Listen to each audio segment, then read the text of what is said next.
amigos, amigas, buddies, pals, associates, colleagues, coworkers,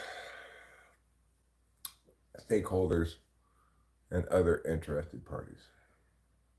Good morning. Welcome to Talking with Spanish People. Good afternoon. It's afternoon right now. It is in fact 12:38 in the p.m. So that's afternoon. Woke up late this morning.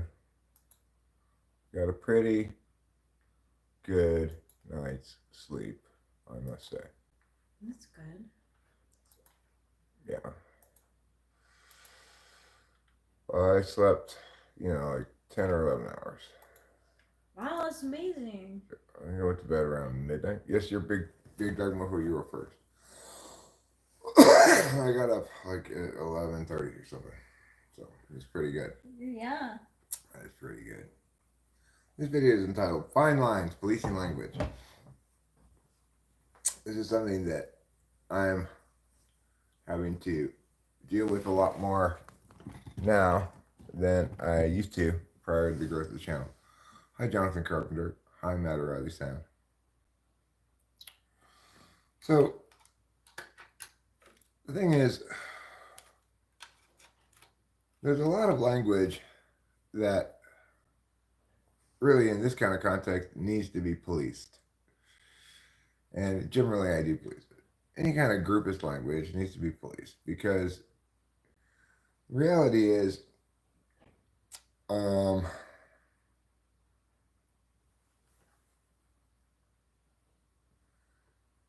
there are people of all different sorts here in this chat. Black, white, gay, straight, Christian, Muslim, Jewish, whatever, right? There's all kinds of people here. And so there's a need for the maintenance of a good community atmosphere. In other words, to have a pleasant party, there's a need to police language. However, it's also the case that I'm somebody who strongly upholds the value of free expression and free speech, and that I'm less inclined naturally to police language than probably most people who are live streaming. I like to let things play out, right? And give people a chance to learn, understand, and apply the standards of acceptable discourse here, rather than immediately be banning everybody who says something I don't like. Oh, I'm not talking about policing my own language. My own language is not perfect, but pretty close. I make some mistakes, but not many.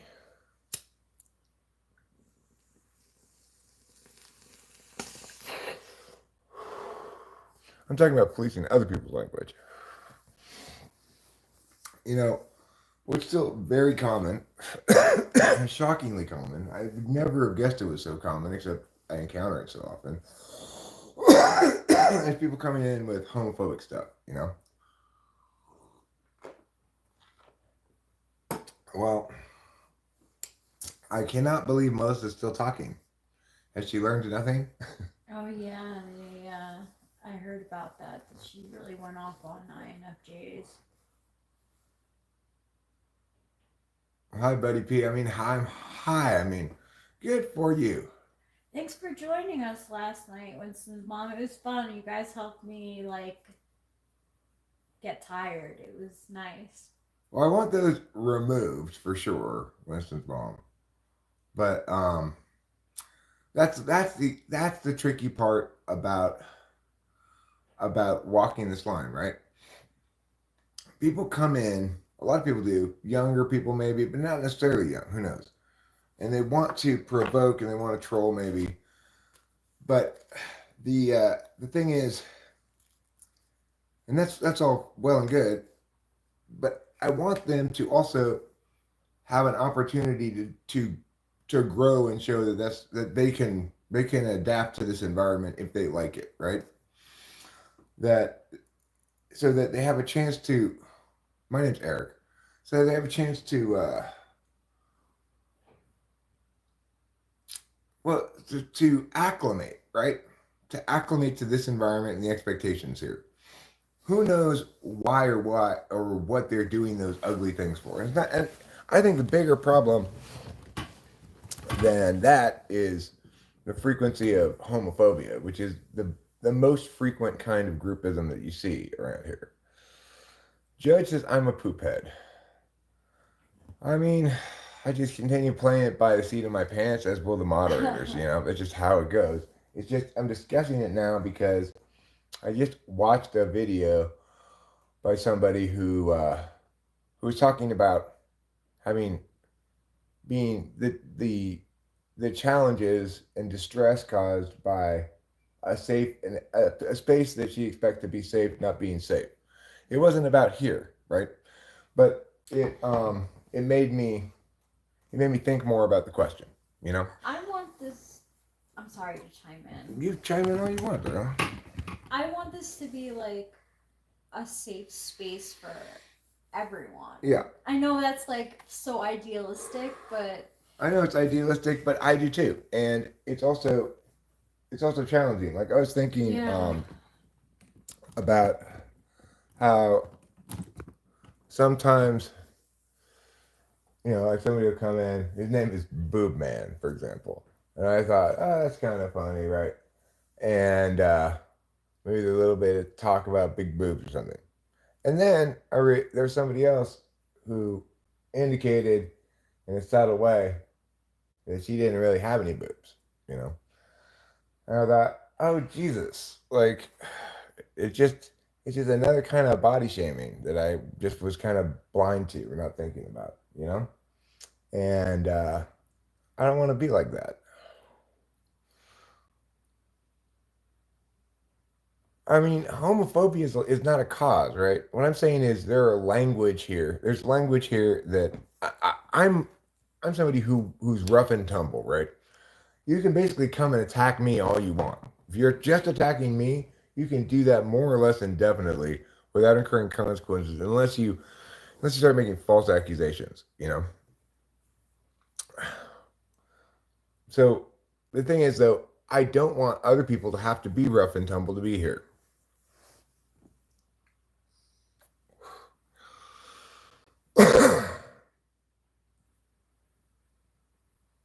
Really? I was happy that she wanted to keep live streaming when I went to bed. Oh, I was so worried. I was like, oh my gosh, I'm being loud now. Like I was constantly telling the chat. I was like, I'm just not tired. All right. Well, you could have gone, of course, upstairs. I did at the end. Yeah. I didn't even hear you. I closed the door and I was out, man. Get out of here, Baldy. That's exactly what Winston's mom said. Winston's mom was like, he's asleep and dead asleep. Yeah. Tell us about the trolls. Well, I mean, the thing is, it's not even all trolls, but yeah, I would like to know, like, what did you have to deal with last night, Rachel, in terms of trolling? Was there like, did people try to sex you up? Did they body shame? Did they? There was body shaming, yes. I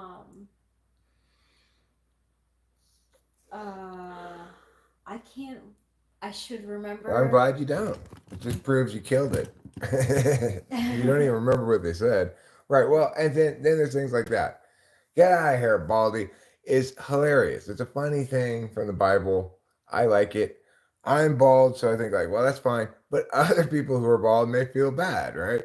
So the question is, where do you draw those lines? You have to have some room to play around about some things in life, but you don't want to be casting aspersion on any of the variety of people that make up the totality of humanity, right? Yeah. So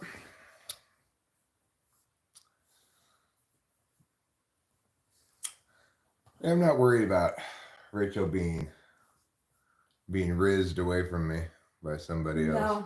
No, I'm just not really worried about it. It was shut down so quick that they'd have to be both really good and really subtle with their rizzing to even make any progress at all, I think. Hey, Carlos. Hi, Carlos Paeva.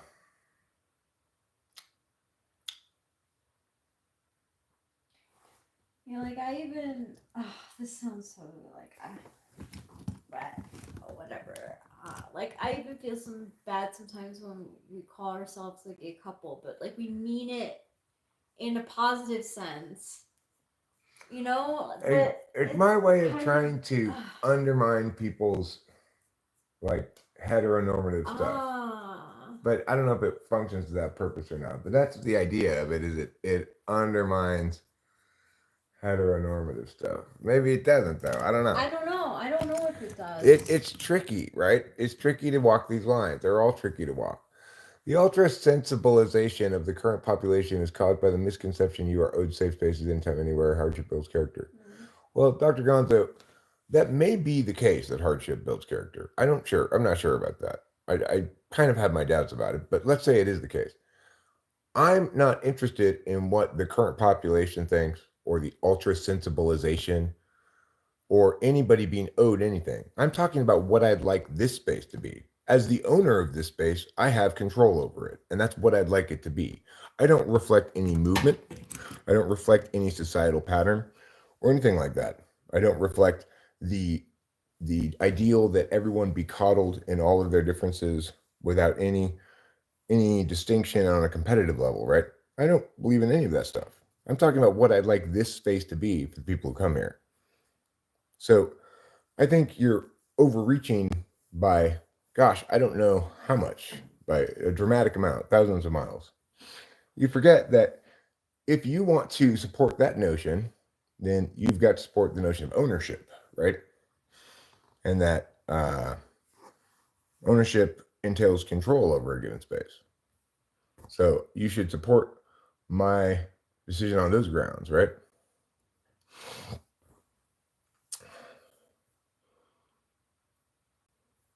We're not going in a little wilderness car. But most of all, I think that people almost never need tough love, okay?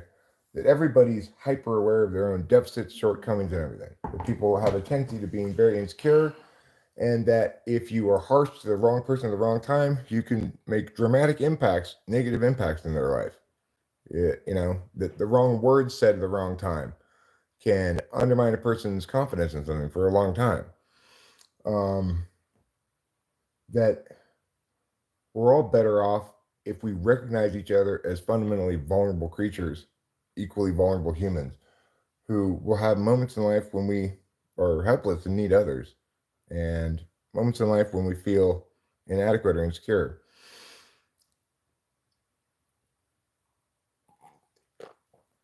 I don't like the term safe space because in colleges, for example, it's used to shut down legitimate contrary discourse. That's not what's going to happen here, right? Because I'm an absolute expert on dealing with this stuff. If Eric chased you through the woods with his grandpa's rifle and then lifted in the little wilderness car, he'd just be rambling incoherently the whole time. I mean, I never ramble incoherently. Everything I say is extremely coherent. I don't know what those two things are, Nevada and driver, an FV4005 or a JGPZE1. I have no idea what those things are. Thanks, Squiggles. Batteries? I don't know. That's so funny.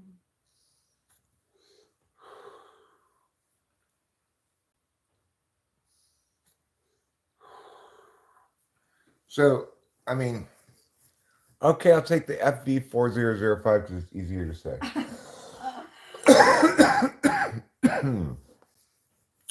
Okay, I chose one. What is that? What is Yeah, that? what are they?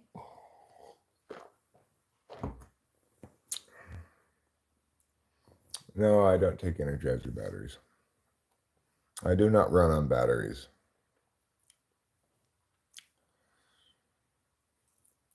I run on batteries. I need a laugh. Does anyone have a funny joke? I've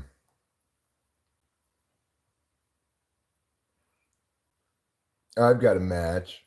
You got a match. This is an old joke from when people lit cigarettes with matches, and a lot of people smoke cigarettes and stuff. Hey, you got a match?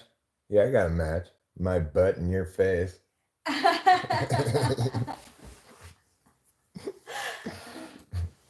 What do you call a four-humped camel? Yeah, my butt in your face. Yeah, exactly. What do you call a four-humped camel? You call it four single-humped camels, human centipeded. Quadruple penetrated. Yeah. Well, I see. Yeah. Okay, fine. Makes sense. It does make sense.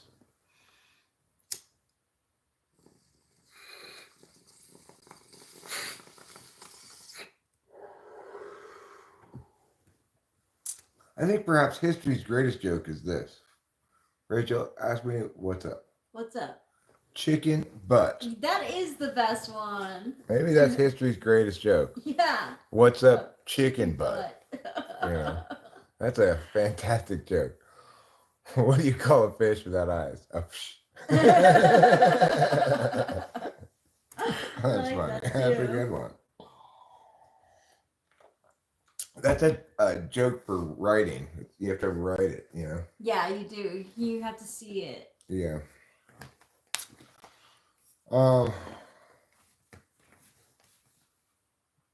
Yeah, so anyway, I really don't believe in... like, the thing is, there are, like I said, I don't believe that genuine intellectual discourse, like political stuff, what's correct or incorrect in terms of policy, should ever be shut down for like other people's comfort, right? If my advocating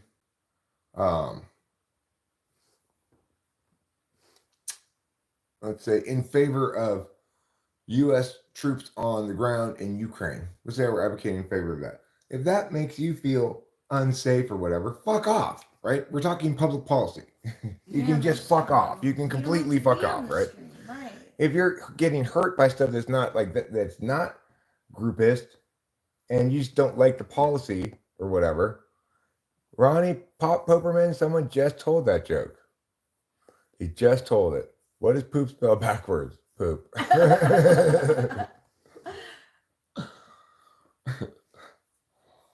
What is feces spelled backwards? Sekif.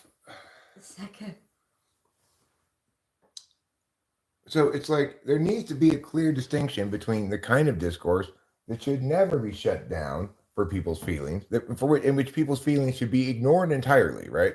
Which is genuine discourse about public policy, versus the kind of language that only serves to hurt people. And the problem is that a lot of people don't get the distinction. They want politics to be about people rather than about policy. That's true.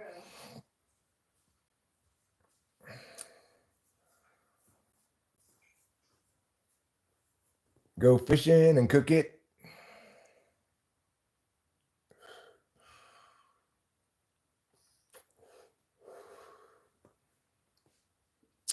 The other joke that you could do with that is, what do you call a fish with one eye? A fish.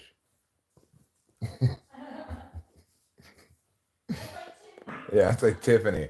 Tiffany spelled, she's Tiffany with an I. Tiffany. I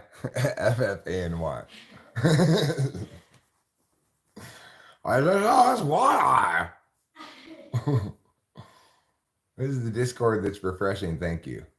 Well, thanks for being here. Yes, C says, whale, whale, whale, whale. 2 of the whales are blowing water out of their holes. The other 2, they're just watching. I once asked a woman who worked at the library where the books about paranoia were. They're right behind you, she told me.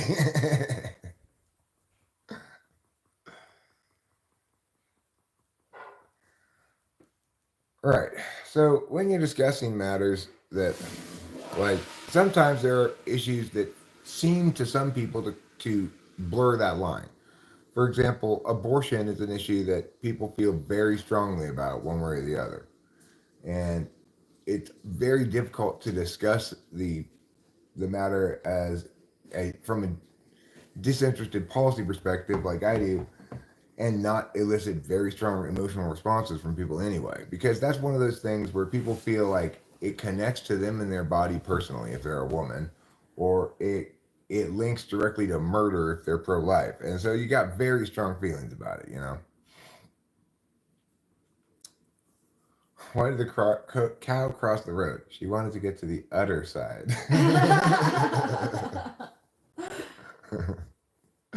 That's funny.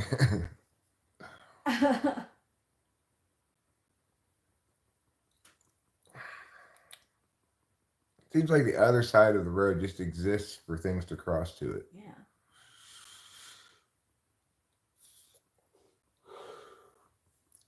The other thing that gets tricky is when you get religious people in here, right? Yeah.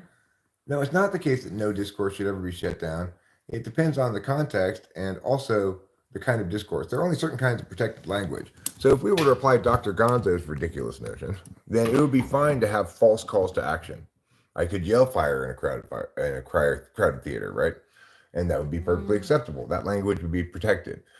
The fact that everybody panics and runs out of the theater doesn't matter.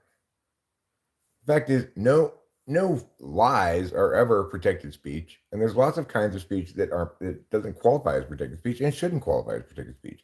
Additionally, the number one determinant factor in terms of a discursive space like this one is ownership, as I've already indicated. If you're serious about engaging intellectually, you'll respond to my ownership point.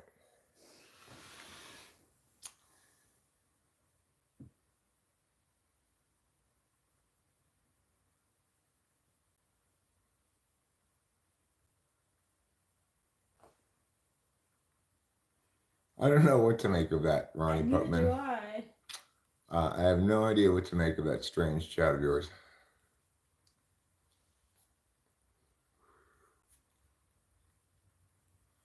Thanks, Big Dog Mofo. Right. Well, Big Dog Mofo's pointing out that Your channel. The most important thing about the discursive rules are that that the owner of the discursive space controls that discursive space, and they don't. I'm not the government, right? So I don't have to adhere to rules about free speech like that because I'm not the government and I'm not criminalizing some kind of speech. It's not the case that discursive anarchy is preferable to a carefully curated environment if the curator's good at it, right? I mean, I do discuss all those kind of concepts, even the emotionally fraught ones. I'm not keeping Palestine hostage, Bob, okay? I've had many people come in, examine the house, look for Palestine. They all agree I do not have Palestine here. No. I have no Palestinians. I have no Palestine. I cannot free it.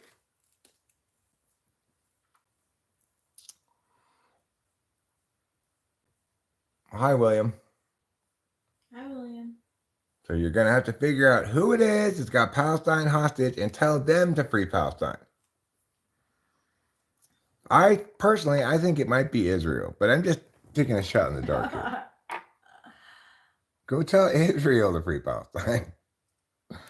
I'm sure they'll be like, oh, there's an idea. Maybe we should do that. We haven't tried freeing Palestine yet. They'll probably appreciate your input. Apparently there's been like protests at school and at colleges and riots going on over Palestine. You know, those college kids. Yeah. Like, college kids skipping class is going to make a difference in Israel's policy decisions. Yeah, that's what I was saying. But then, like, you know, you get a heated party of people, like young kids, who feel that them protesting. I'm not saying that they're not doing anything, but they're protesting, and then you have these police officials who, like, are trained to do certain things, but then they also have human reactions to things that happen to them, and it can get really messy. I mean, look, I'm not opposed to people expressing their free speech about politics and public protest. The problem is they aren't protesting U.S. policy. U.S. citizens should be protesting U.S. policy. Yeah, that's what everyone was saying. That it's like Why would we be? Why would U.S. students be protesting Israeli policy? Yeah. It doesn't make any sense. And that's exactly what people were saying with that. Like, why don't we protest for stuff that is like going on in our country? Okay, well, yes, the U.S. gives Israel money and has for a long time, but they aren't protesting. The U.S. should stop giving Israel money. They're protesting free Palestine. That's the protest, right? Free Palestine.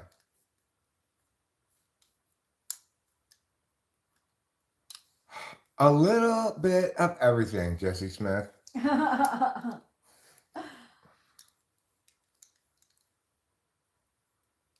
Vicki Lawrence of Mama's Family also sang the song when lights went out in Georgia.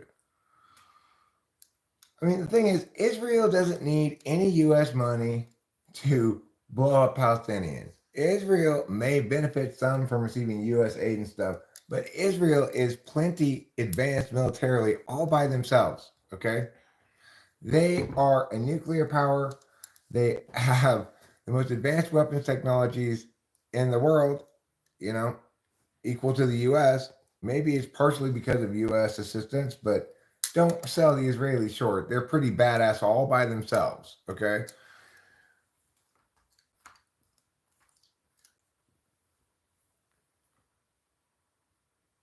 A random fact, you may die in 5 minutes, but you can never know it. Mm-hmm.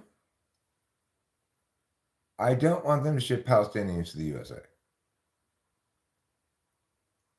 I mean, if the U.S. were actively opposing it, maybe they wouldn't. Like if the U.S. said, we will militarily support the Palestinians, maybe that would be sufficient to dissuade them. But, I mean, are they advocating that? You're not going to get much pushback from me that universities are a waste of time. Well, that's true. I've already come up with the solution. What is your opinion on Epoch? I don't know what that is. They're advocating my solution? Well, that's good. They should be advocating my solution.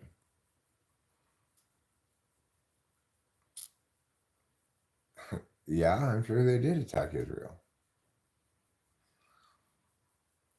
But, it's really hard to side with South Africa in their apartheid state, even if the black people act up.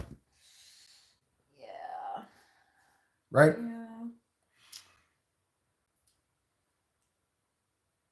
Decent people wouldn't do that. Decent people wouldn't side with South Africa in their apartheid state back when they had it.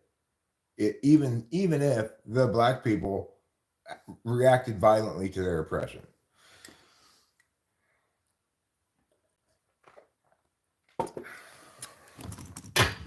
Now, of course, if Israel were to afford Palestine complete nation state status, treat them like an equal nation state, then if Palestine attacked them, they'd be justified in responding however they wanted to. Which is why I say, meh. I'm not protesting the act of protest. I'm not an amalgamation of confusion. All you offer are problems and no solution whatsoever. We're all aware there's no meaning of critical thinking is needed for a solution. You're using a lot of words that I don't think you really know what they mean. I don't know if you're young or dumb, but your compilation of big words here is not impressing me at all. What you're saying is that I'm not saying anything. What I'm saying is confusing. All I'm presenting is problems and no solutions. None of those statements about me are true. I'm extremely lucid. What I'm saying is cogent and on point to whatever it is I'm talking about. And I often offer solutions rather than simply describing problems. In the instance of college kids protesting, I'm just saying, they can protest what they want. Free speech certainly protects that kind of speech. Yeah. I would argue that what they're protesting is too nuanced a position to really protest. Like if the U.S. were at war with Mya and they're saying end this war, you've got a clear enough position.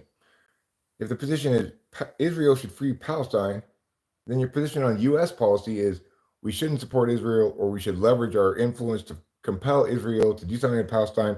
Those are two nuanced points to be protesting broadly about, in my opinion.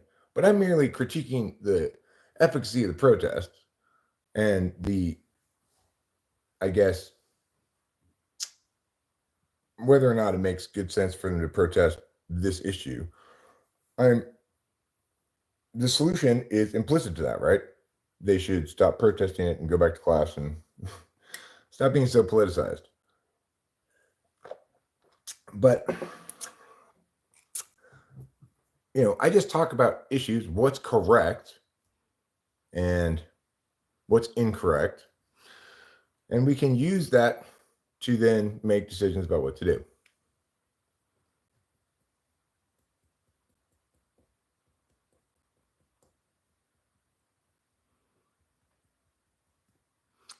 Right, it'll look like the Palestinian attack got them a win.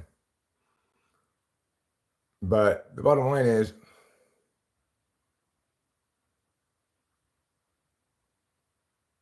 that I don't even want to get into it. I've already explained it so many times before. There's an order of questions. First in the order of questions is, are the Israelis engaged in a legitimate relationship with the Palestinians? In other words, are they equals in society? No, they're not. So do they need to be afforded their own nation state? Yes. Why? Well, in part because until that occurs, any violence by the Palestinians will be at least somewhat justified by an ongoing state of oppression. In order to remove that justification from the Palestinians, you need to afford them their own nation state. Then they have to be responsible for all of their actions in full, and nobody can complain when you attack them if they attack you, right?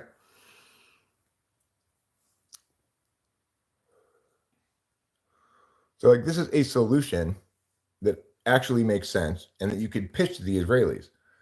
Look, you want to blow the fucking shit out of the Palestinians? Make them be their own nation state. Then they have to be responsible for all of their behavior, and you can blow them to kingdom come when they attack you. Until that happens, you're going to continue being in this moral gray area, and it's going to be difficult to find people to side with you.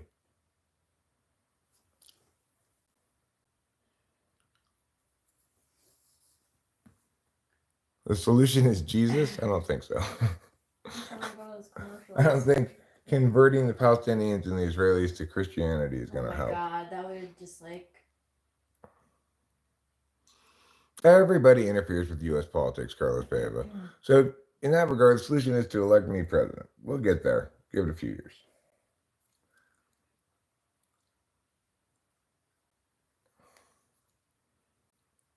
Okay, but it's like having a country is different than actually Israel saying you are your own nation state with all the rights and responsibilities that go along with that.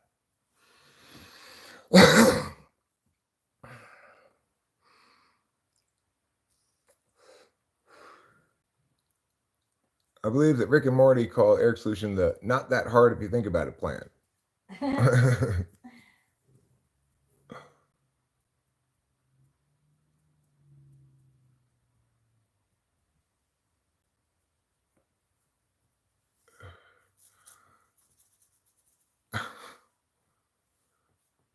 Well, I mean,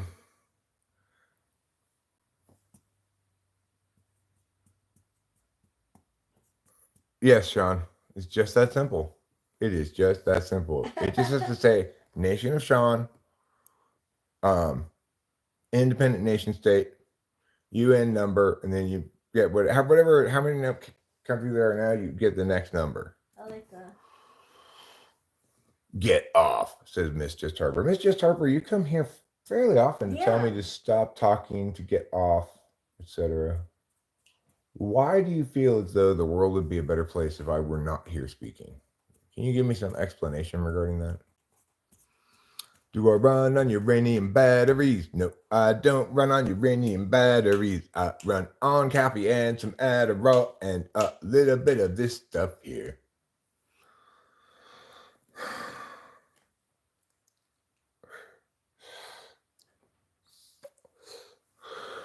That's the key, right? For using this thing. You have to breathe in almost a full breath already. And then you have to hit it. So there's no coughing? And then, like, it doesn't go so low into your lungs and make you cough. That's good. You know, that's possible too, Dead Boy Klaus, but I would say to her, that's not acceptable behavior for YouTube.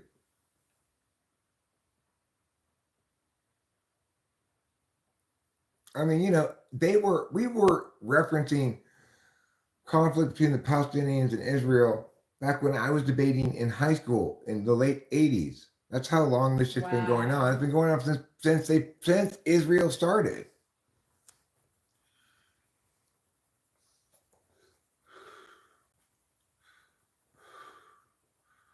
Hey, simple girl. Yeah, Jess Colonel, I think you're right about that.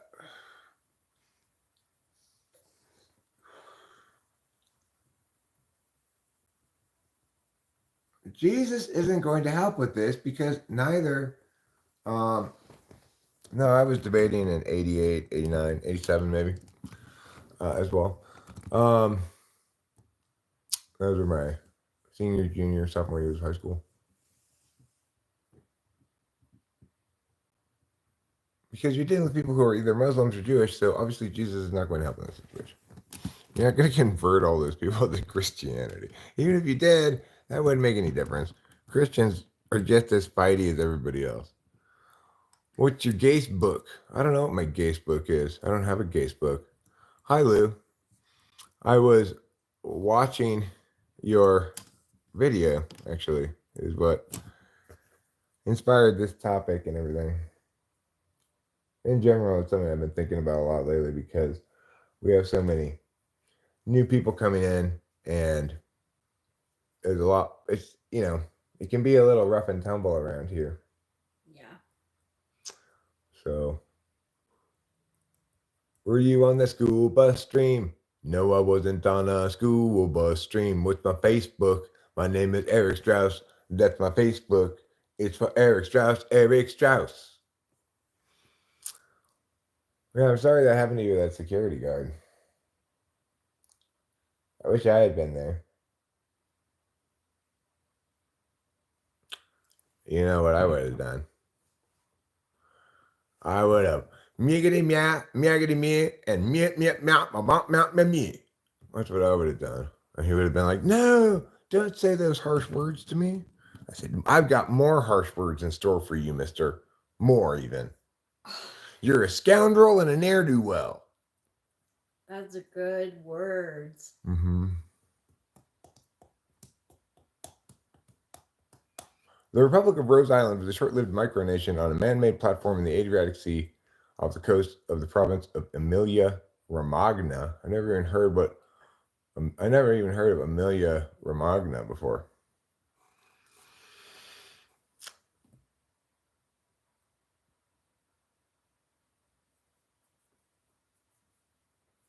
Well, I mean, I would like to go back to not caring about the Israelis and the Palestinians too. Everybody keeps bringing it up.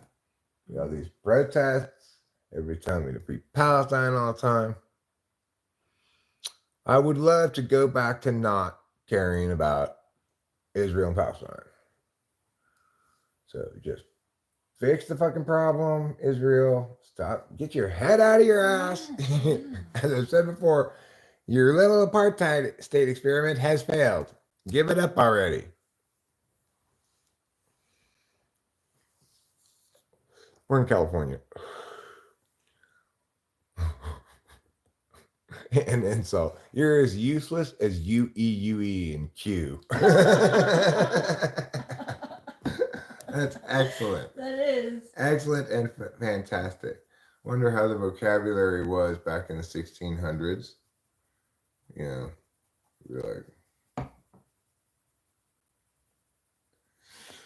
you're a real blunderpuss. Maybe they said that. Yeah, they might have. Methinks youth a real blunderpuss. Yeah, we're in Mariposa, California. We might go outside and show you some outside at some point here. I need to put on some pants though. Well, you hear a non-extreme person explaining everything right here, Jess Colonel. I've already told everybody what the solution really needs to be. They have two possible choices. The actual solution, which is Israel needs to get its head out of its ass and make Palestine its own separate nation state, and then they can hold them fully accountable for their behavior. Or my second plan, which is to take two animal preserves in Africa, one on one side, one on the other, and get all of the animals out of them and put them on a big boat. Okay. Then move the Palestinians to one, the Israelis to the other, have like the Sahara Desert between them. Then knock down all the buildings in the Holy Land, put in some trees and some water and stuff, and then put the animals there. This is my wife. What does she think about the Israelis and the Palestinians? She's 39, okay? I support Palestine. If I have to take a stance on it. I suspect, because Rachel's a sensible person and she's heard me explain what the correct solution to it is, that she has the same position I do. Which is that Israel needs to get its head out of its ass. Yes, I do. I absolutely do feel that way. Yeah. It's upsetting. I like the second solution better, though. If we can get them to go for that one, I'll go for that one. I like that one, too. Yeah, New Age Noah's Ark. And then the Palestinians can have their own place, brand new start. There's nothing there before but animals. The Israelis, same thing. And you know what? If they want to bring the buildings with them, they can bring the buildings from the Holy Land. If they leave, anyway, leave there, it's just getting knocked down and thrown away. Knocked down and thrown away, I like that. Pull on African settlements. I mean, I don't know. I don't know how to write. That'd be too hard a poll question to write. Should we relocate both Israel and Palestine to Africa and move the animals to the Holy Land? That's a pretty hard question to write. Yeah, that is. That's kind of long. You have to understand my plan before you can answer that poll question. So we did have one where we asked if they should be moved to Africa, and it was yes, no, and maybe maybe one. I don't remember. I think no. One, and then maybe, and then yes. About says I should write a book of extreme views and beliefs and call it The Final Solution. but instead of actually extreme views and beliefs, it would be like my completely reasonable articulation of everything. Switch places with Ukraine, Israel. I like that. Who's at? Oh, at Lou. Yeah, she is kind of gentle and good. She is, yes. I'm sorry that we're not going to go up and see her as we had planned to.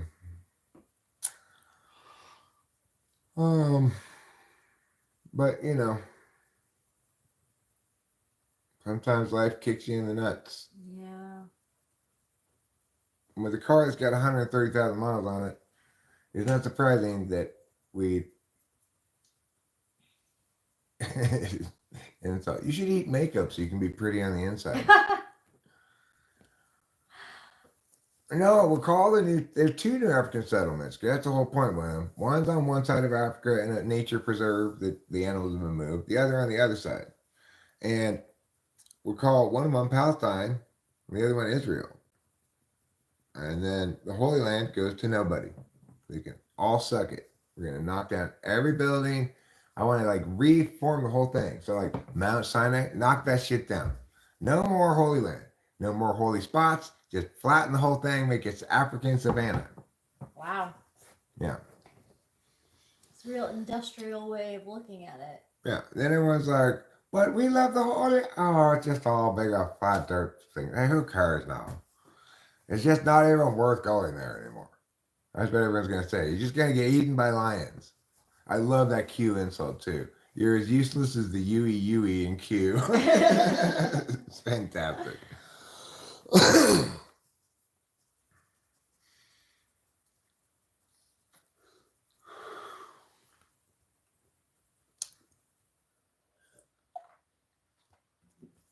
Is Bethlehem in Israel?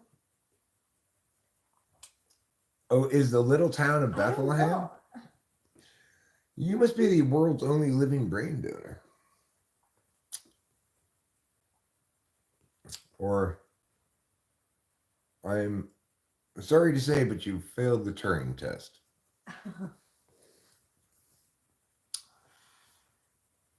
Well, nukes would turn it to glass, they say, heat and sand. Well, I don't want to make it radioactive for the animals, though.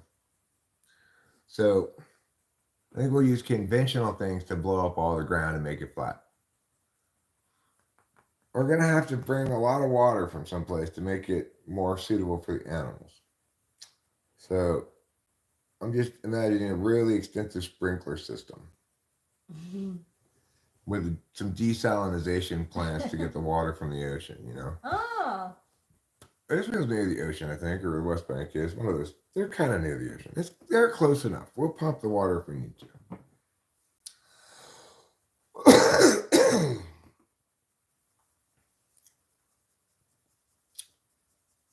The only reason I can imagine the Palestinians and Israelis objecting to this plan is that they're going to say there are too many flies in Africa. Yeah. I don't know, Cindy Prim. I'm not sure. I'm not sure either. All I know about Bethlehem is that it's a little town. That's about all I know about it. Me too. Oh, little town of Bethlehem. Right. How still we see thee lie. Above thy deep and dreamless sleep, the silent stars go by.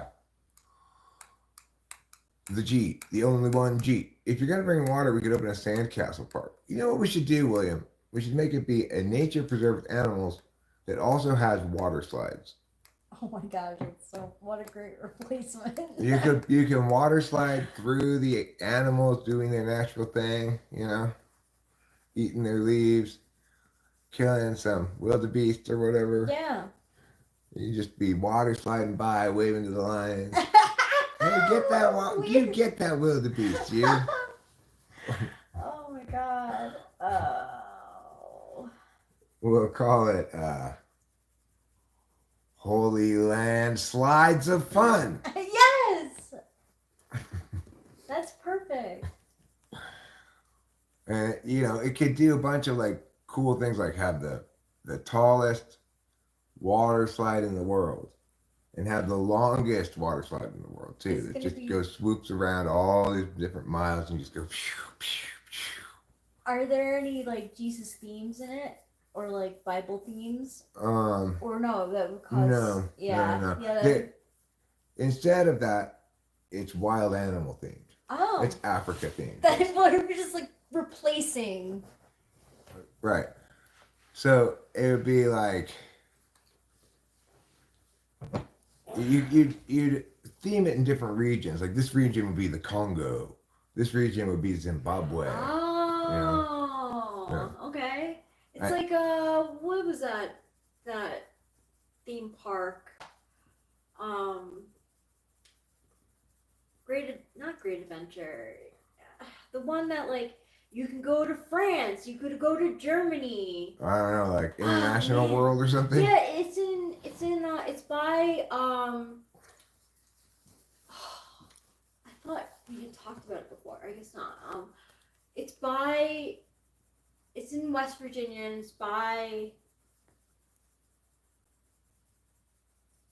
the 1700s place, Colonial Williamsburg. Oh.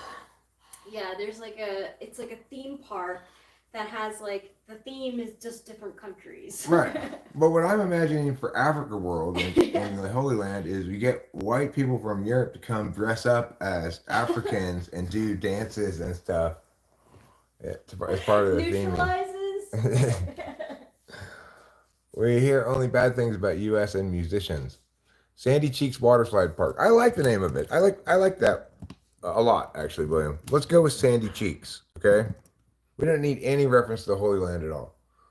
Sandy Cheeks Waterslide Park and Africa Adventure, okay? Sandy Cheeks Waterslide Park and Africa Adventure. in the Middle East's only African Savanna Wilderness Park and water slide extravaganza. Like, is there any other place in the Middle East where people can go have that kind of fun? I don't think so. Maybe it'll become the new Mecca. And people will start praying towards the water slide. What do you want to know about the US? Depends where you live. Everything depends, you know. US is big and diverse. Has a lot of different places with a lot of different sort of cultures. Africa adventure, Mecca of wildlife. You speak an infinite deal of nothing, says Shakespeare. Now, Africa might have water parks, but this Africa water park will be in where Israel and Palestine currently are. Gaza, West Bank, Jerusalem. We're going to knock down all the buildings and stuff. Well, we can outdo it, okay? We can outdo Saudi Arabia. We can make the best and biggest Africa Adventure water slide park in the entire world, okay? Why? Because we'll be saving so much money on talking about Israel and Palestine. You know, every time we talk about Israel and Palestine, it costs you 5 cents. It's true.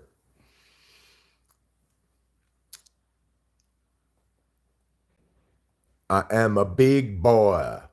Robin P. with sandy cheeks. Okay. So what? But I need more choices. So should we name the Holy Land Waterslide Africa Park? Oh, Busch Gardens. That's what I was thinking of. Ah.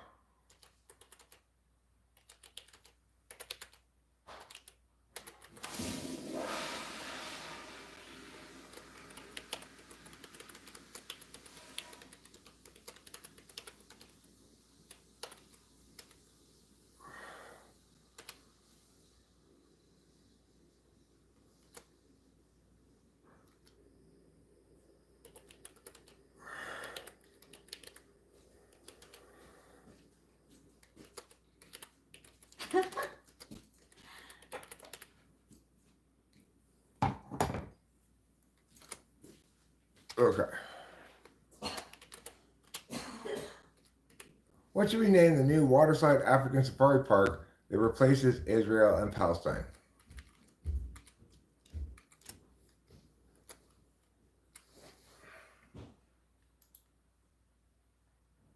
So, Sandy Cheeks.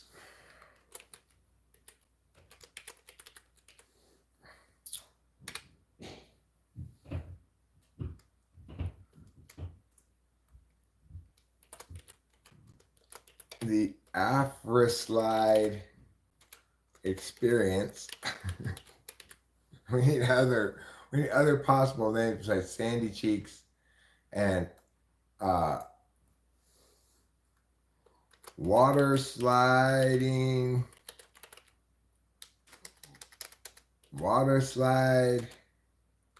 Africa.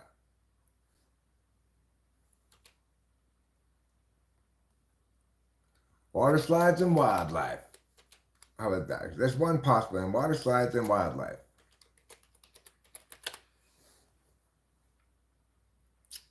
I will see what the chat says here is other possible name for our new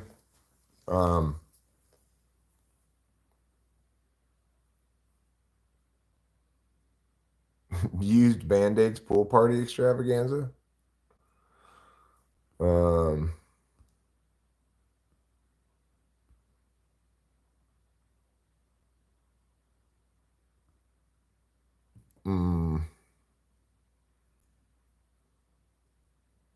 How about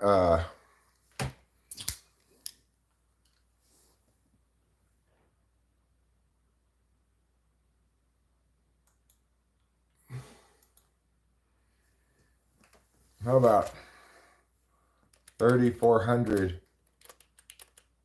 years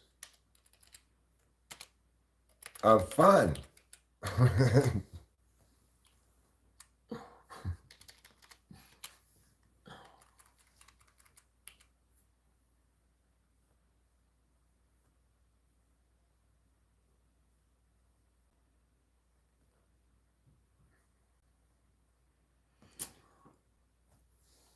Um.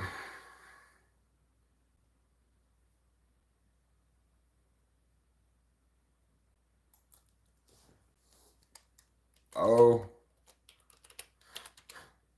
little town of water slides.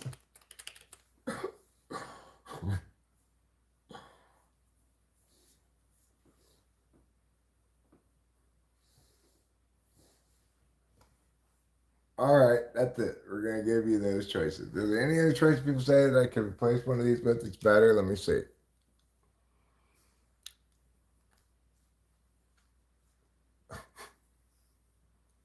How about Final Solution Wetlands Adventure?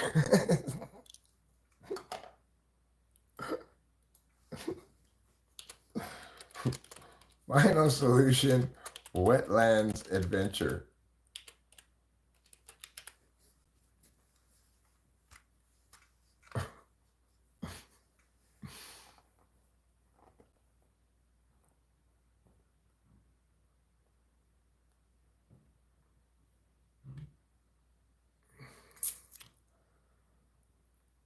What are some?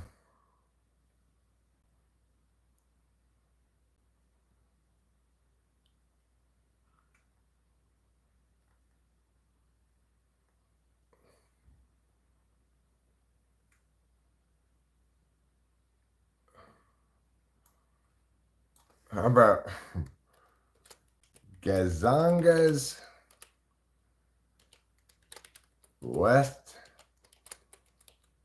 Bank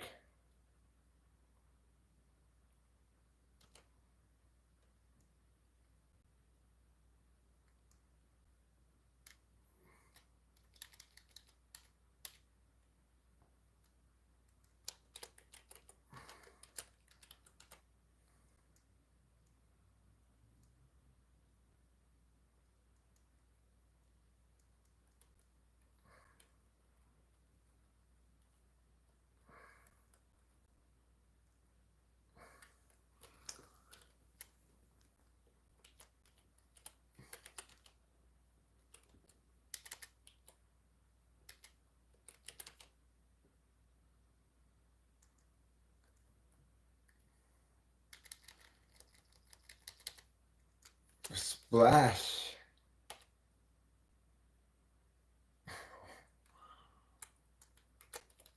Holy splash.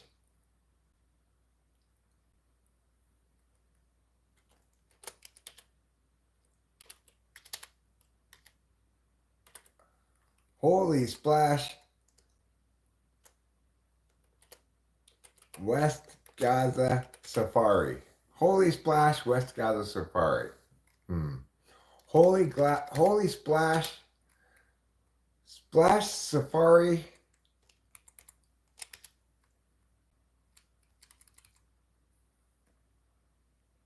Um,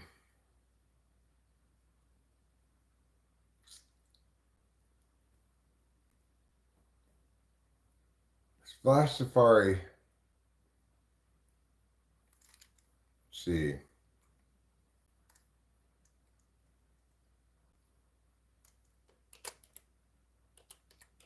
God's chosen Splash Safari. Okay. There. We finally have our poll.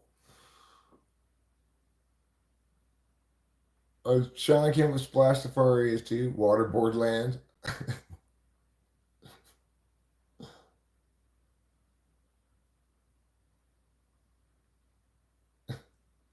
Dr. Gonzo, you could do better than that. A la carte waterland. I should have put that one. Instead, we've got this one.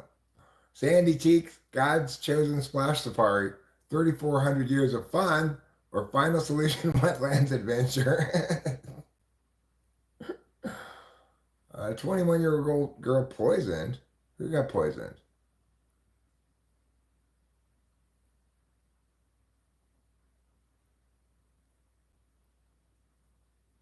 Aquaman's Aqualand.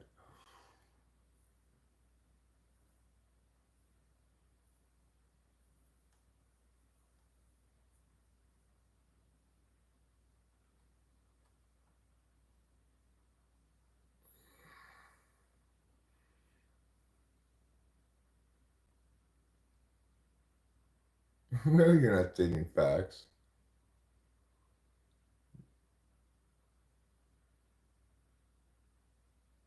It wasn't the forced relocation of Jews that started it. It was the forced relocation of Palestinians to make room for the Jews.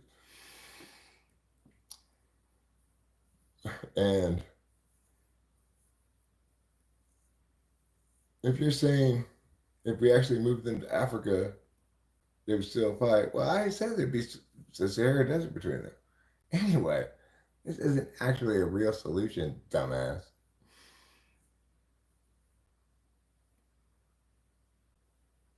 Don't bring Landquaman into this, says Big Dog Mofo. Everyone likes the ass. Don't bring Landsquaman into this.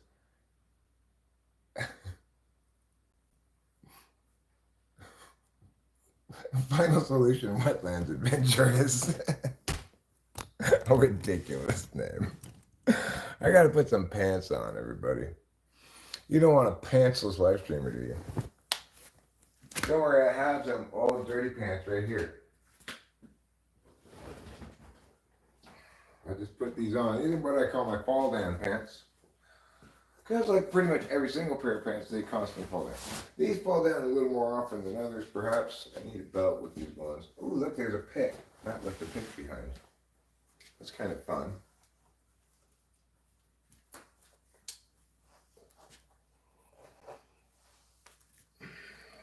Look at me. I've got pants on. I've got pants on.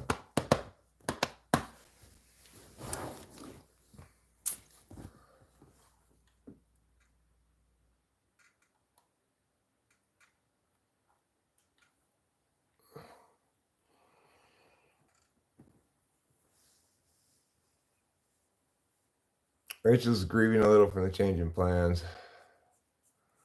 Yes, Alexis, I do remember you.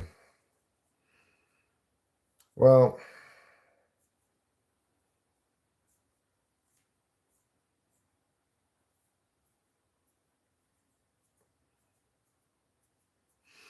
yeah, I'm having to adjust to that a little bit too, but I'm also feeling like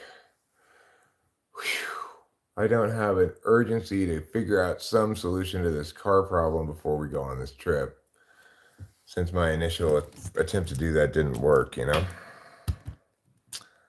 I feel relief about that. Amani. Hi. I'm sorry, Rachel. I didn't obviously want to disappoint you.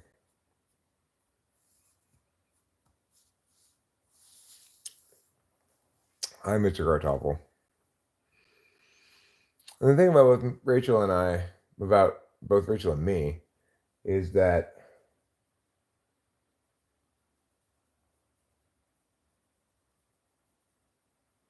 it's hard to find moments where either of us very clearly wants something a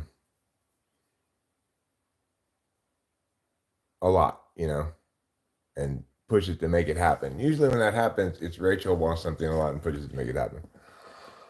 I appreciate that when it occurs, but neither of us are very good at that.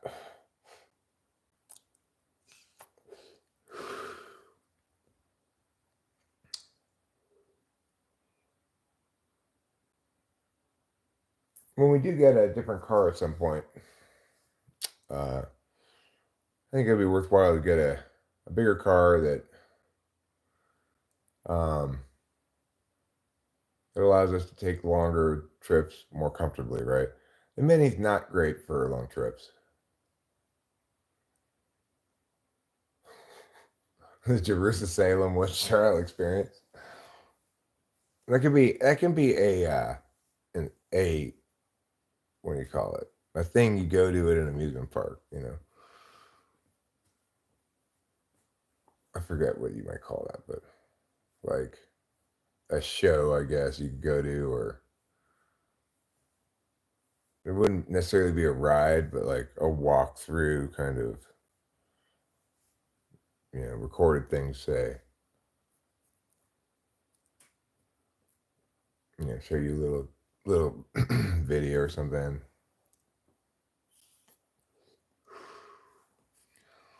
What is the rainbow colored box behind? I don't have any rainbow colored box. Oh, this, you mean. This is Prism Oracle cards. And these are spirit animal cards.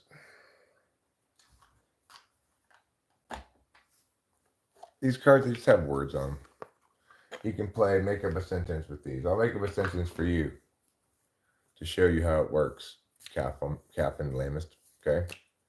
Here's one card. Your first word is balance. Your second word is isolation. Your third word is growth. And your fourth word is surrender.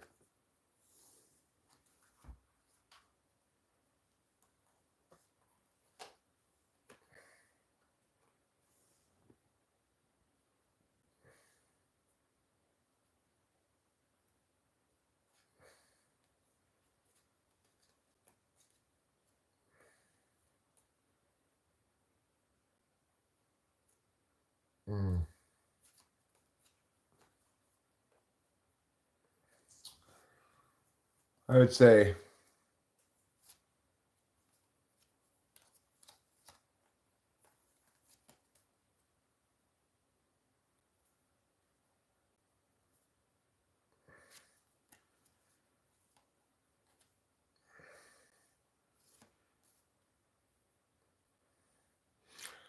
just as balance involves some isolation, growth requires some surrender.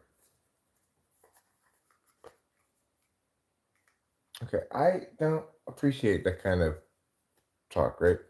So, one thing that this is about is I don't want homophobic discourse in here, or just generally people who express contempt for the gays. You know, I don't like it. There's no reason to be like angry at that group of particularly vulnerable people, you know? Yeah, Rachel says watch it too.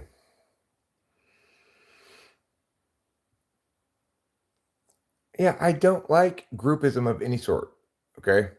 Because the reason is there are people of all different groups who come here. Black people, white people, brown people, gay people, straight people, bi people, international people, Americans, right wingers, left wingers, everybody, right? Fat people, skinny people, people with big boobs, people with small boobs, short people, tall people, everybody, right? So I don't like it when people use language that it cascades down negatively. Like, so if I'm talking shit about all people who play the cello and you happen to play the cello, then you're going to feel attacked, right? So I like people to not make boogeymen out of groups like that. And I also don't like body shaming and other things that make people feel like this isn't a good, comfortable place for them. Obviously, if it's not a comfortable place for them, they're welcome to leave, you know? But, and I get that. So there are certain things where I tolerate a certain amount of stuff that may make people uncomfortable, knowing that maybe they're going to leave accordingly. But to the extent that I can successfully police that stuff, I mean, it's fine lines, right? I'm walking fine lines here. I don't like to shut down expression of people who are expressing their opinions, thoughts, whatever. And also, I don't like groupist stuff that's going to unavoidably make people feel attacked, and for no good reason. So it's tricky business.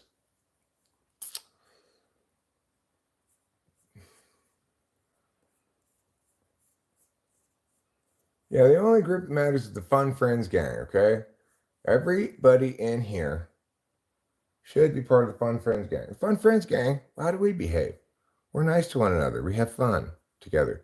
Maybe we throw the frisbee at the park together.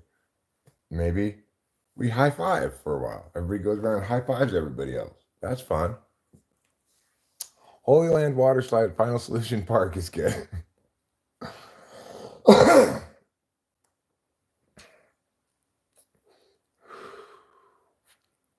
You could eat your weight in crab, huh?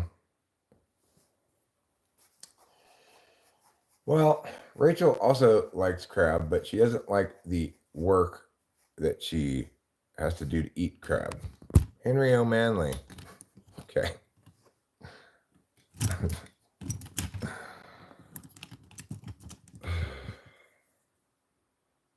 Boy, oh boy, oh boy, oh boy, oh boy. Sometimes it's all a man can say is boy, oh boy, you know?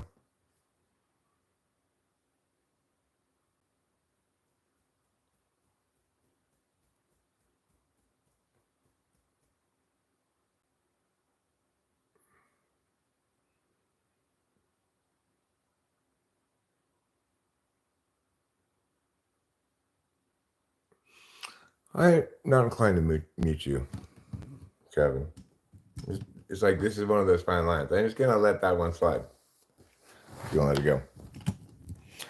I'm not gonna comment it. I'm not gonna read it. I'm just gonna let it go. Right. It's kind of, you should say, a mess as a chat. So I'm just gonna let that one go. And I do let lots of things go. You know. It's a little frustrating because what I'm basically saying is, when doing this, I have to apply a standard. I can't use a rule. And standards require discretion. The rules do not, right? So I can describe and explain what the standard links to, why there's a standard, what's included in the standard. But I can't give you a definitive line that says, if you do this every time, no matter what, you'll be hidden. And if you don't, every time, no matter what, you won't. There's no way I can do that, right? It's a discretion requiring standard. Let me get my coffee cup.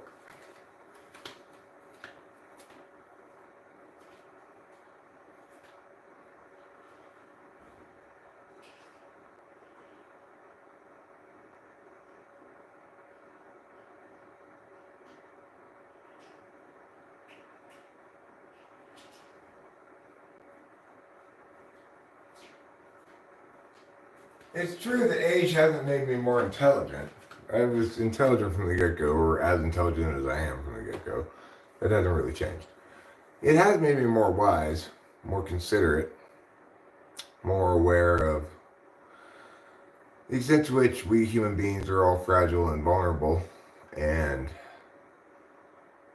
how much it matters, you know, that we use language well and carefully.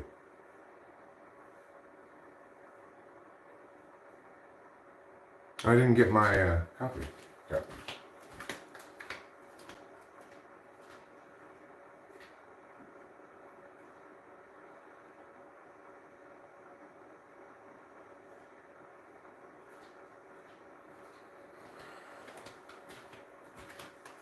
I'm not, and I'm an ally of every individual, right? I'm an ally of truth and justice. I'm an ally of correctness. I'm an ally of the discursive process. I'm not on any group's side or any ideology's side. I am a correctist in all things.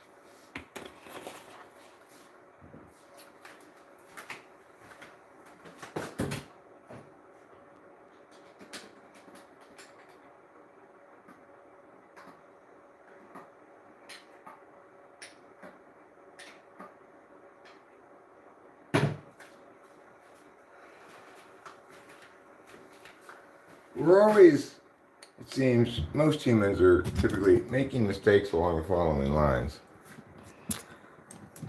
They see excesses in one direction. Things like, say, people concluding that certain Dr. Seuss books were no longer appropriate for kids. They're not going to post those anymore and go, oh my God, see, this is just the next thing in this grand movement of wokeism that's destroying our conventional understanding of things. Well, it's not. It's just change, you know? Things change and yeah, I could eat some. If you have manicotti, let's go for that.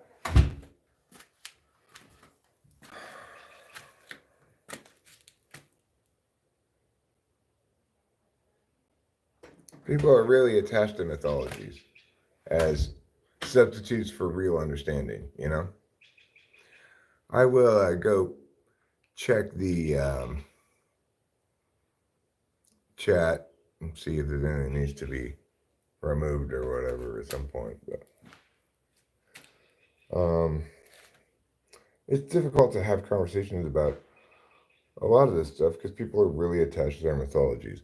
They want simplistic explanations that link around a single agent, be it a group or individual, responsible for nefarious stuff for nefarious reasons.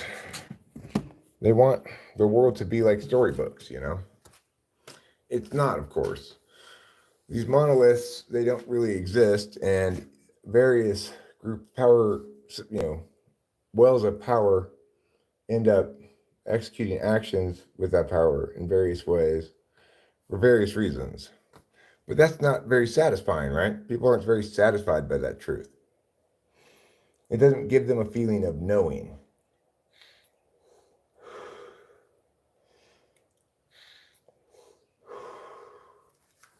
And that's what they're looking for. You know, they're looking for, I know what's going on. That's what they want most of all. I know who to blame. I know who the good guys are and the bad guys. I know who's our allies and who's our enemies. Of course, in a healthy citizen democracy, if America were to become such, discourse wouldn't play out like that. It would sound like this.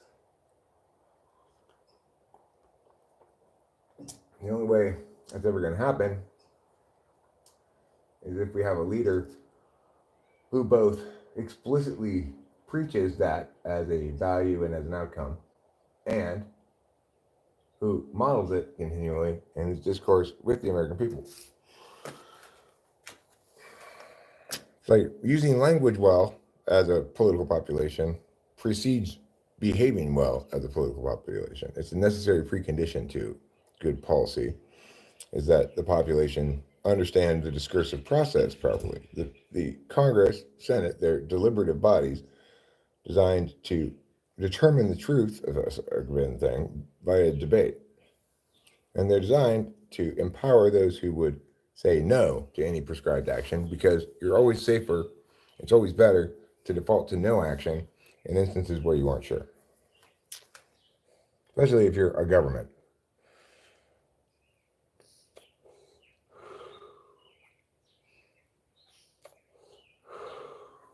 Actions unavoidably cause unintended consequences and impacts that aren't anticipated, etc. Right? Policy, policy that's signed into law unavoidably causes those things.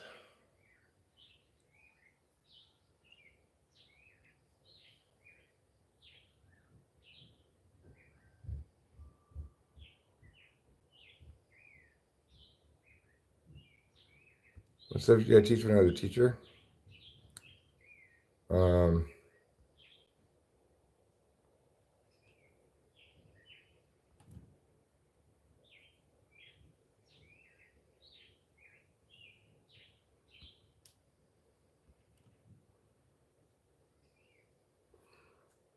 I can pretty well read what's going on in the chat. My eyes are pretty rested at the moment. Talking about back stuff, huh? Rachel, your back's still hurting? Sorry to hear that. I guess we should probably give some woodland cutlets to the woodland friends, huh? You want it? Let's do it. I saw a squirrel over there kind of looking at me. You know what that means. It's cutlet time, y'all. Look at this statue I made called Heinous de Milo. What do do you think? He's got some shapely buttocks, doesn't he? Yeah, this is his face.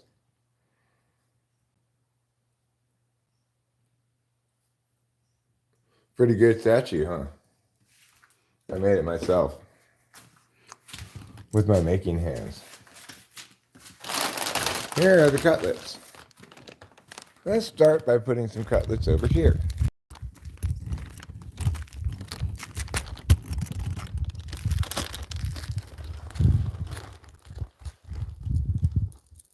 Here you go, woodland friends.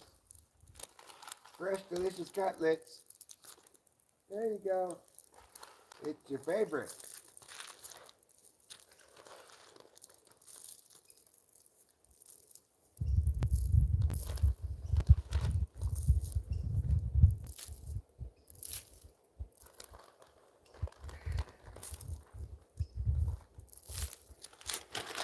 Now let's put cutlets over here. This will be exciting.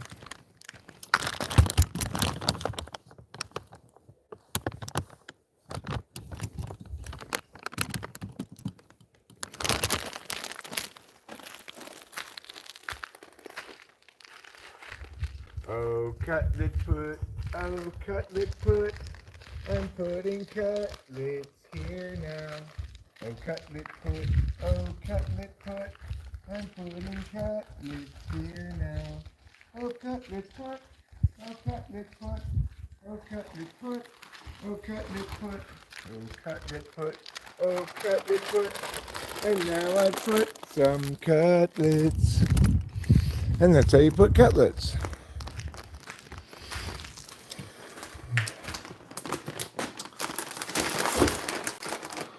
Well, I gotta say,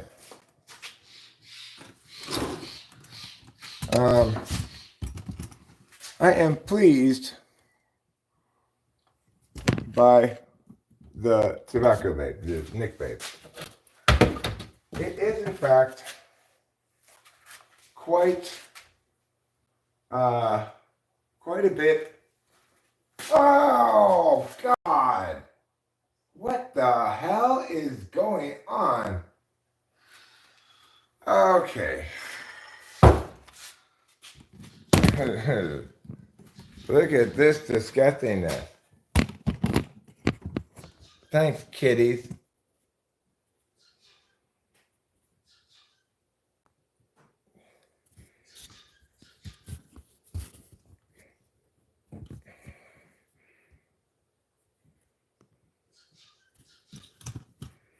Ew! What is this? Throw up? Can't throw up a dead mouse.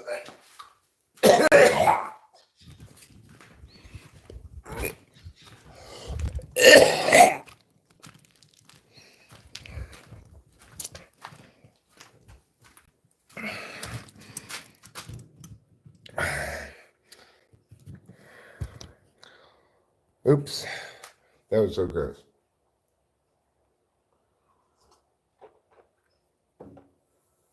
I'll go get it in a minute. I gotta feel less pukey. Then I'll clean it up. How disgusting was that? Oh yeah, Mr. Squirrel loves his cutlets. Are we gonna force the wilderness friends to change? How? Am I gonna force my cat to stop killing mice? I don't know how to do that.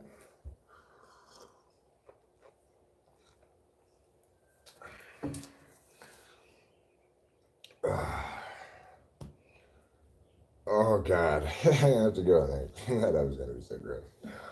Okay, that's fine. I'll be able to do it. I'm not even gonna take you with me. I'm gonna let you sit this one out. I have to clean the cat box, which is gross too. Oh God. Well, there's no doubt that mouse is dead. I think we can all agree on that.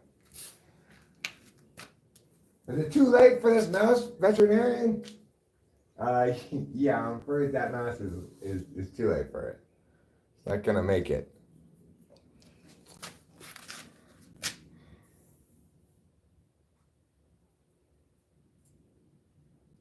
I don't know what double it and give it to the next person means. If you were able to do that, I'm going to get it with this scooper here and maybe I get it with 2 scoopers and I don't know, and just put it in the cat litter trash.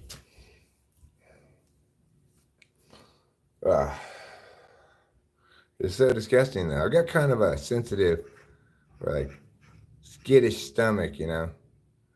I can easily get pukey when I see gross stuff. Don't be disgusting, Mr. Gartoffel.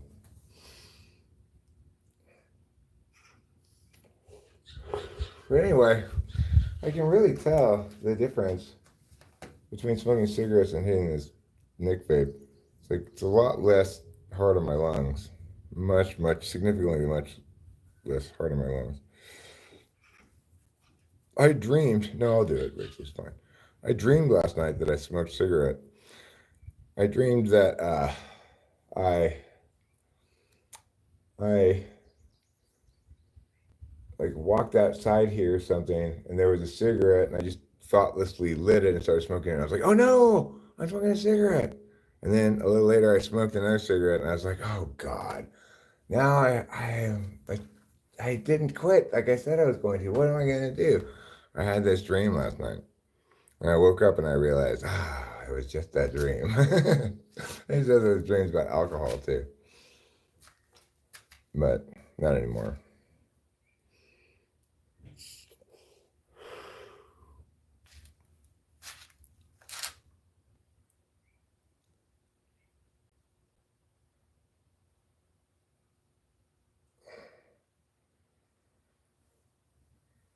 I think it was Trouble who did this one.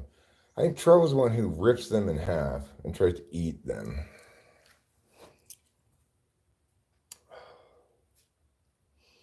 He may not have caught it originally, but I think he's the one who did that and then puked some cat food puke, to make it like triple gross.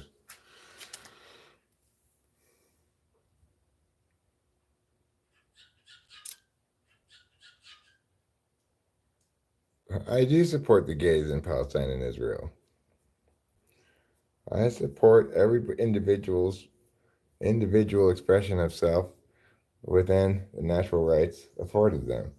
In other words, so far as they are not violating others' rights, I support them in their expression of agency.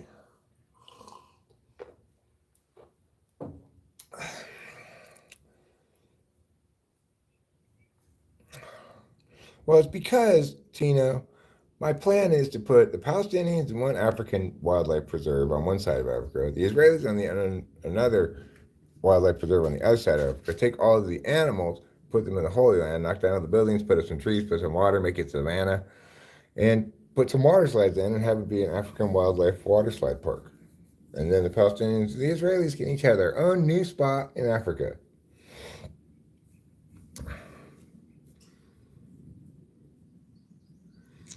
And we're doing it with wilderness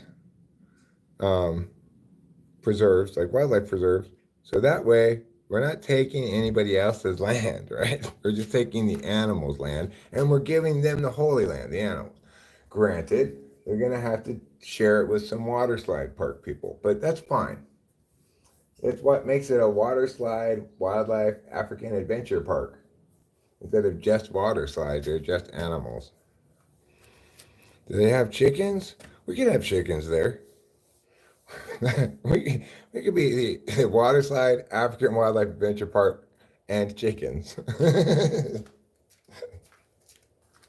Plus chickens.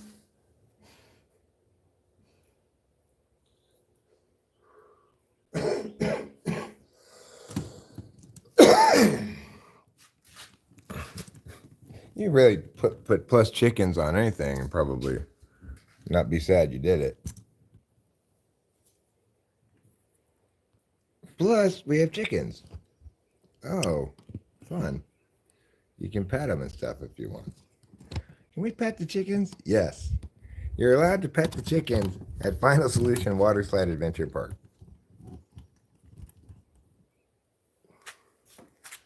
There's a squirrel. This is just a taste of the kind of thing you'll see at the Waterslide Wilderness Adventure Park.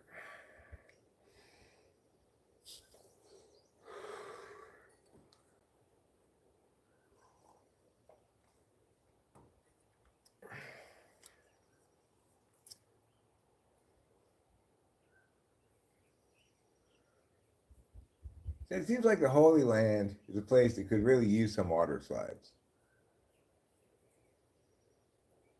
I think both the Palestine, even if we were to just put in, if we were to take half of Israel and half of Palestine and turn it into this, I think it would make both the Israelis and the Palestinians happier. Like half of it could be on Palestine's land, half of it could be on Israel's land. The Palestinians and the Israelis would have to cooperate to operate the waterslide park to make money successfully. They'd have to work together. That would bring them some common ground. Okay, look, we both want to make money here. Let's peacefully operate the water park together, the waterslide park. And the Palestinians would be like, no, Hamas, don't blow up those water slides. We're making bank off this shit. And the Hamas would be like, well, I'm not seeing my taste of it. And then the Palestinians would be like, here's some money. And they go, okay, we won't blow up the water slides. And before you know it, Israel and Palestine, they'll be super rich from waterslide money. And they'll be high-fiving in the streets, both of them not eating pork. That's how it'll go.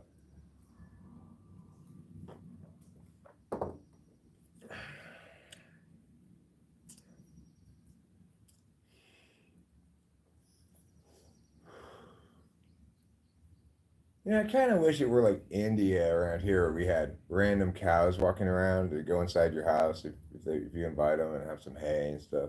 That'd be pretty cool. I'd keep hay around to feed to any cows that come by. Instead, there are no cows wandering around here.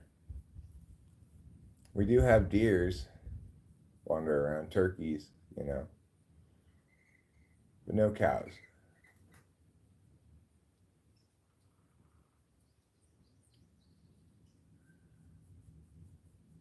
No wandering cows. No free-range cows. I'd like to start a herd of free-range cows somewhere, though.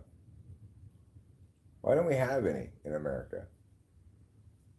Seems unfair to the cows. We have free-range horses, Mustangs.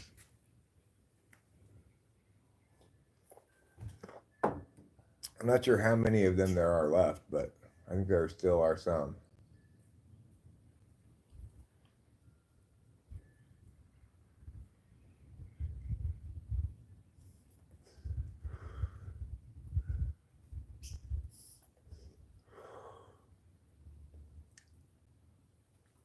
All right, I'm gonna go clean up that mouse. I'll be right back. Everything will be fine. You just wait there.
Okay, well, there's still blood on the ground, but I cleaned up the most of it. And I cleaned the cat box, which was gross. What am I going to do about the blood on the ground? Well,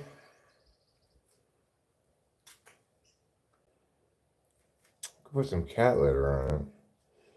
And I get some water and squirt it off, maybe. I don't really want to take the hose in the garage and get the garage floor all wet. Well,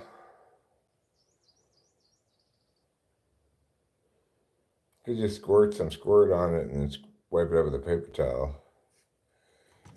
I mean, it's on the cement, so it's not like it's a big deal. I think I just get some squirty stuff and some paper towels. It's probably the best approach to this.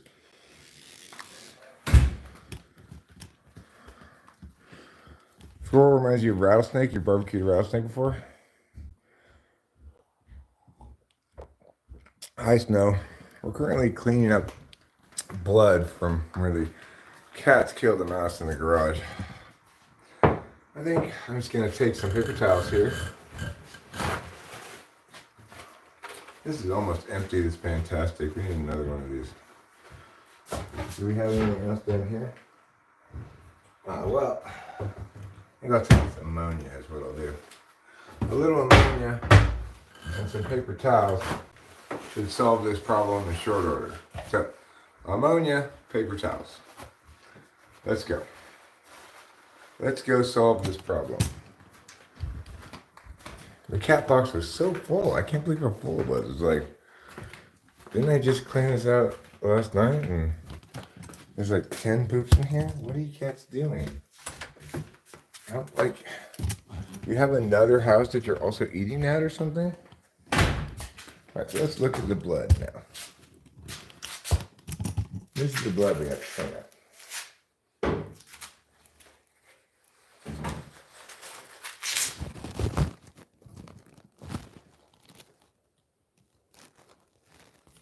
Okay, there's the blood. You can see it's pretty good.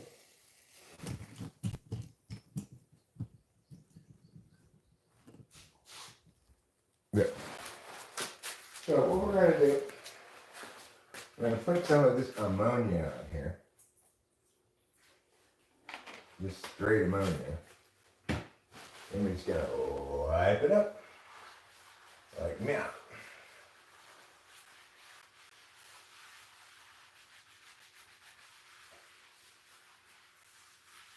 And then we're just going to say, good enough.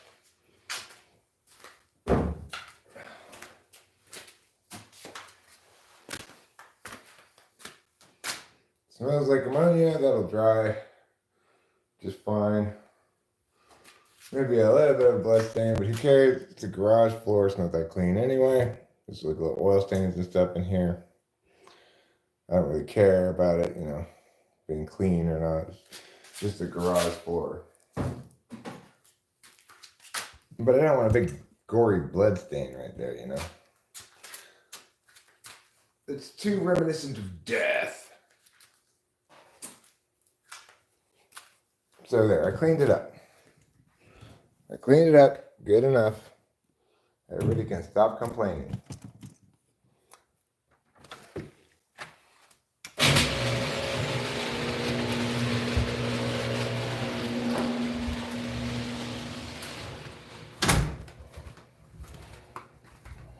I wonder if, like, mother mice took their children to see that scene to warn them about the dangers of cats. Yeah. They probably have that picture up in bars, like, don't mouse drunk. Just go home after this. If you are out about drunk, you might get eaten by that. Good doing. You really dealt with that. Thanks. You're welcome. Ammonia is something my mom used a lot. When it comes to a lot of things like cooking and cleaning stuff, I typically go with what my mom did, you know. That's smart. She seemed to have clear preferences about such things.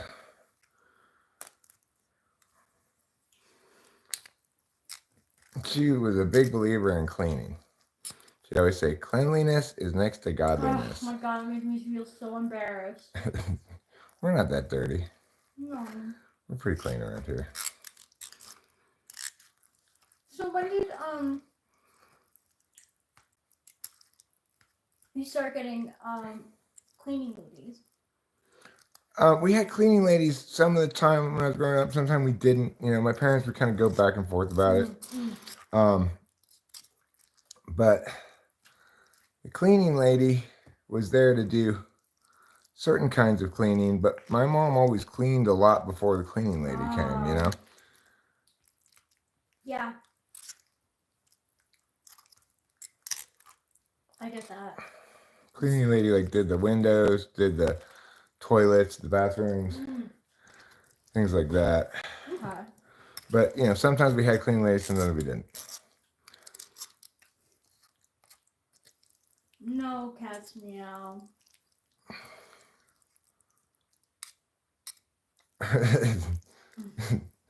Don't worry, Rachel. He does it to me too. He's always bugging me about whether I did my chores or not. I know. I have a list. I have like a list of chores like that.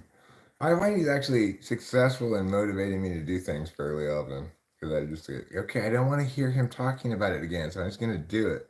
I know. That's a good point, actually. But Sean makes an excellent point as well. Fuck chores. Yeah. So, you know, another one of those fine lines we have to walk, right?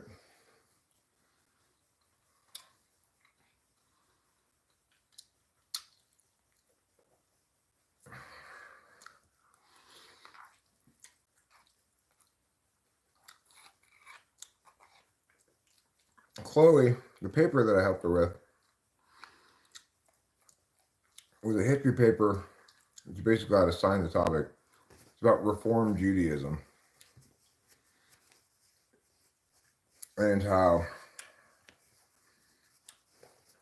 it began in Europe under this guy named Jacobson.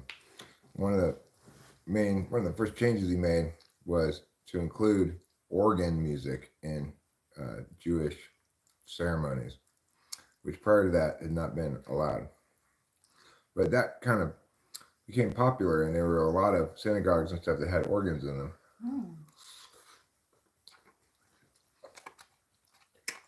Most of which were destroyed during the Night of the Long Knives, I think it was called, under Hitler. Oh, yeah. The glass night or something. I don't remember exactly what they called it, but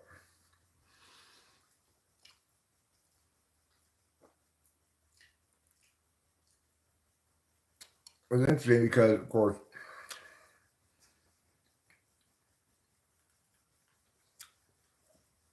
it results in a schism that continues today, where the Reform Jews tend to side with a two-state solution. The Palestinians tend to oppose the hardliners' approach to the West Bank and Gaza, whereas the Orthodoxy embraces it in full.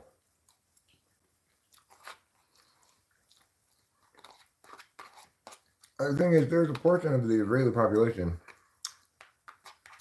not only doesn't want to let the Palestinians have the West Bank or Gaza with autonomy over it, they also want to gradually push them out by Jewish people settling those areas so that Israel is expanded into all of those areas. Thanks, cats meow. I'm nowhere close to what Eric can do. She's not my competition, she's my teammate. Yeah. I think it's great that she continued streaming after I was done for quite a while. Yeah. I think that's fantastic.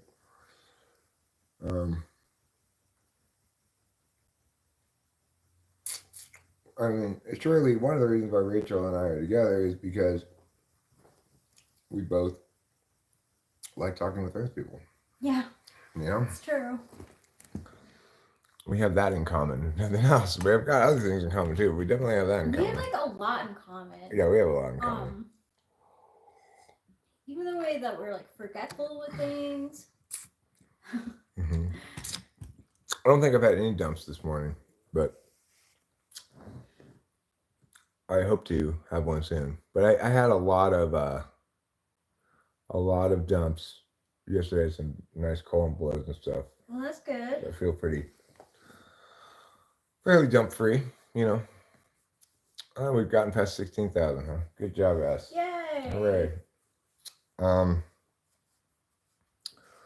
The addition of subscribers has slowed from that early peak, but we still seem to be, I mean, we're definitely still growing way faster than we were during the stagnation period. We're plus 2,245 the last 28 days. It would be great if I could keep that close to 2,800, 100 a day, but if I get 75 a day or something, that's still pretty good. And if I pick up 2,000 subs a month, well, in a year, I have 30,000. 2 years, I'd have 54,000. 3 years, I'd have 78,000. It'd take me 4 years to get to 100 grand at that rate, I think maybe we can do a little better than that if things work out properly, things work out well. Thanks. Yeah, love of anime is not one of the things we have in common. But I mean, like, that's such a small thing, right? I think Rachel likes that I like anime. I do. And I like that she'll sit here while I'm watching anime and she'll watch her own thing on her phone. Sometimes I'll watch, of course my attention span is short when my phone is in front of me, but you're just not that into anime, that's fine. I just, I actually was saying last night how, like, I feel like I missed out on some good stuff, though, because I just don't, like, reading. You're just not always up when I'm watching anime anyway, so no, that's true. You can't keep up with all the storylines. No, because you're missing episodes. Yeah. And I mean, we're not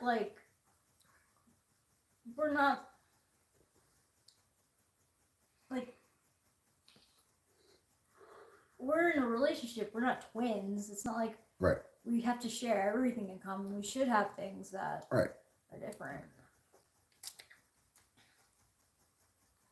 For example, because you're a girl, you like girly stuff. Yeah, I do. Like makeup and clothes. Mm-hmm. I actually have more in common with you on that than most men do, because I'm actually interested in talking about fashion. I just don't. Yeah, you do. I'm just not interested in being fashionable myself, really. Why do you need to? You have all the facts at your disposal, so that makes you kind of free to do whatever you want, because you know what's good and what's not. But I don't want to be actively unfashionable, like in other words, trying and failing. I don't want to be trying and failing. You don't? Yeah, that's the situation I don't want to happen. I don't want to try and fail. So there are circumstances where I try in terms of fashion, right? And in those instances, I want to look good, and I want to make sure I don't fail on a fashion level. I don't mind failing if I'm not trying. If I'm wearing my dad's old shorts and a belt and just whatever t-shirt, right? Then it's fine to fail. I mean, you're not like. I mean, it's such vain shit. Like, I mean.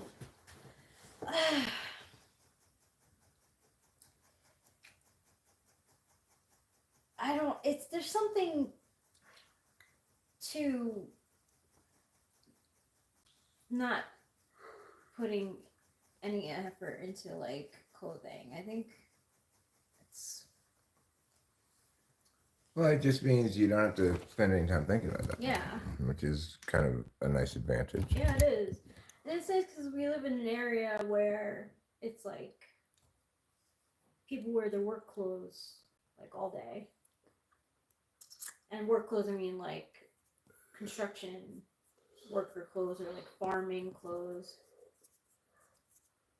The guy who drove me back to the casino from the mechanic was wearing Carhartt overalls too. He's an old guy like me. He was older than me probably. Wow. He seemed cool. Seems to be kind of like an old retired guy who decided to get a part-time job as just sort of a general gopher helper at the mechanic or something. Oh. I'm not quite sure what his deal is. I'm glad that you were able to get a ride. Yeah.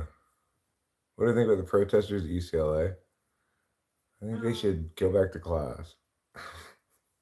I think they should do. I think they should go back to class or stop being in college or something. Why are you protesting Israeli policy? Or some nuanced American involvement with such?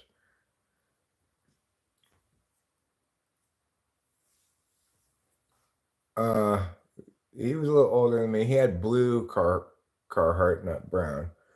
And he smoked cigars. There were cigars in his car, like Swisher Sweets. We talked about the casino a little bit. He goes there every once in a while. We both play table games only. Like putting money in the slots is just, you might as well just go into the casino and hand them their money. Because like I think of like other times that we've gone to like Vegas or whatever, and we go to the slots and we'll go to like one of the fancy ones. Like I specifically remember going to a Wonder Woman slot machine. Mm-hmm. I remember that one. And we're playing it for like 2 minutes, nothing. 5 minutes passes, and then ding ding ding ding ding ding ding ding ding ding ding ding ding ding, and all that you get like you hit like big time. And I think we actually laughed. I'm not sure. I don't remember. We were. I think there was a period of time when we were up on that game. We walked away up, and I think we went back to it. I think so too. But, yeah, we lost. But you have to leave. You have when you get those ding ding dings, you have to like walk away because that's the point in the game where it's over pretty much.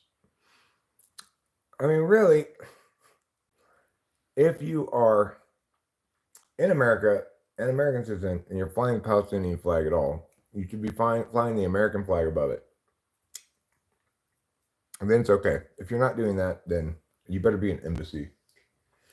In my opinion, it's just disrespectful. So I don't blame the cops for doing that, but they probably shouldn't have anyway.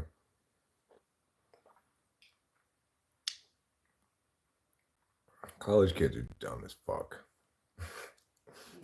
We're just so dumb. I was so dumb in college too. Yeah, I was too, and that's why I'm like, oh, I totally get. I wouldn't actually be in the protesting, but I would know people who were protesting, and I would be like, revved up about it. Because they're Americans protesting Israeli policy. It just doesn't make any sense. I mean, that's not a nation state, so it's different. It's like me flying a USC flag for my football team or something. Well, what about the Confederate flag? Also not a nation state. Indicative of a worldview, though, that probably you shouldn't be proud of. But yeah.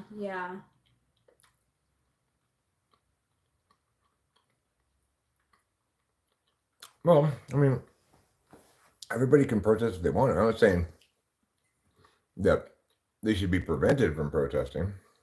I'm just saying, college kids, go back to class. You may have at one time, like in the 60s, represented a new vision that people needed to understand better than the contemporary understanding. You may have at one time represented a kind of a intellectual revolutionary force. At this point, you just represent entitled idiots. Oh, they're protesting the U.S. funding of the conflict. Hey, well, that's a pretty nuanced thing to protest. I mean, we've been giving Israel aid for a long time, and Israel doesn't need any funding from the U.S. to do what they're doing, right? in the absence of any money from the U.S., Israel would be perfectly capable of annihilating the Palestinians at any moment. So they can protest if they want. They're not incorrect in saying that the U.S. shouldn't be giving money to Israel. Israel doesn't need it. Why are we doing this? But my point is, there are positions, right? Positions that are correct, positions that are incorrect. Once you've articulated the correct position and you've won the argument, what else is there to do? Protesting is just, it's non-argumentational, right? It doesn't engage ideas at all. So people can do it, but I don't like it. If they're blocking bridges, shit, yeah, they should be arrested. Oh, they would. Oh, yeah, they would. Look, Lou, the U.S. gives money to all kinds of different countries for all kinds of different reasons, and we probably shouldn't engage in that foreign aid at all. But to pretend as though Israel would be helpless without U.S. aid is to be insanely wrong about the hyper-effective, hyper-powerful, hyper-militarized Israelis.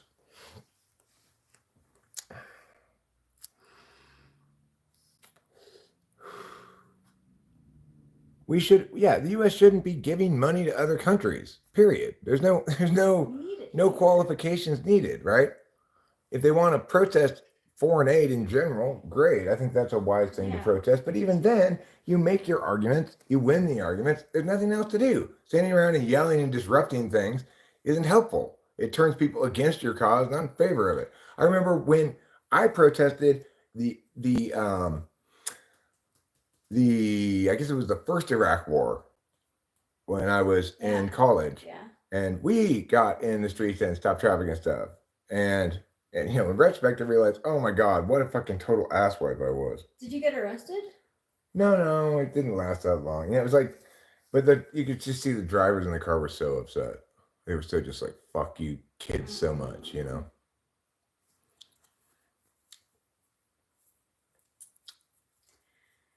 I was like, I took a quiz and I got that I was 9 Enneagram, and I was listening to some YouTubes about nines. They were saying how like nines as a whole in a society, when people turn their backs on things or like go ignore it, because like that's a 9 trait is to like ignore the problem. They go numb to it. So they were saying that like sometimes there's like action that needs to be taken, and I thought about protesters. I was like, oh yeah, they actually do something, I guess. I mean, I think protesters should have protested and probably did. The second Iraq War, the first Iraq War, which was the one that I protested, was an appropriate U.S. military response to aggression by Iraq. I was just too young and stupid to know that, to just think about it properly, right? So, in contrast, the second Iraq War was totally unjustified. Even if you buy the official story, it was unjustified because Iraq had nothing to do with 9/11, right? And the purported weapons of mass destruction that for some reason justified U.S. invasion of Iraq, which it never should or would have in the first place, that war was totally unjustified and should have been protested. So, you have to be right about the specifics of everything. In this instance, they're correct. The U.S. shouldn't give Israel money, but it shouldn't give anybody money. And we're going to continue to do so. And that protest they're protesting something too nuanced to protest.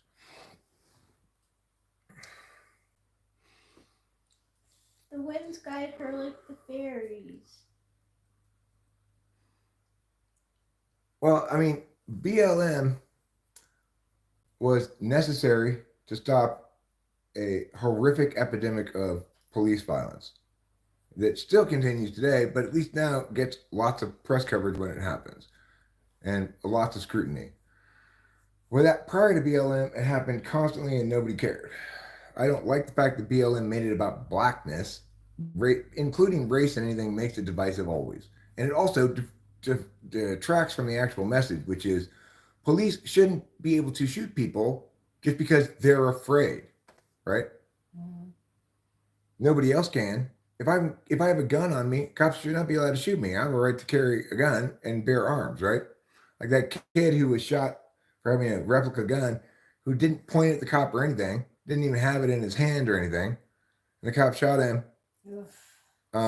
in the hand, fortunately not in the body. Oh my god. But the cop had absolutely no justification for doing that. Of course, the police union chimes in. Don't Monday morning quarterback. He had to make a split-second decision. No, he No, he didn't didn't. need to make a split-second decision. He needed to take more time to make his decision. And he didn't take more time. If you're that afraid, you shouldn't be a cop, right? There's some cop who shot like a chihuahua that was barking at him and claimed to be afraid of it. It's Oh like, my you God. pussy. You fucking pussy. Shooting a little dog that's yapping at your ankles. Horrible cops, you know.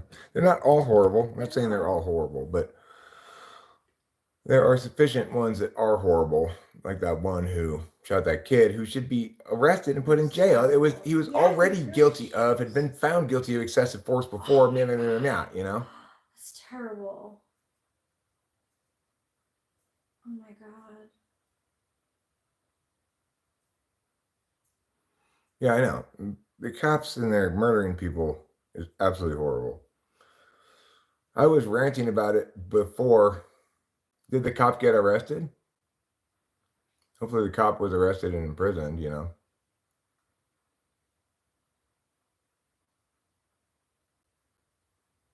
Right. The cops in general aren't bad. I think most cops are decent people. I think Mariposa has a good sheriff's department. I've never engaged with them before about anything. We do want to go in there and let them know that we're live streamers and it's possible they could somebody might try to swat us, you know. We haven't gotten around to it. Yeah, that's good thinking. But we will do that, you know. Yeah. And yeah, I like the policing around here. Seems appropriately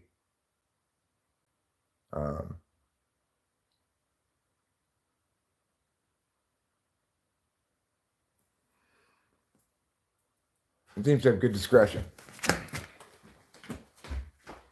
Trouble? Where are you?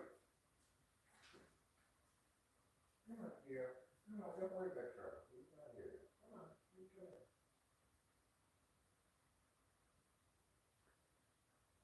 Come on, dear. Come on. Come on, sweetie. Yeah.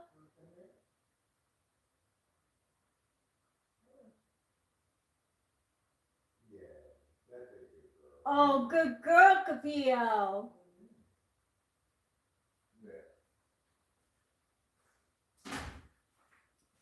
He's becoming not afraid of me. Which... Well, I threw my shoe at him this morning and I hit him on the bounce after he was running away. That's good. Well, that's unfortunate, Shano. Really unfortunate. Oh my hopefully god, they, that is so unfortunate. hopefully the family won a huge civil settlement at least. Probably they did, but. Oh my gosh. That's so wrong. Yeah, it's really depressing to think about those things, you know. So I'm glad the BLM movement happened, even though I wish it had been the Eric's understanding movement, right? It would have been much better. We wouldn't have been distracted by the idea that somehow racism was a problem here. Instead, it's murder that's a problem, which is a much more significant problem, right?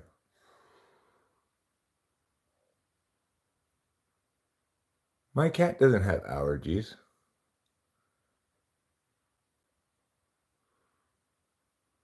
What do you think my cat's allergic to? I think Iron Line might be talking to someone else. Probably.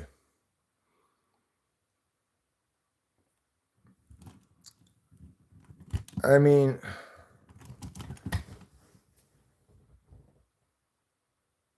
it's an example of over-knowing, right? The people protesting about the Biden-Trump election, the transition of power, they knew something that was false, or at least that they could not actually know. They knew that the election had been stolen. There's no good reason to know that. It's probably not true, even if it is, there's no good reason to believe it is. And so, accordingly, they're just protesting on over knowing, right? Knowing something they did not know.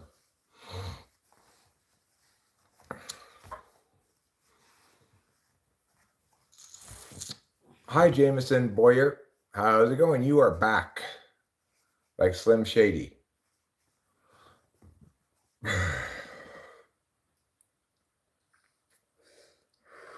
All right, I think it's time to pull a couple bulls. You know, it's weird. Seems like since I quit smoking cigarettes, I smoke less pot, which is the opposite of what I would expect. Yeah. But maybe because I hit these more frequently, but probably not more in total than cigarettes, you know? I have no opinion about that, catch me out, as to whether Trump was behind the protest or not. I haven't looked into it or not. I think Trump consistently throughout his administration displayed a contempt for the truth and for, you know, the laws of substantiation. You don't make claims about things you can't substantiate. Does that qualify as incitation? I don't think so. He's just, you know, the leader of a ship of fools, right? I think he genuinely believes what he says, even though it's obviously bullshit, because I think he's an ESFP and doesn't know how to think.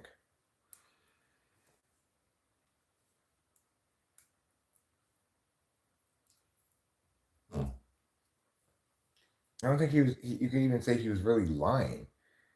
Like, he genuinely believed that there were, you know, 1 million people in this crowd for him, because that's what he wanted it to be, and he used his feelings to decide things.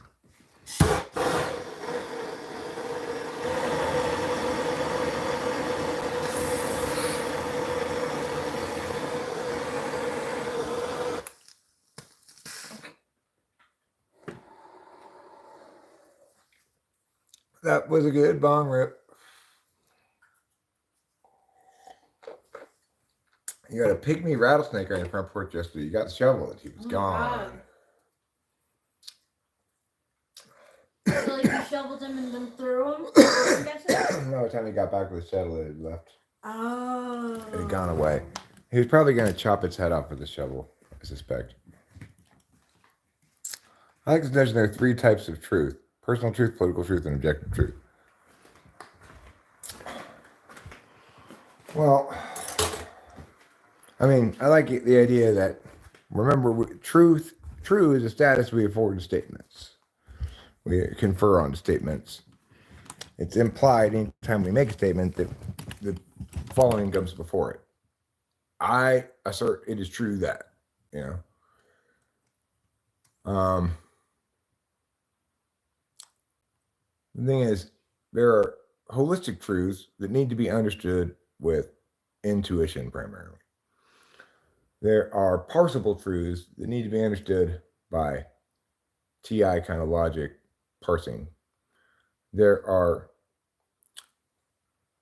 personal truths or autological truths that need to be decided by your feelings, what's actually important to you, what's precious. There are physical personal truths that need to be determined by SI, whether you need to sleep, eat,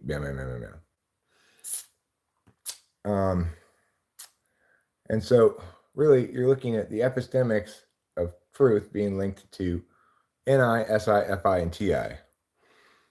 If you get somebody who's FI above NI in the front stack, like an ESFP, you see somebody with a relationship to truth like Trump has, which is fast and loose to say the least.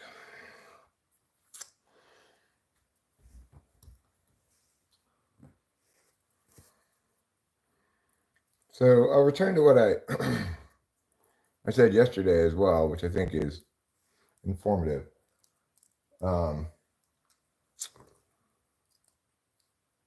NIFE or FENI fundamentally expects things to go as they're supposed to, whereas SI and TE or TE and SI fundamentally thinks you don't count your chickens until they're hatched.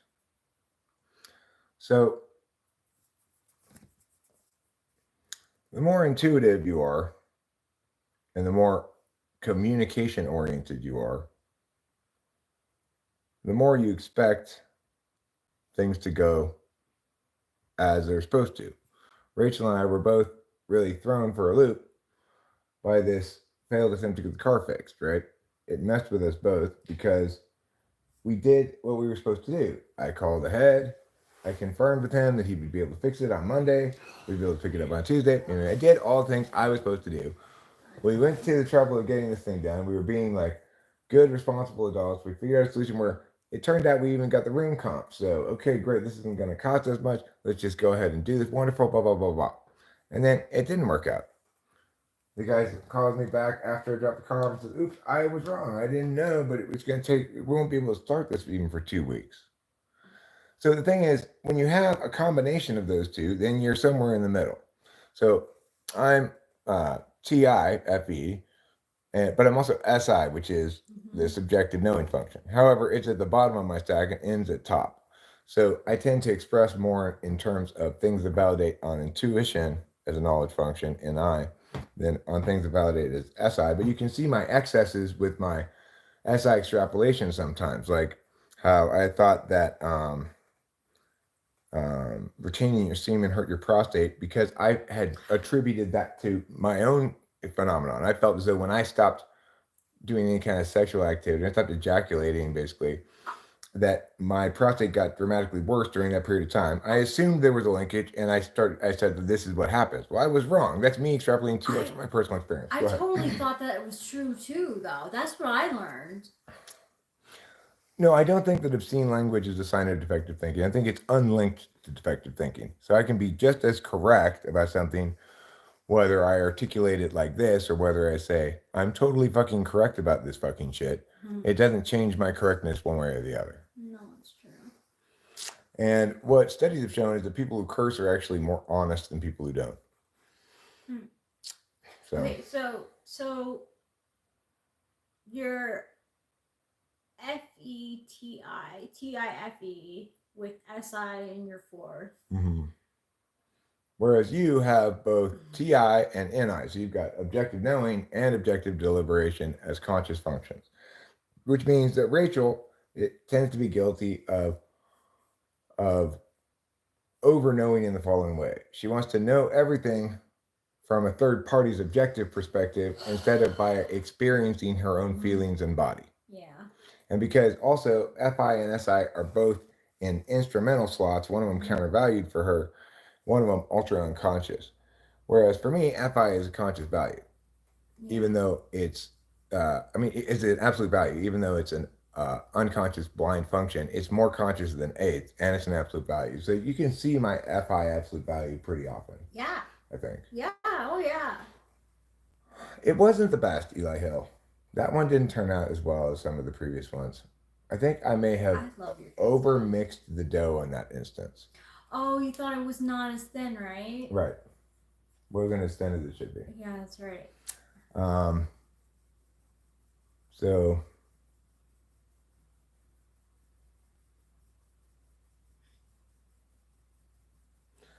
right, well, and I like type talk when it naturally occurs like this, where it explains the world better than really anything else, right? Casey Jones. Casey Jones, you don't need to inform us about your ejaculation schedule, thank you. Yeah. We really probably could do without that. Let's see. This one. So let's take a look at something here. So basically, all the kind of argumentational frames that can be articulated break down to can be categorized according to one of the 8 functions. I'll put the link here so anybody could look at this if they want it, but I'll put it up on the screen and I'm going to read through some of this, I think.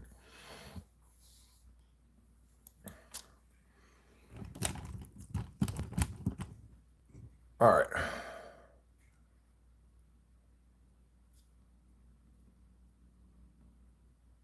So what this says here, make it a little bit smaller. All right. Arguments and the frameworks they imply represent. Implicit frames. An argument in a debate round, like any argument, carries with it the frame that can be inferred from the argument. For example, if I say we should exercise to keep our hearts healthy, one implicit frame, a set of facts the statement presupposes is not in any dispute, is that maintaining heart health is good. The above statement uses numbers 3 and 6 from below as its implicit frame. Preventing harm is good. Once it is established that harm is prevented, its value is not questioned. That there are reasons linked to studies or data, and that such information is more reliable than personal experience in determining matters of one's own body is another implicit frame. We can break down every argument as an example of one or more of these implicit frames or values. Frames that can be made explicit. Singularity, which is preferability over all alternatives. Only this will work. Originality, high ceiling, potential for much greater impacts than known approaches. 3. Harm prevention or remediation, relates actions to outcomes to intentions. Representationalism, the extent to which things mirror the general mores and standards of a given population of arguers. Relative absolutism, this attains absolute status under certain conditions. Absolute relativism, we look to empirics for a more efficient course against outcomes in the status quo. Reliability, we know it's worked many times before and anticipate similar outcomes going forward. And execution, we need to shake things up a bit or make the status quo uncomfortable by adding unpredictability. Poorly logicked against purpose, self-interest. Explanation. Making frames explicit like we do in debate upholds the implicit value of relative absolutism. We set the status of something Z as status X for the purposes of debate Y, and thus needn't ever consider within the event of the debate whether something Z might actually have the status not X and G. This is so because such violates the implicit frame in which the discourse occurs, that of relative absolutism, in which a given claim carries with it the burden of its meanings and the implications thereof. That a given course ought to be pursued because now is the tipping point, or Y is the key to X, are arguments that presume singularity. The best link story is the correct one, and conflicting link stories are wrong. In reality, most impacts in complex systems can't be causally reduced. Representationalism is the notion that inclusion and equality are good in and of themselves, and thus runs afoul of other implicit frames frequently. It views claims not as matters to be legitimized by absolute relativism, but rather through linkage to populations. The populations themselves are reified, however, in order to frame through this perspective. This means that while some individuals may identify as a part of a population set membership can't actually tell us anything about an individual. Thus, claims made here don't link meaningfully to the claim for others operating under different implicit frames. Originality manifests the implicit frame of preferring alternatives to that which has been done before. It makes arguments of inherency and underestimates the risks of untried approaches to things. Arguments that display this implicit frame are rare, but include, we ought not limit carbon emissions because solvency will arrive in some manner we don't anticipate. Carbon caps comprise a very poor workaround kind of solution, and because of the harms implicit to limiting manufacturing capacity, we ought to wait until we have a better solution. Reliability overweighs potential harms from untried solutions. It favors that which is known to correlate over that which may potentially correlate with greater strength, but will produce ancillary and unintended outcomes. Execution manifests as a push to take action without further discussion or deliberation. As such, it usually justifies itself with singularity when it appears in argumentation. However, it also manifests as the implicit value underlying statements such as, since we don't know how bad it will be, we should take a lot of extra precautions. Such an argument presumes that doing something is better than doing nothing. Harm prevention underlies any argument that advocates on net impacts, such net impacts are necessarily measured in terms of benefits and harms. As such, harm prevention underlies every argument within an absolutely relative frame, but also operates as a foundational assumption for most arguments under a relatively absolutist frame. In other words, while the latter frame doesn't implicitly require that one prefer the good, concession to such functions as a precondition to the attention of others. This is hard to understand, I gotta tell you. It's right, but I don't know why I wrote it like this. I wrote it in ways, I could have written this in ways that are easier to understand. This sounds too fancy. So, but I do spend a little time here distinguishing between RA and AR. You call it RATI. You can call it ARTE, okay? So these things link to functions like this. Number 1 is ni. Number 2 is ne. Number 3 is te. Number 4 is fe. Number 5 is ti. Number 6 is te. Number 7 is si. And number 8 is se. So those functions link like that, okay? So ti, relative absolutism. Under this frame, words are absolute in their expression, but relative in their meaning. So whenever someone says something, those words have precise meanings in that context. They're unchanging meanings, just as the weight of a 1-pound brick is unchanging. However, in another context, one might define the word differently and thus offer that this time the brick is 2 pounds. Once agreed upon, that's what it is for the duration of that exchange. The reality of the brick is just a status that's absolute within the frame reality, which itself is a brick to be defined for the purposes of making arguments about the relationship between bricks and reality. In other words, words are variables. You assign statuses to them, both agree to it, and then never question that again for the duration of the discursive event. Absolute relativism. The meaning of something is absolute to the particular parties and is distinct from definitional constraints of relative absolutism. Thus, people will often say things like, well, I know I said it that way, but I mean something else. Or you don't get what I mean, I'm just not expressing it well. This presumes that there is a meaning outside the precise definition of the word. RA says if you mean anything at all, you present that meaning in static words so that others can glean information you convey, scrutinize it, and determine statuses against such words. AR says no, words are how I attempt to express meaning that authentically exists beyond words. It doesn't matter how relatively absolute your conclusion is because it's not absolutely relative to me or other people. The other expression of AR is if I can establish good impacts for this population, the only way that you should negate me is by establishing that in fact there are more negative impacts to this or other populations that way. That we should never actually argue the thing in terms of legitimacy. This is not doing a good job of what I wanted to do, really. I'm disappointed by this document. The arguments we make here in competition debate produce tomorrow's common argumentational usage. There's a genuine trickle-down effect in the marketplace of ideas when ideas are genuinely good. The best arguments have multiple qualities. They are concise. They appeal to a universal and unquestioned truth. They analogize soundly. They're logically valid. They resonate with people's authentic attachments. They display concern for the common welfare, and they legitimize against a concrete, measurable effectiveness. Which is to say, they validate against all the functions, pretty much. Mm-hmm. The first one, they're concise. Is ni, sort of. The second one, they appeal to a universal and unquestioned truth, is probably somewhat FE, somewhat FE. They analogize sound as NE. They're logically valid TI. They resonate with people's authentic attachments FI. They display concern for the common welfare. That's FE. So I don't know what that. They appeal to a universal and unquestioned truth should be NI as well, but so is their concise. Anyway, and they legitimize against concrete measurable effectiveness. That's SETE stuff, right? It should be something they say like they manage the question of ordination. How much of this is ordinated? How much of what we're doing here requires you to go in a certain order of steps? Debate has historically overweighted some of these virtues, underweighted others. A proper judging of a round, in fact, ignores some aspects of arguments entirely while affording others great significance. Logical validity is a necessary but insufficient burden, typically, while measurable effectiveness is often determinant in convincing the judge to vote for you. Lay judges will often vote with their authentic attachments, so most debaters explicitly display concern for welfare, at least in lay cases. The more lay the judge, the more necessary to rely on empirics, because the absolute relativism of their judging metric implies a frame of empirics. Particular substantiation is preferred reflexively. Actual harms in the real world are weighed more heavily than are threats to principles or to the integrity of a system's grammar architecture. So it is with lay judges, appeals to conditionality-based decisions. That's not standing, which means this is unwarranted, so it fails too, are less likely to attain the correct result than are appeals to emotions likely to attain the wrong result. The resonance of an argument with an individual operating under an absolutely relative frame is to the actual experience of individuals, not to its legitimacy against other static word objects in the round. Then I make an advocacy here to the debate community. But at this point, pretty boring, Yeah, that's fine. I get it. I get it. It's dense. It's unnecessarily dense too. If I were to write that now, I'd do a better job of it. I'm rather disappointed in myself, frankly.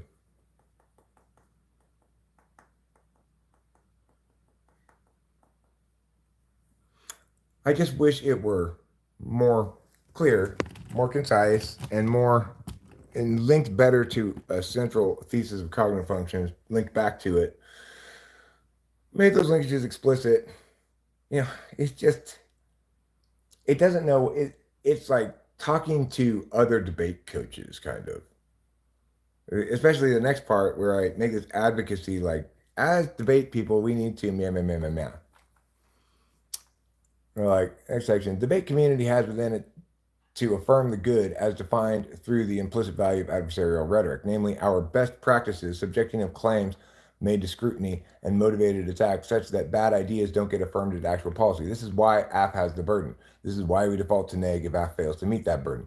Human understanding grows cross-generationally, and this evolution reflects in our argumentation. Identity politics comprise the authentic rejection of an unjust status quo in the absence of widespread incorporation of a better way to attack that injustice.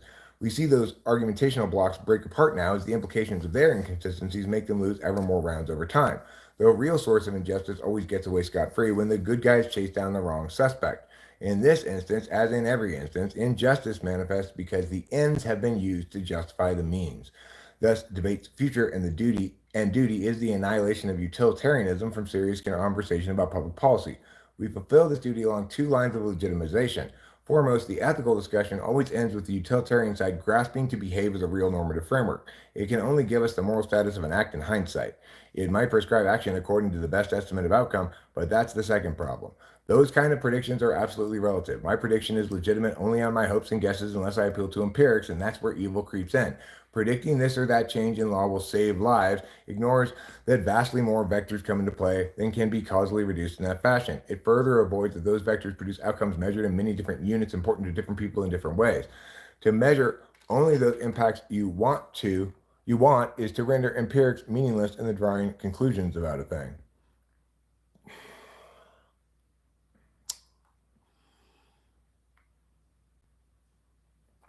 So basically what I'm saying there is we need to stop judging rounds by impact calculi. So typically in a lot of debate rounds, the debaters will say, legislators have no choice but to determine the legitimacy of policy against utilitarian frames, so we should do that here in this debate round. Well, they do have a choice, and the choice is very simple. We're not saying don't consider outcomes. We're saying respect the order of questions. Something should have to be legitimate before we even consider the outcomes or measure them,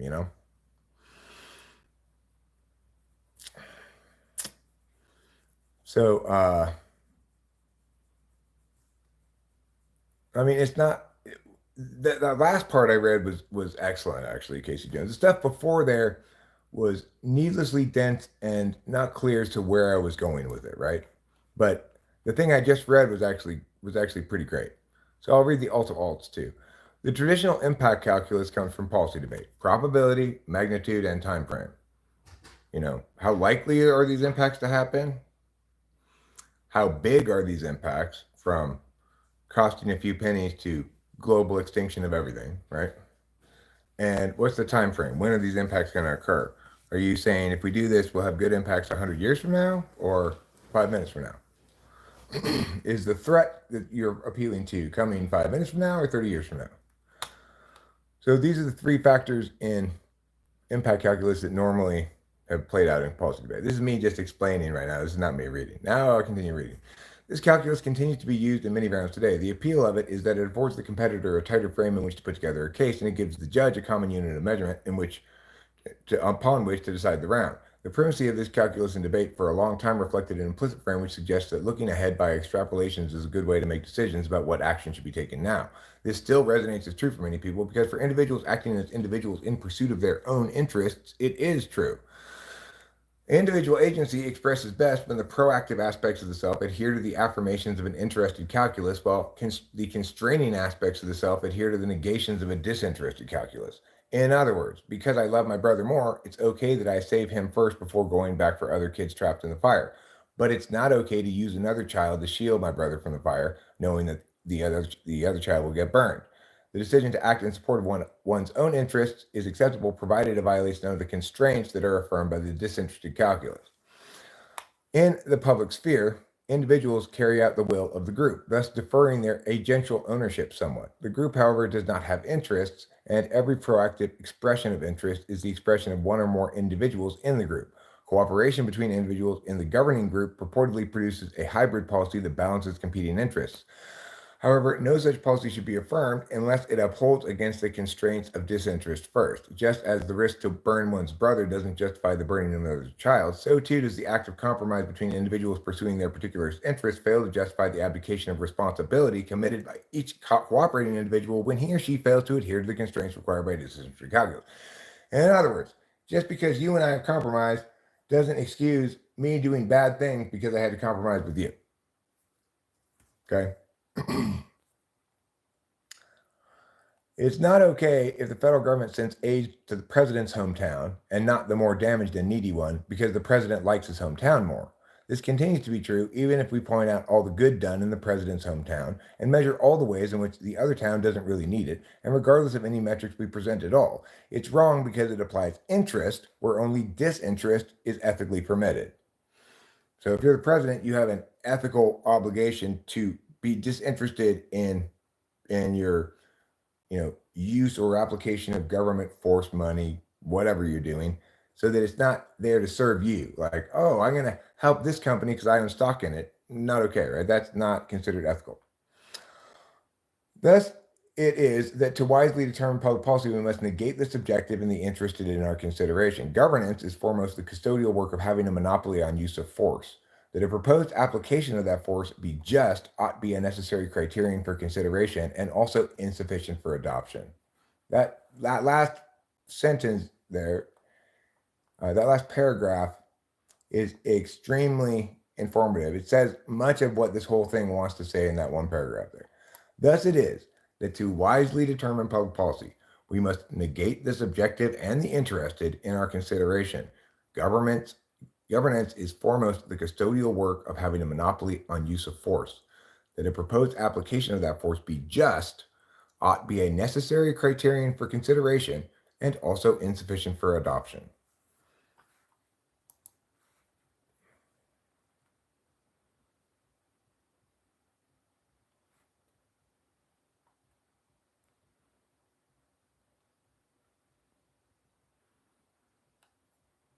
So, I mean, that's the core message there, right?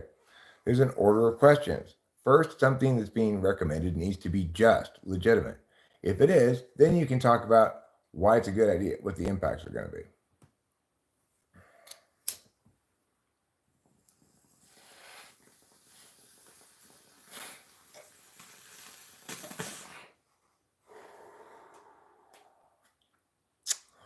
Well, Casey Jones, this is not the only thing I've ever written in my life. Other things I write are not necessarily so dense, jargony, difficult to understand, or whatever. In this instance, I will concede that this is unnecessarily dense, jargony, and hard to understand. That I could make this better. I wrote this a long time ago, I thought it was good. It was before COVID, too, interestingly. Wow. So it kind of anticipates COVID, or you reading it, you think, oh, this kid must be at least somewhat responsive to COVID. I wrote that before COVID.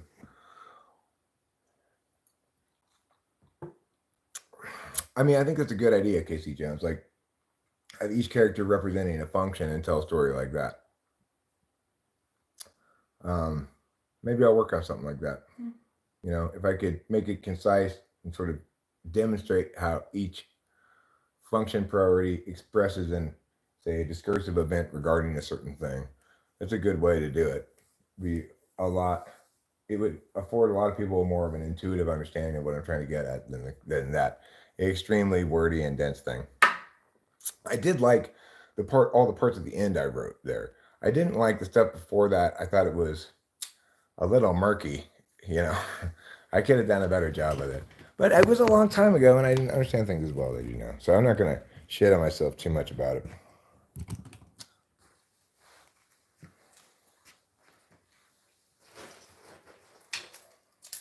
I appreciate your good suggestion, Casey Jones. That's an excellent suggestion.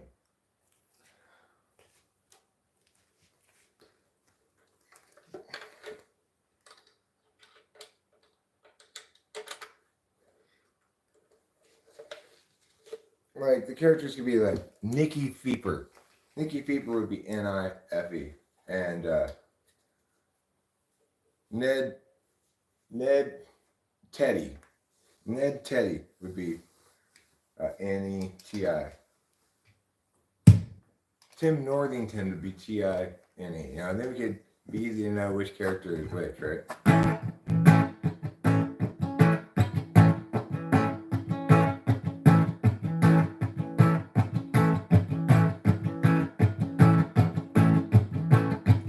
I love how clean the wording is.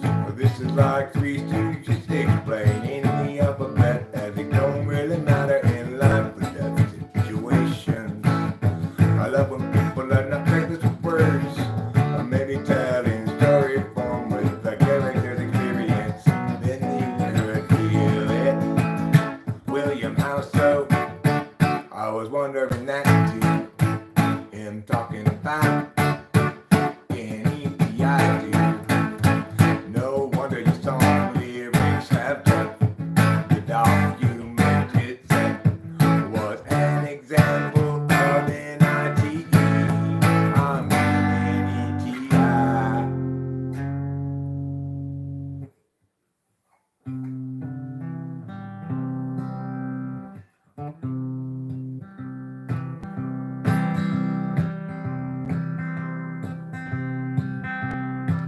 I'm just a regular guy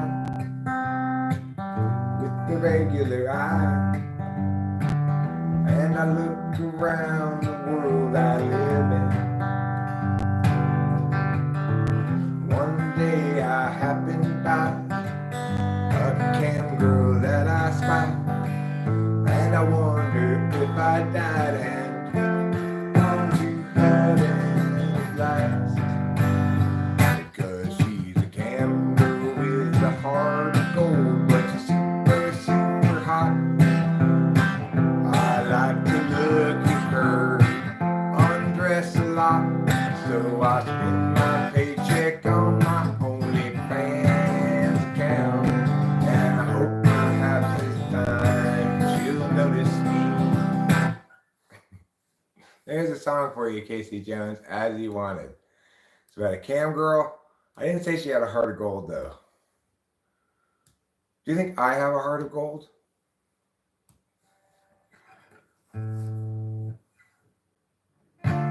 What metal is my gold? What metal is my metal? What metal is my metal? Is it silver or gold? Is it bronze or tin? Is it made out of stainless steel then? What color is my metal? Do I have a gold one? If I don't, am I still your son? Or have I failed far too much this time?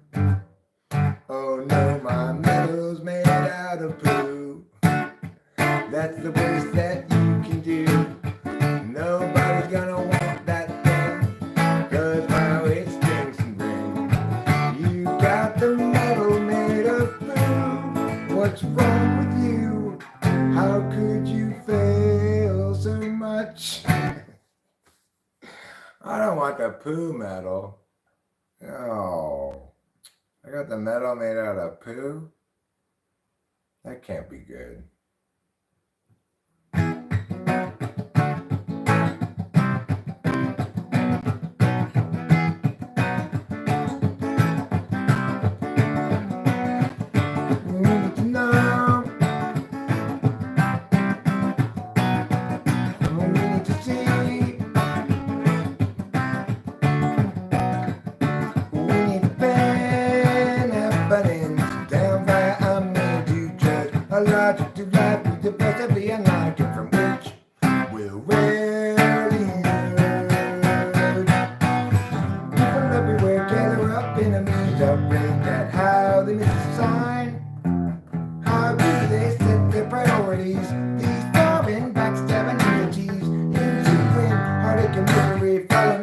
From their savage ways, insulting, cursing, and misery, wasting with such petty larceny.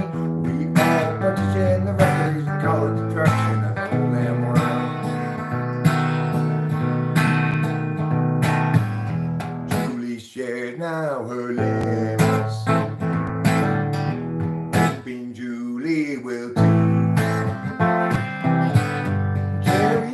for 4 minutes.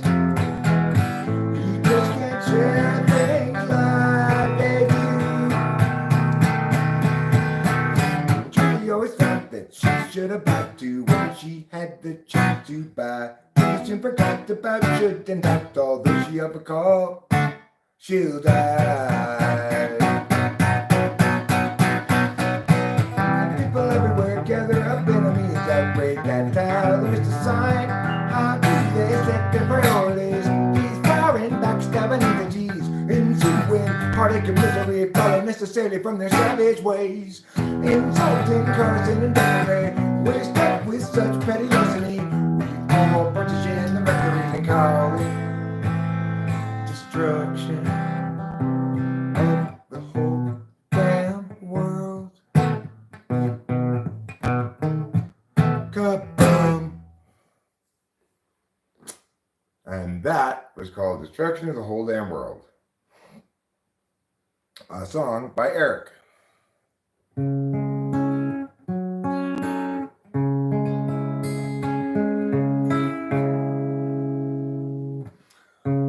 It's the second night. Let me turn this up a little bit. It's the second night when one starts to feel strange and you're wondering if the range is on. Send it. I fucked it up. I'm gonna start over. Sorry, I fucked it up. Maybe I should start right there. Let's see. I'll start over. It's the second night when you start to feel strange and you're wondering if the range is on. Sending sparks of soar in the kitchen sky. An actual night. Is there no talk to the start up above the shelves? Where she stores the chart above the sleeping forms of vivid mind figurines of Western lonely types. They lie beneath a million running suns. They're rugged and they're done with the actual night. It's the second night when you start to feel strange and you're wondering if the range is on. Sending sparks of soar in the kitchen sky. An actual night. Is there no top to the dark up above the shelves?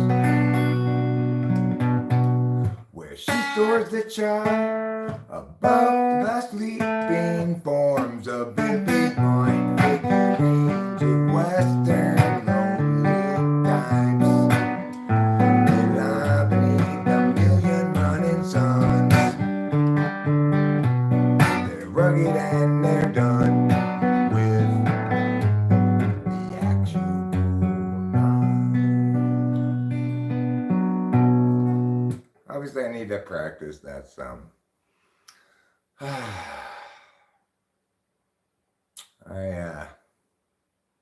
Not my best rendition of that ever. So it goes, so it goes.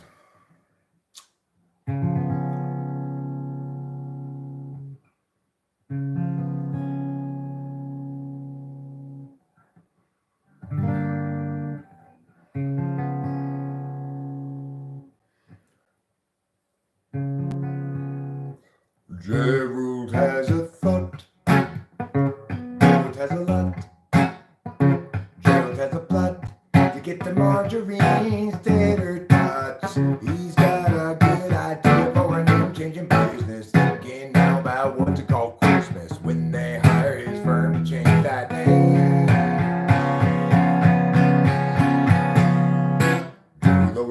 every chance he knew to return to the work left right. He'd get back to it eventually, but his visions piled up and his plans would interrupt all the work that started off so hopefully. Now his mind's back on his business, thinking of changing factless to listless. So how all the people will shout his name. And Gerald knows he understands ever more clearly now. He won't provide explanation regarding the where, the how. He'll see you and know you from inside your heart. Exciting, delighting, Gerald plays hard. But Gerald still knew there's too much to do, and he got time in the underview. Too much to do, but so where now and what? Too much time spent perfecting the skill with you.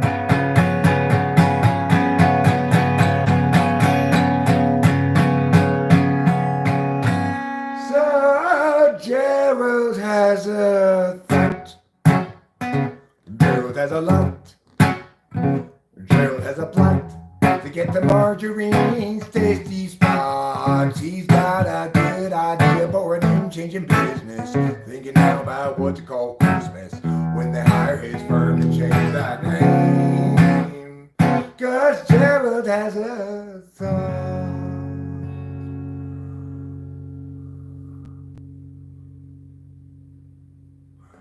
Well, I guess that's good. Is that positive response to a song? I'm assuming yes. I'm going to say yes, that's positive. I don't really have an acoustic. I could turn this down a bit. Every life lived reaches a time when the road gets into. All right, next, Sean, next. There are times, dark times, times of despair, times when it's hard to feel good. That's when I look for my sacrifice sovereignty and that statue of helpful goods. Satchel of helpful goods. Satchel of helpful goods. Satchel of helpful goods. Every life lived reaches a time when the road comes to an end.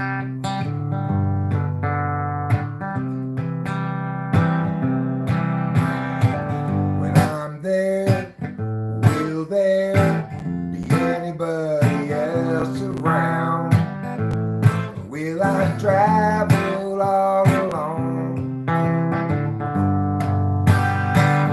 That's when I look for my psychology and I satchel filled up with bones. Yeah, that satchel now nothing but home. Satchel of helpful goods. Satchel of helpful goods. Satchel of helpful goods. Satchel of helpful goods. Satchel of helpful goods. Satchel of helpful goods.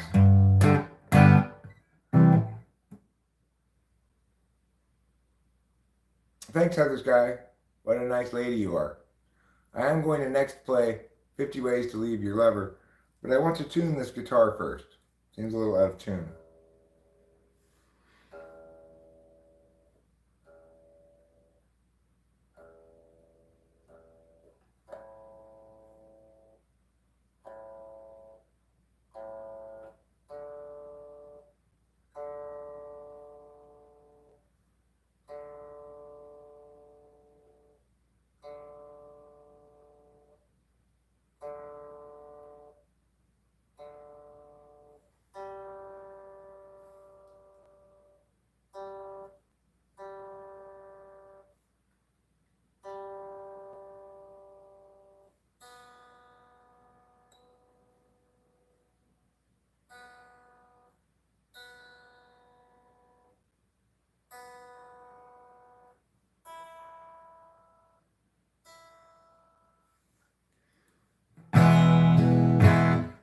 All right.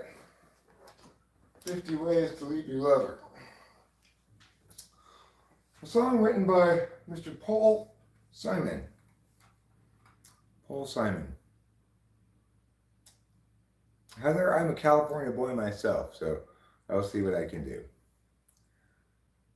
50 Ways to Leave Your Lover. Chords and lyrics. Ciao.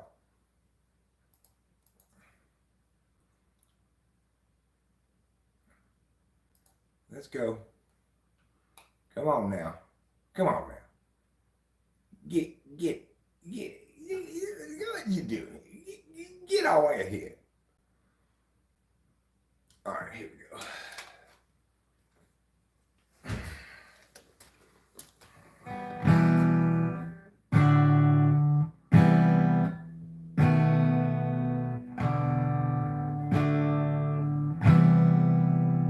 E flat diminished is what again?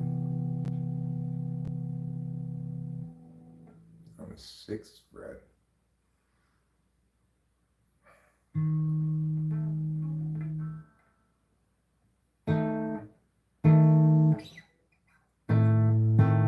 Works down here too. Right. I need to do it on the 6th fret.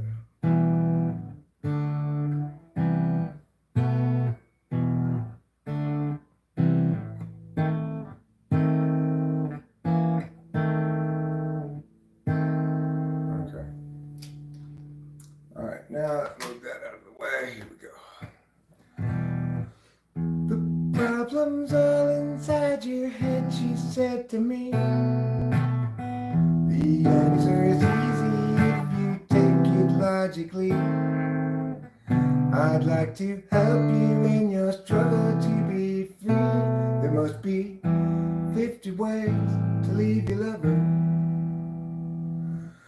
She said it's really not my habit to intrude. Furthermore, I hope my meaning won't be lost or misconstrued.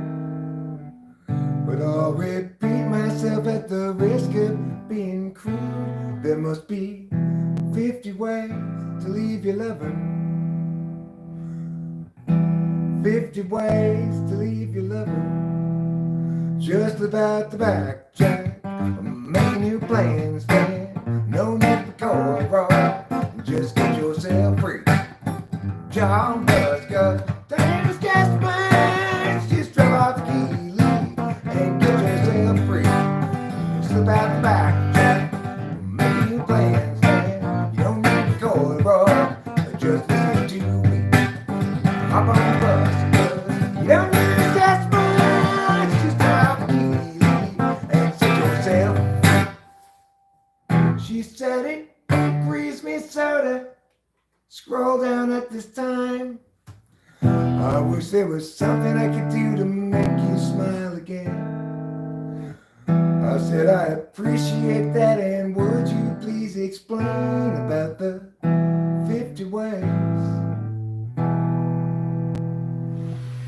She said, why don't we both just sleep on it tonight?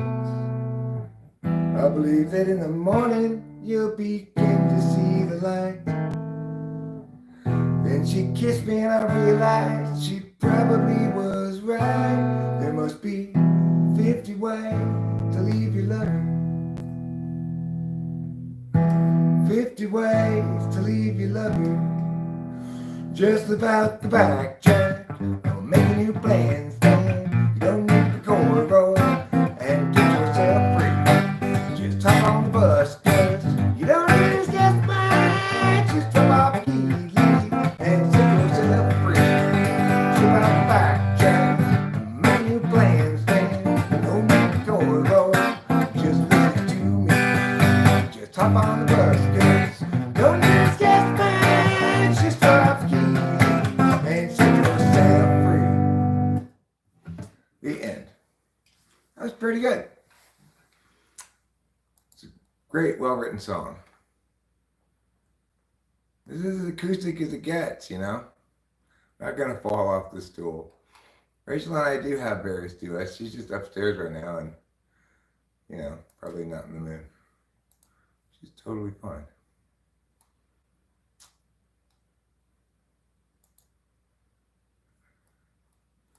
Did I add Gregory in disguise to this? I think I might have. Did I?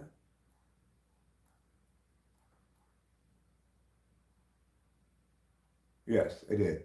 So if anybody wants to know how to play Gregory in disguise, I added it to the set list, Bobette list. You can see the chords and play it if you want to. Just for people's reference. I'm not going to actually play with it a second. I think I played 100,000 million years ago. Or as it's called, actually, Enemy Ground.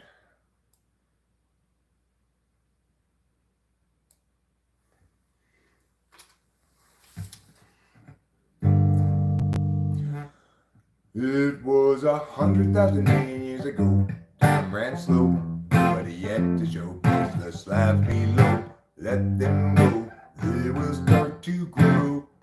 More years than two, and tears dashing through. A holy slabs come to view.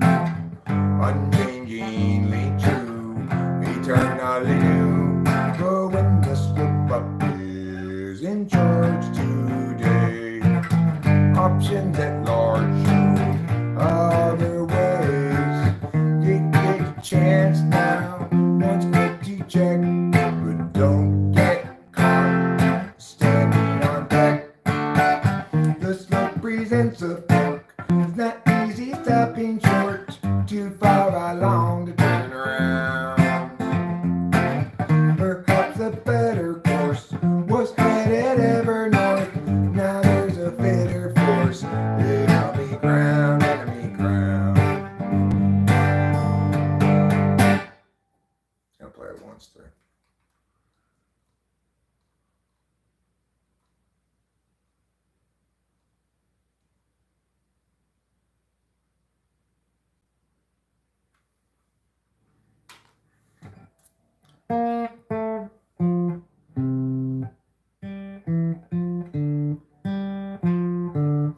Oh, well, he's Bunker Tart, Lemon Squeeze, the friendliest guy that you will see. Yes, he wants to be your friend, but he comes from around the bend, and it will be a while till he sees you again. He's Bunker Tart, Lemon Squeeze, he's a friend to you and me. He's international life's favorite go-to right-hand guy. He's international like him, and also busy like his friend the beaver bee. Busiest creature, busy as a bee, and busy as a beaver, and so much busier than Bunker Tart, Lemon Squeeze.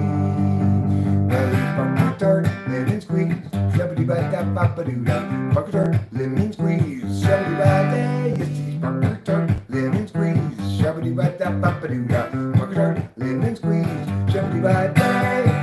And if you go to visit him for starts, remember to bring some fruit sour or tart. He's not a fan of sugary drinks because he's Bunker Tart and not Bunker Sweet. Well, he's Bunker Tart, Lemon Squeeze, friendliest guy that you will see. Yes, he wants to be your friend, but he comes from around the bend, and it will be a while till he sees you again. Bunker Tart. It's hot in here. Also, I have to poo. I have to poo super badly.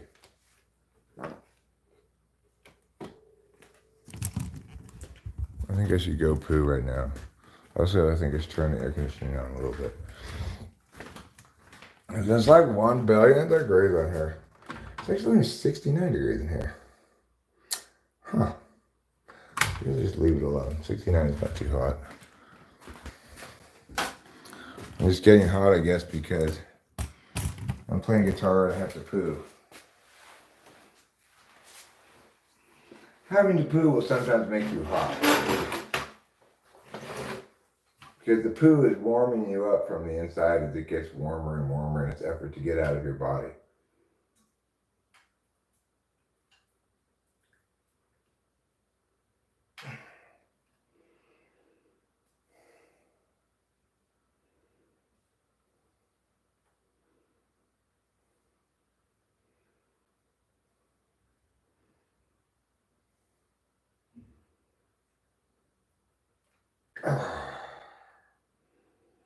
Oh,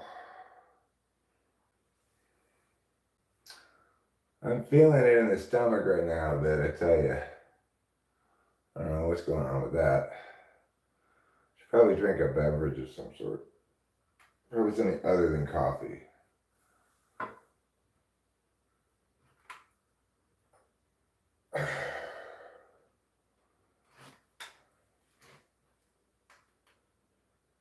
Perhaps some fresh glacier water. Harvested from an Alaskan glacier. At the rate of 1 drop per 1,000 years.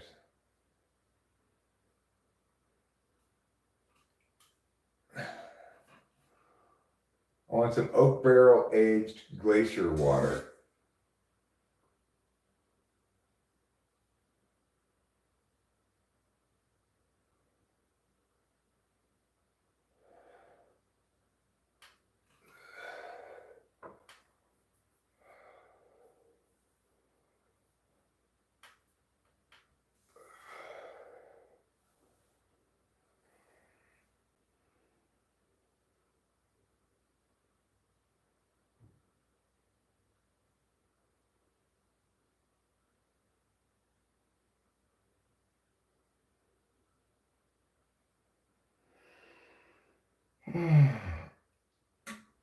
Anybody drink distilled water? I like it, but I never get it. It's got an interesting taste to it.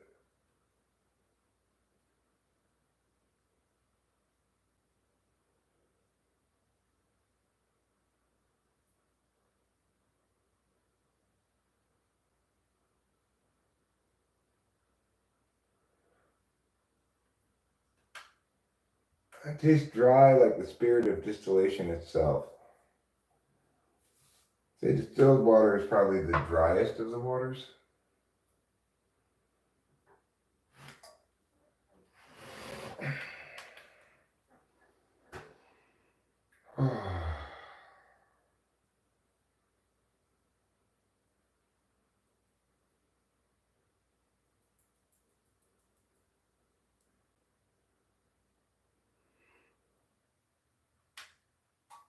Of course, you can't really powder water.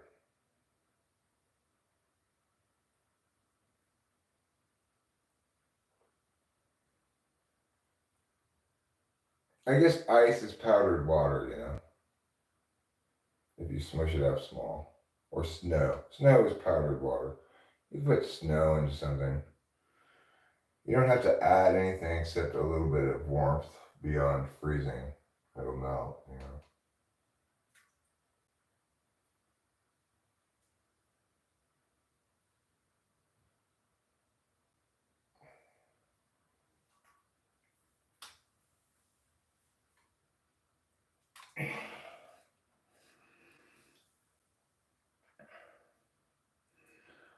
Powdered water. That's what they should call snow.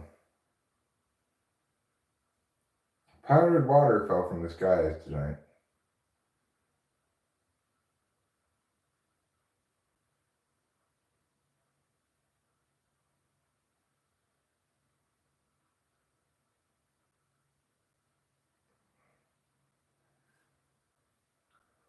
Asked why the powdered water was all white, the powdered water spokesperson replied, because we're racist.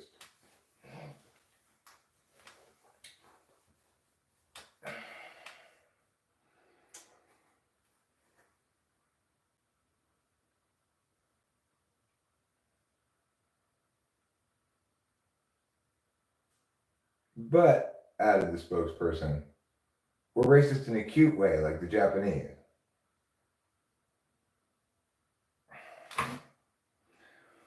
I guess that's all the poop I'm going to squeeze out of me at the moment.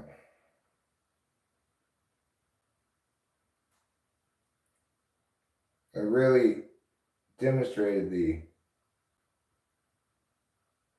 poop when you can philosophy.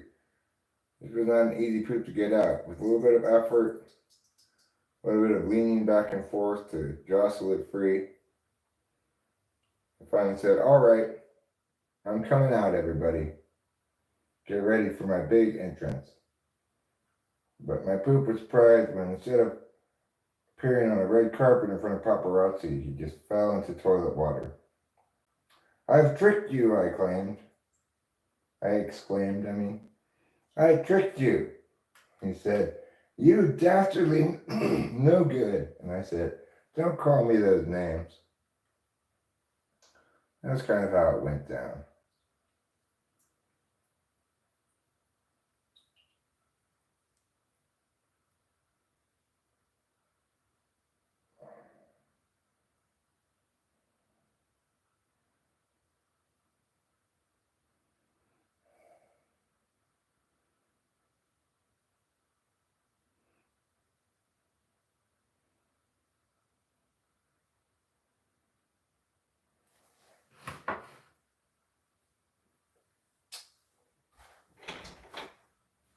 Oh.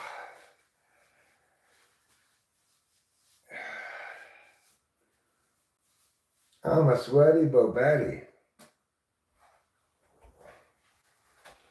Seems like I have been visited by the sweat fairy.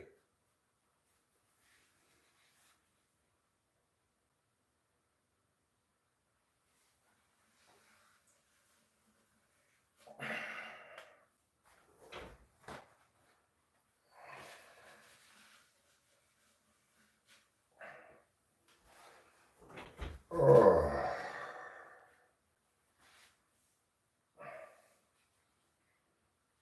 My stomach just doesn't feel good. I feel like I got more poop in me. Oh.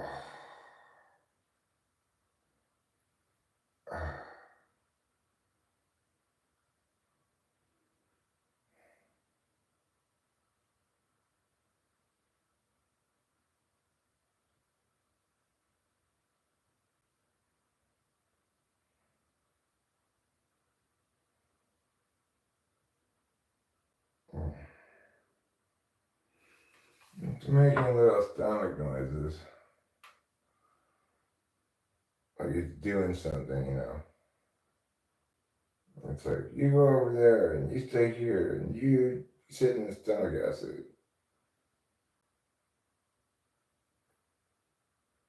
It's like, what are we going to do to push all the rest of this poop out right now?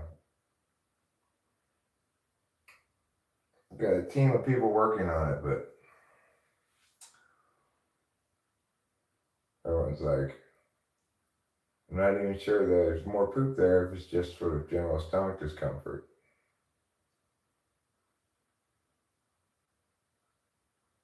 And then they look to me for an answer, and I've got nothing, of course, you know.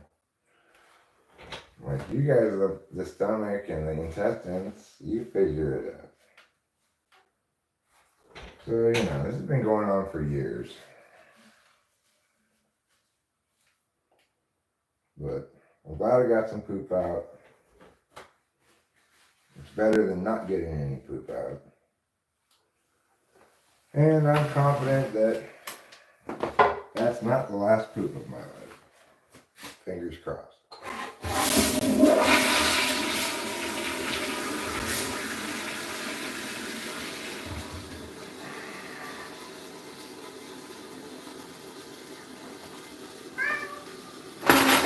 In other words, I'll have another at bat here soon enough.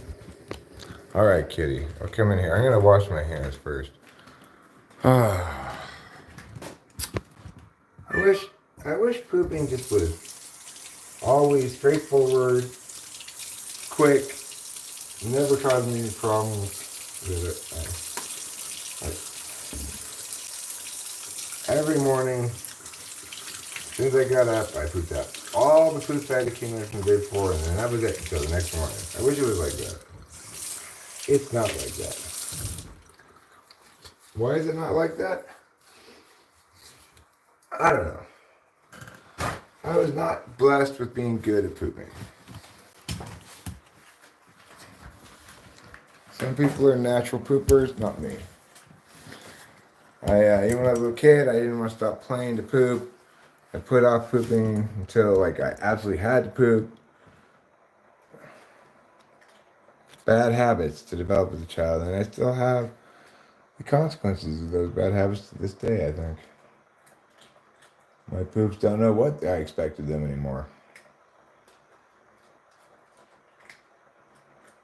Thanks to my very poor poop department administration that they've done. You have to be a good administrator for your poop department, or else you're gonna get constipated, etc. I'm gonna administrate the kitchen a bit here by taking out the trash. It's definitely full. I'll let you guys watch the cat for a second. I'll be right back.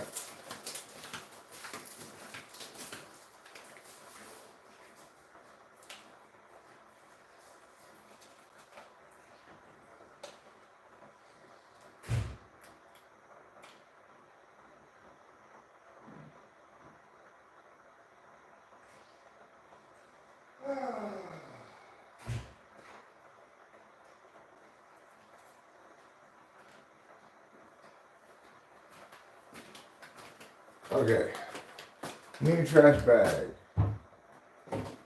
Here we go. Open it up. Put it in the trash can, just like this. Now you empty the trash, I guess. Put it over here in the new place where I think it should go, closer to meow.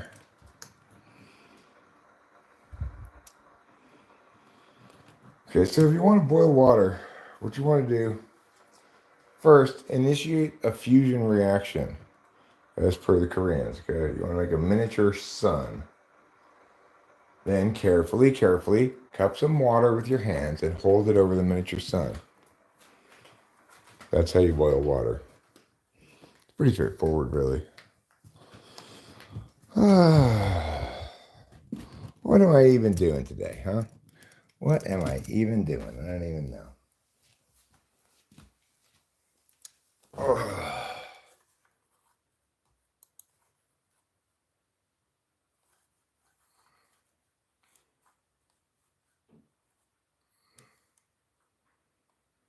I've pooped my pants before, but I can't specifically remember when, but I know I have.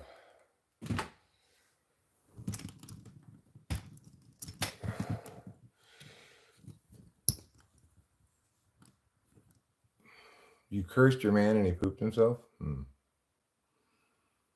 I making sausage sandwiches for dinner? I don't know what I'm doing for dinner. I don't know what we're doing.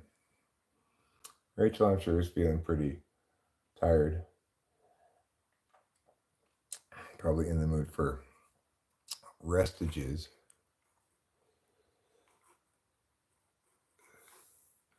That's mean of you, Savage Kitty. But you are a savage kitty, so what do you expect?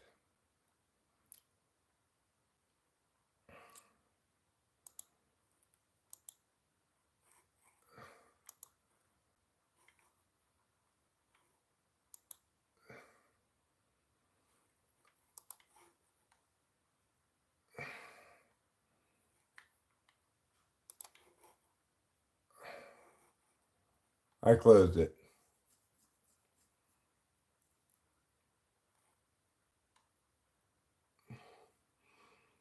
How do you know when water's done boiling? When it's full of bubbles and steam. Ooh, I like to go back and forth. Dinner one day, supper another day.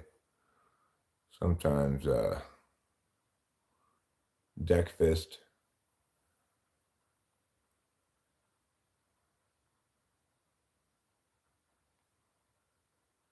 Sandy Cheeks won. He did win. Congratulations, William.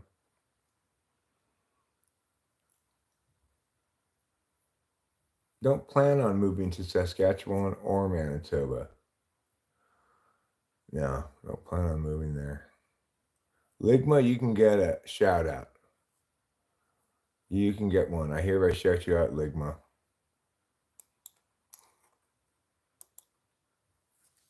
All right, I'm going to ask the following question. Best young people word.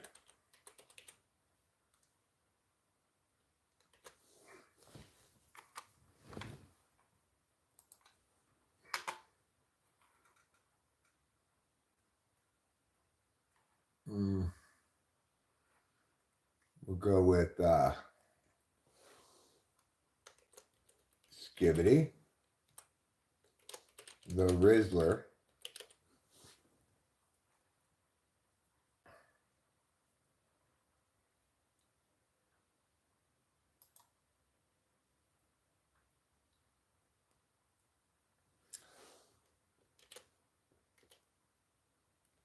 Phantom Tax,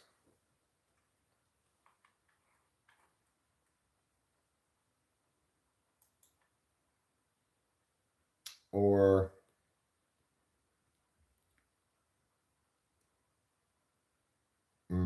what's the next one I should do? Bruh. I guess Bombclat. My stomach. My stomach's really hurting me right now. Ouch. Makes me feel sad. Thought about Sigma. I also thought about Giga Chad, but I went with Bombclat. Next time, I'll put a poll. Which are you? Alpha, Beta, Sigma, or none of the above, I guess. Or just Alpha, Beta, and Sigma I could do. My stomach hurts.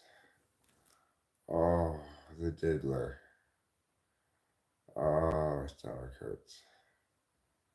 What did I do to make my stomach hurt? Did I eat something that wasn't good? Good job, Lou. I'm happy for you. Ow.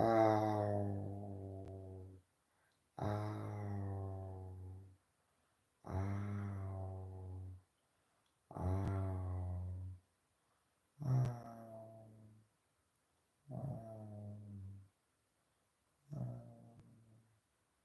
He said, do you like polls?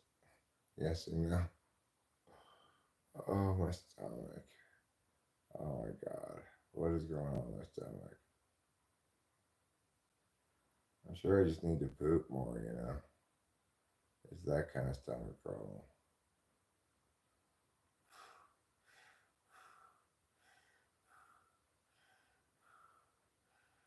I call drink a non-alcoholic beer. Maybe I will have an Ibu or an acetaminophen. I don't know. I do have ibuprofen. I don't normally take it for stomach stuff. Stomach stuff is normally pretty temporary for me, you know. I just have to wait until the rest of the poop comes in. It's fine normally.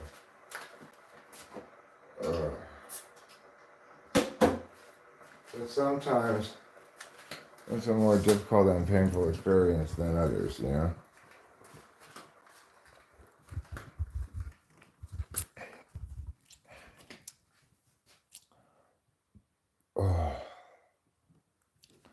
I'm gonna go back in the bathroom. If we persist for much longer, I'll probably just end the stream and go lie down or something. Until I do poop it all out.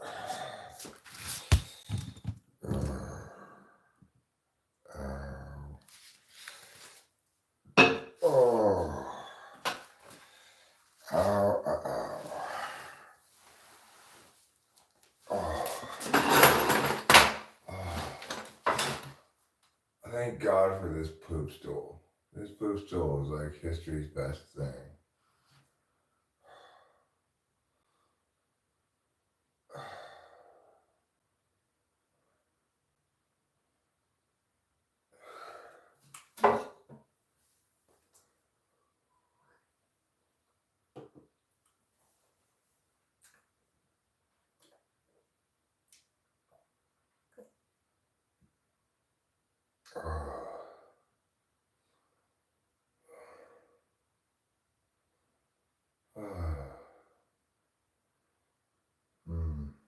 This cold beer tastes good.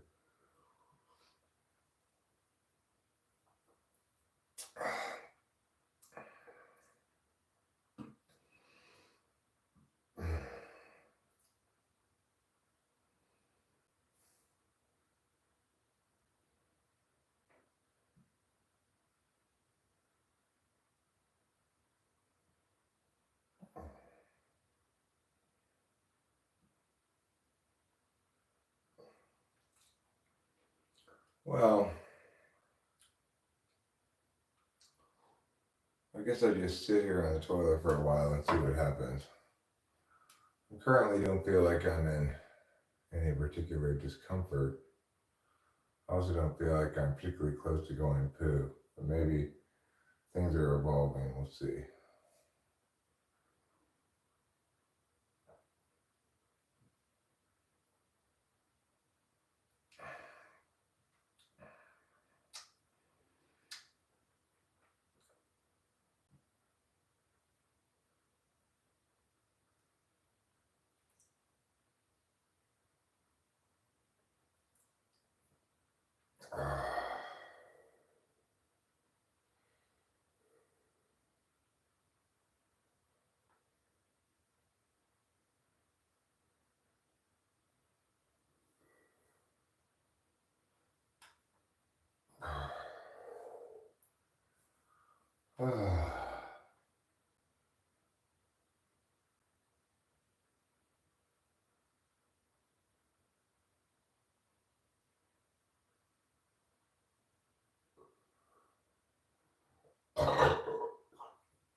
Hmm.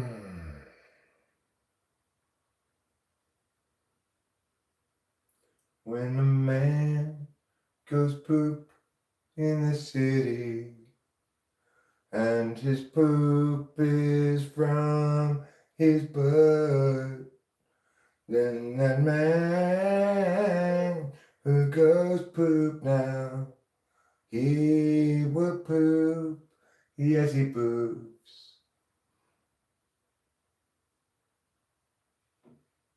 Is that Journey? I think it's Journey. Journey is a horrible name for a band.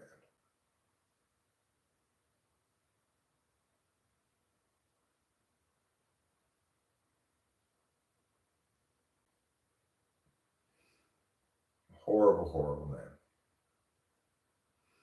I think Hand Soap, which is the first thing I see in front of me here, would be a better name for a band than Journey. Bathroom Sink would be a better name for a band than Journey. Hand Towel, not a terrible name, much better than Journey.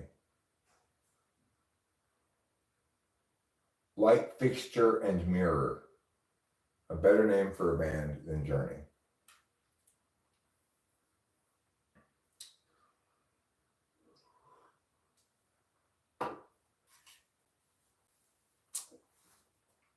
Failing to Poop, a better name for a band than Journey.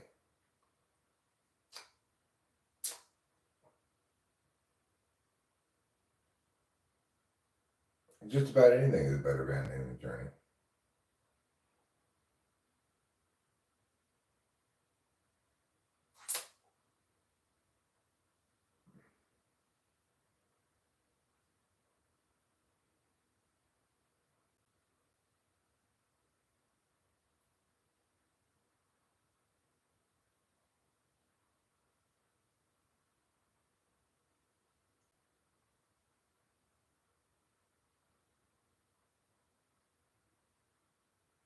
I think Wonderful Experience is a good band name.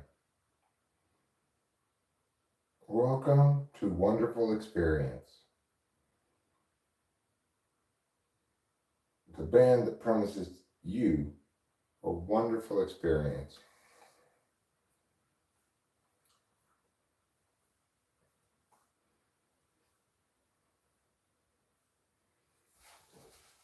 Do you love a wonderful experience? If so, talk to me.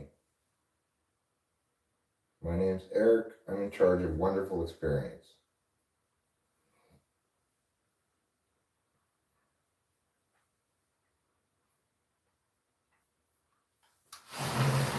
Well, I guess I'm not pooping. I did dribble a little bit of pee. Seem to be feeling better. Perhaps my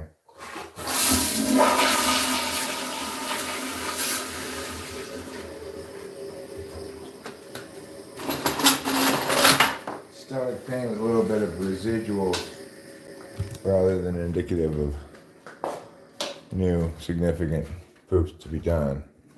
It's hard to say.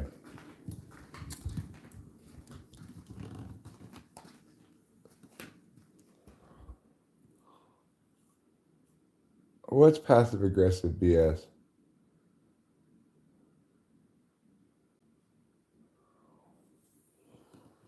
Am I being passive aggressive? I hope not.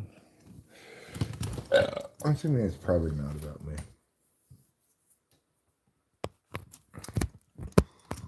Well, I think I seem to be feeling better now. I don't know what's going on.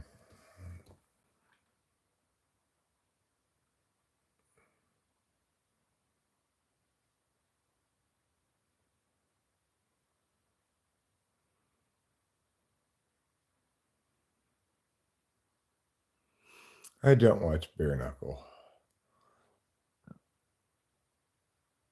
Clench their jaw or grind their teeth.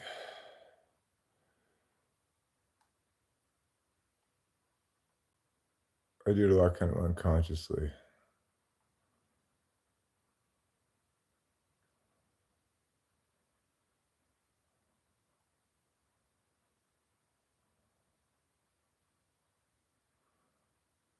What feelings do you think you're feeling? Oh, about this house and staying here forever or not?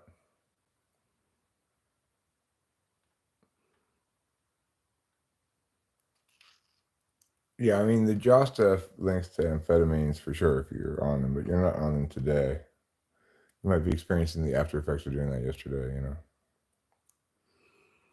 Also, in the after, hey, yeah, that's me. I'm the guy from Wonderful Experience.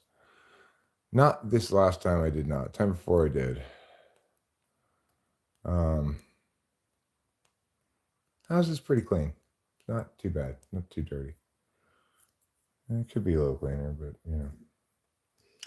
I'm not my parents.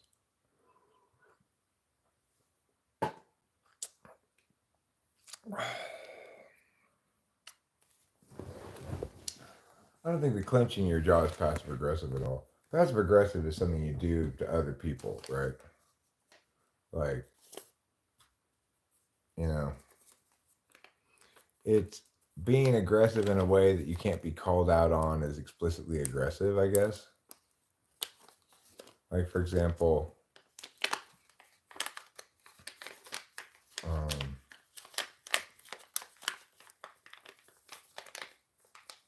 like certain kind of backhand compliment, like, I love how you're fine with just wearing the same thing all the time. I love that. It's so great. You don't even care about what you're wearing. That's passive aggressive.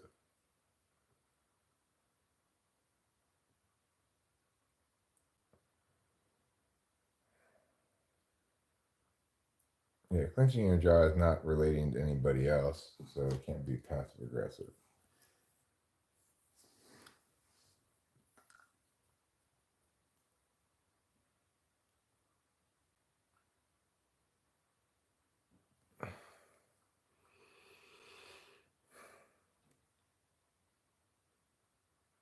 Well, I mean, we're not definitely leaving or anything.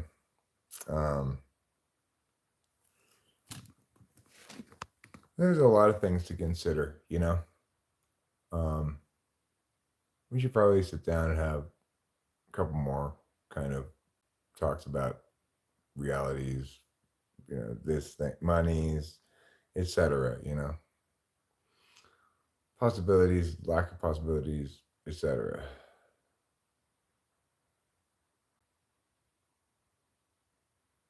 Is R a Chelsea Rachel? Oh, my stomach's hurting again. R.A. Chelsea.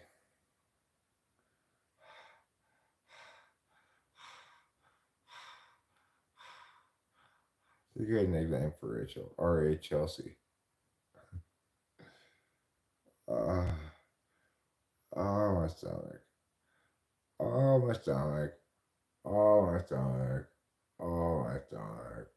Oh, I thought. Oh, I had autocorrect.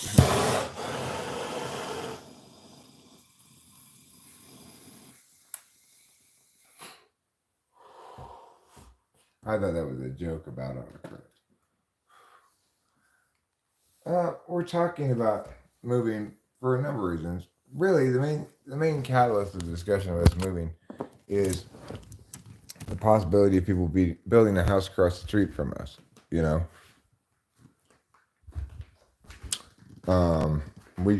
it wasn't. It's very bothersome to us. We don't know how bad the experience of having this happen across the street will actually be, but we knew even when we got the house that we didn't want that happening badly enough to try to buy that hill across the street, and we're unable to do so. So it's like, it's kind of a big deal to us whether or not somebody builds a house across the street from us. If they do, is that actually enough reason for us to move? I don't know, but it's also the case that we could probably get a better setup for the same money in a different place that's cheaper, you know?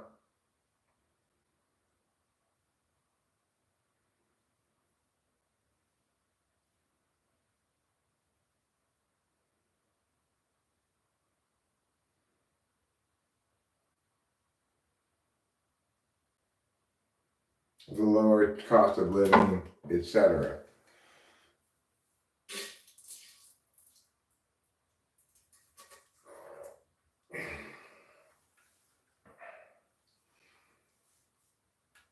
Doing so might be more in our long-term interests, you know, is looking out for us 10 years from now,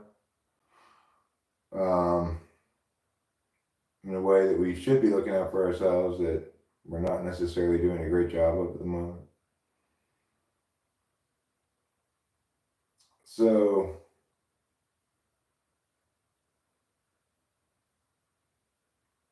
it's like, without them building across the street, I don't think it would really have ever opened up as a possibility to discuss in the first place.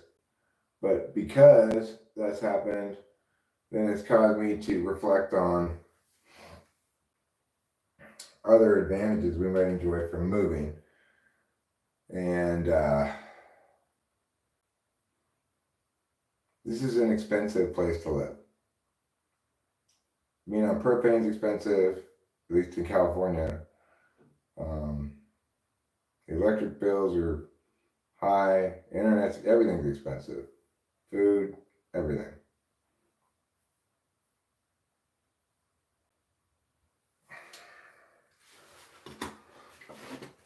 And it's like, even if the difference is just say $400 or $500 a month, that adds up to a lot pretty quick. It's like 50 grand in 10 years, you know.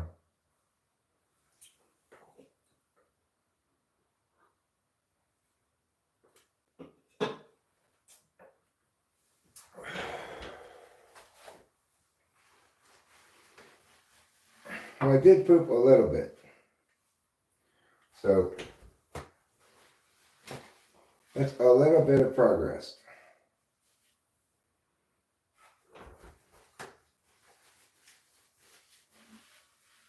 It was like a long, skinny poop.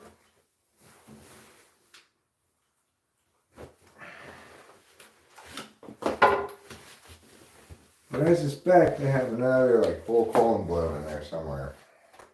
I don't know. We'll find out.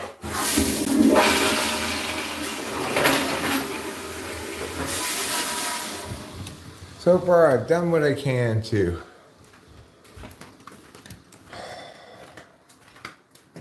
bring a better tomorrow with poop today.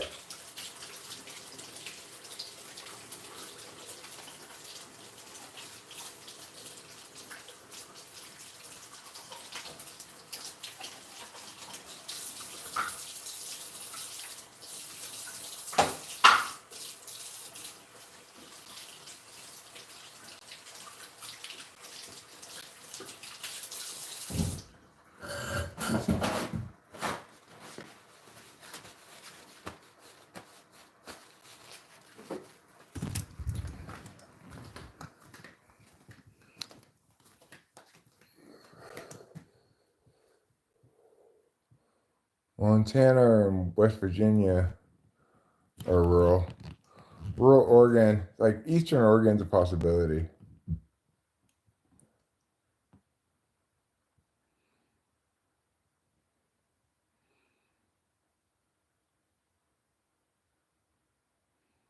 Based on wall versus Jerusalem, how much room?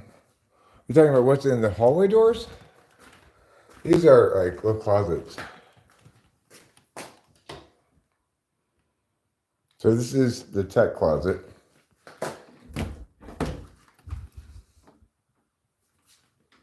It goes under the stairs. That's why it slants the roof like that. And this is the pantry. And this is the vacuum closet.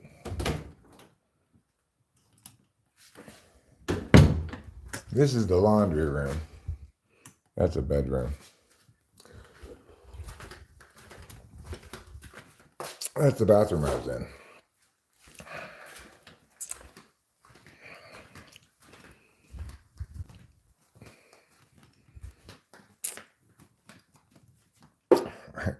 And aren't you glad that you got to see everything you were curious about and have all of your questions answered?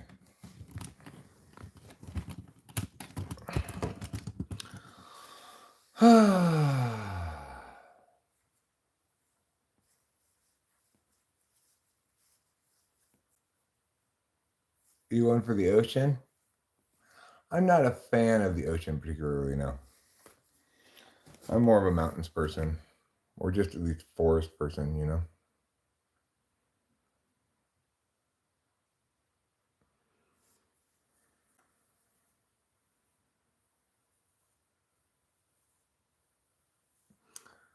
I mean, in terms of the thing to factor in is we need to go someplace where we're getting more from our money than we are here, not less for our money.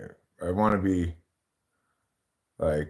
be isolated on more land. It's not what I didn't think about really about the land issue is yes, it's true that I don't want to take care of a lot of land, but it's also true that I don't want neighbors particularly nearby.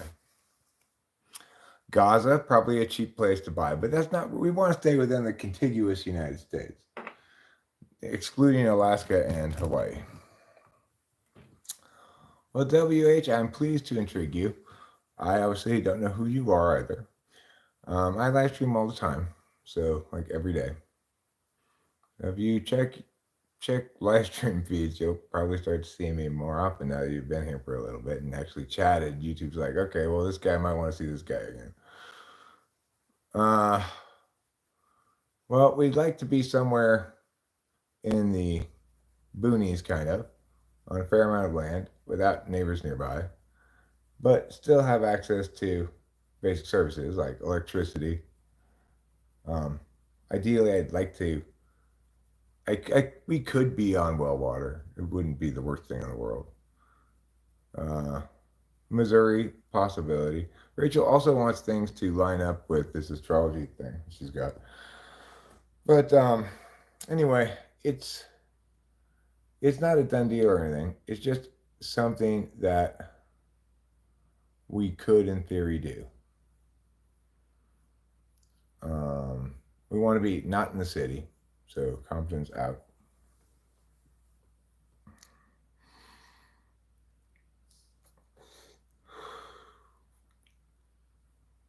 Right. Well, I'm not really where I'm. Yeah, we have done some of that, Savage Kitty. It seems like Tennessee is a good spot for that.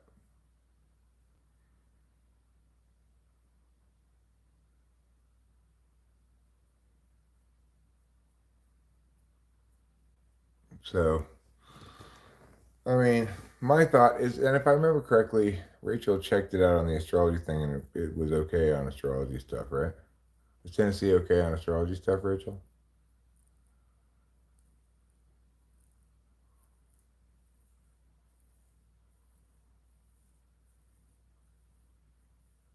Tennessee's becoming crowded.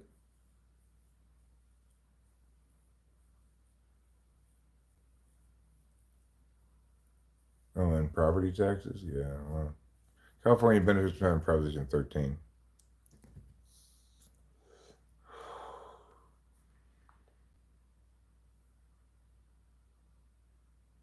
Yeah, sure, check.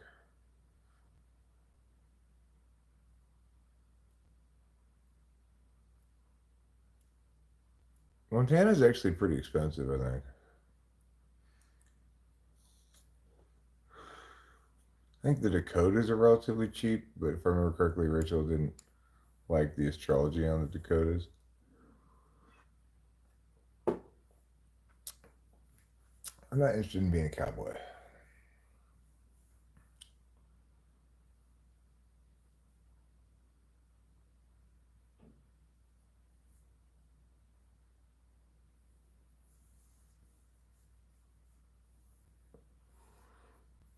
I think Wyoming's actually fairly expensive too.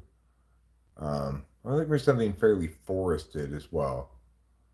Carolinas, possible. But I think Tennessee, Kentucky are both possibilities. West Virginia is not out of the question. That would be a possibility. It's got mountains and stuff.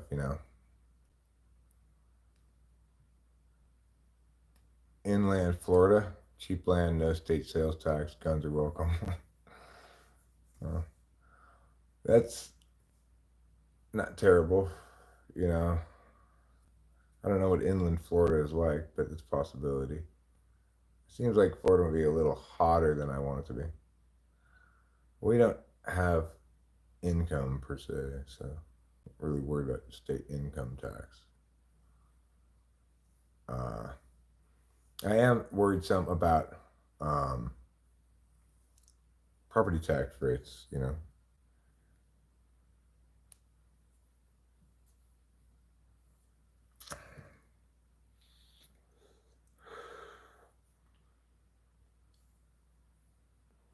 I've also thought about Arkansas. I think Rachel said next Arkansas is a possibility, but I want to stay out of Kansas and Oklahoma. Missouri's, in theory, a possibility, but Tennessee, Kentucky, West Virginia, might be parts of Mississippi. I don't know, northern Mississippi.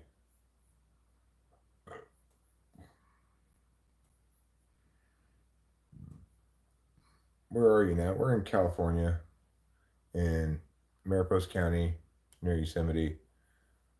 It's great here. We like it. We love this house. It's very comfortable. But um, if people do end up building a house across the street,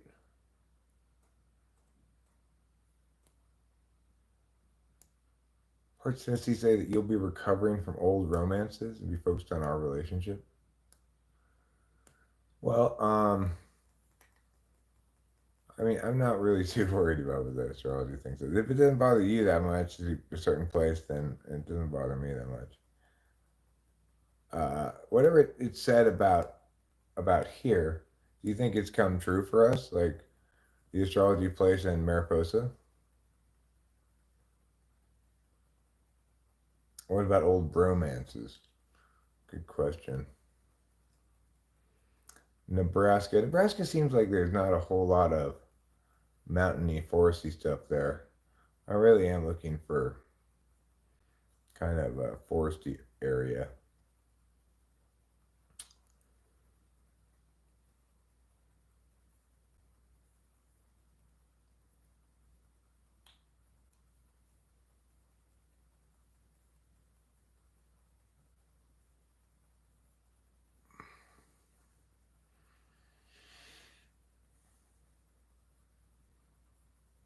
Yeah, Reno, Lake Tahoe area around Vegas. I mean, around in Nevada.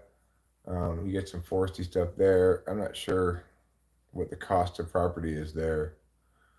I've thought about Minnesota as well. New Mexico, I'm not interested in that kind of terrain, really. I'm not that interested in desert. Yeah, and it's like it's not it's not for sure we're going anywhere. We may stay here. Um, I don't know, but it may be that if they start breaking ground on a place across the street, they're doing construction. It's annoying. And the new house is going to look directly into the upstairs windows of our house or something. It's going to ruin the view of the hill, etc. Then maybe it turns out that Rachel and I, ultimately, what we wanted more than we thought we wanted was isolation and distance from neighbors. That maybe that's more important to us than we thought, you know, when we bought this house. We didn't really know what we wanted when we bought this house. We love this house. We love Mariposa, but we're not married to it, you know. Copper Harbor, Michigan.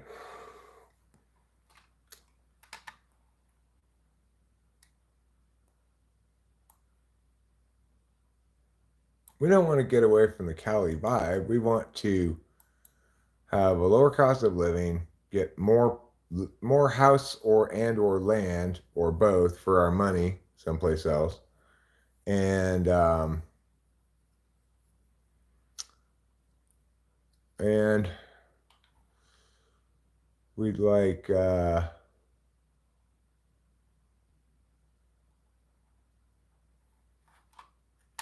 to be further from neighbors. Those are our things, right? The primary concern here is proximity to neighbors. It turns out it bugs us maybe more than we thought that, you know, when I go out in the morning, I can hear the neighbor lady yelling at her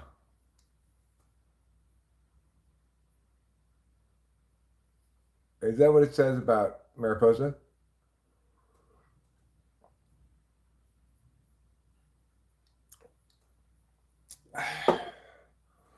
So I think what Mariposa says about us in the astrology thing is we will discover support for your ambitious projects. You get together with like-minded individuals and work out a common strategy. The thing is, the problem with that notion and us is we are not coordinating with people in our local geography at all. We're not people who are going to engage with our local community to do projects of any sort. We're people who are engaged in an internet community as we are currently, you know. It makes it difficult for any kind of geo-specific thing to be to meaningfully apply to us, right? So what this house and this place afford both me and Rachel, I think, are a couple of things. One, a very comfortable environment. This house is very comfortable and easy to live in. It's got comfortable chairs. It's got a big TV to look at. It's got good speakers, etc. You know, we can separate from each other enough that we can not bother each other. If I'm doing math, she can be upstairs sleeping and not bothered, etc.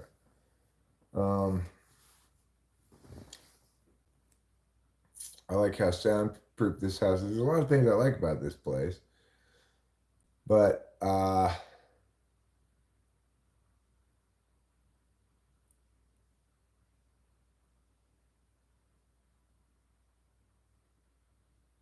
you know, I think we can find another home someplace that's equivalently comfortable.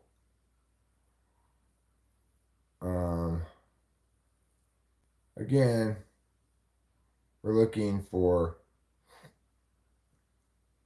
some place where, say, the 500 we get out of this house,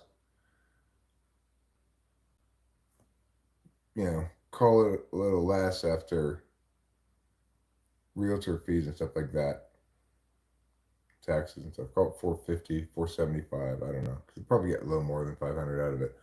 Call it 475. That 475 can get us an equivalent house. Doesn't have to be 2 stories, but probably an equivalent amount of square footage, like 2,000 square feet.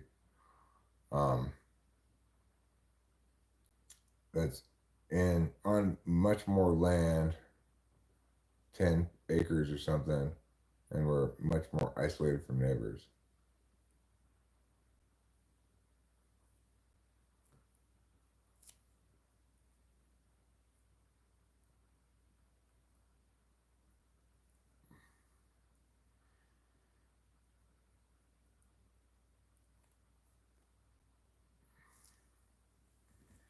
Bombo Clutch. Just the three goofy kids. Let's see what Rachel says about West Virginia. West Virginia, where the man gone riding on them, yeah.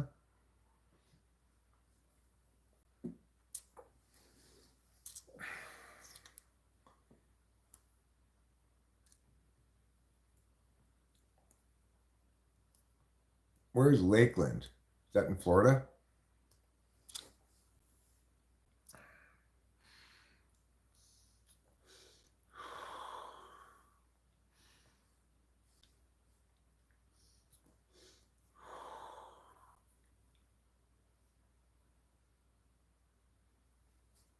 Oh, yeah, we definitely would, Lou. The idea would be this. If we decide to move, we sell this house, and in the process of selling this house, we, leave some stuff here, but we take much of our stuff and move it to the other house and move into that house probably, um, certainly once escrow opened, but probably in order to sell it more conveniently, we'd move over there while during the sales process, depending on how long we're looking at being on the market,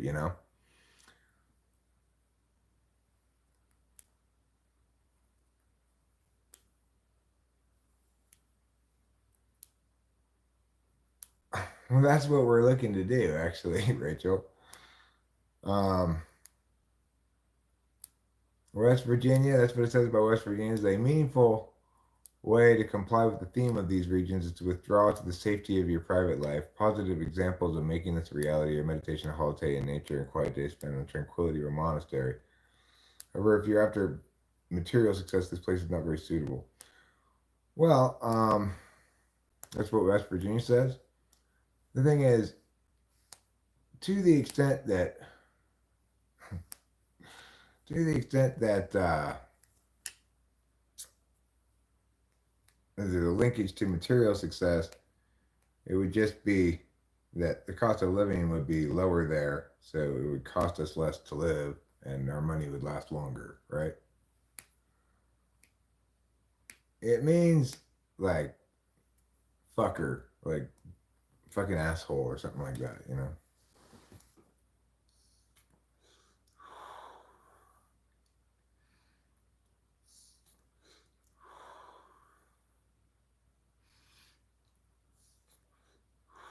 The thing is, for us, withdrawing to our private life involves talking to a bunch of people on the internet. This is us withdrawing to our private home and our private space and the life that we want to live. Rachel's like chilling upstairs in her room on her bed. This is our form of meditation. This is our monastery, The problem with our monastery is it's not as isolated as we wanted it to be. Mariposa has a hospital. Whether it's good or not, I don't know. What do you really want in your life? I mean, I'm mostly doing what I really want to do in life. I'm live streaming, I'm playing music, I'm not being pushed upon by external forces, etc. I mean, I think Tennessee is certainly on a list of possibilities as well.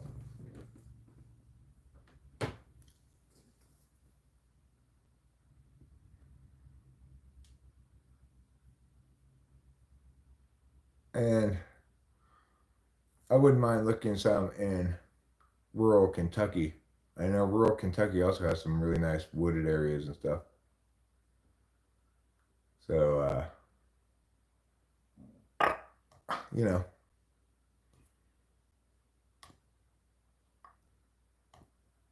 I'm not sure we're going to do that or what. West Virginia is much cheaper than Tennessee. Well, let me see what.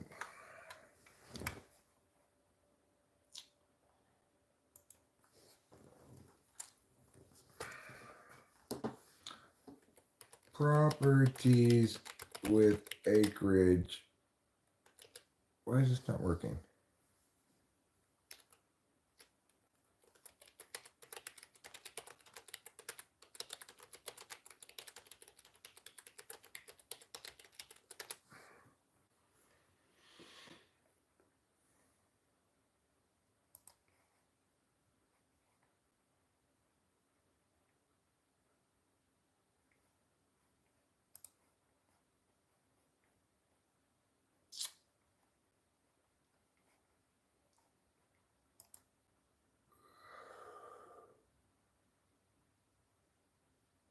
lot size.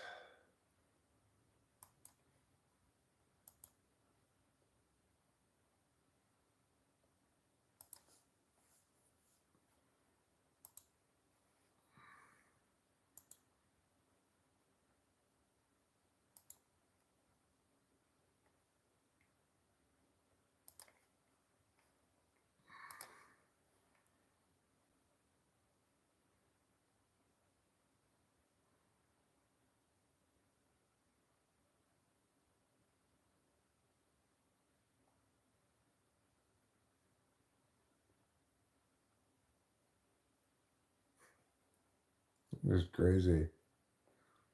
This is a 4-bedroom, 3-bath, 2,300 square foot house.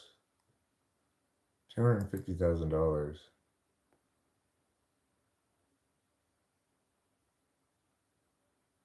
on 9.5 acres.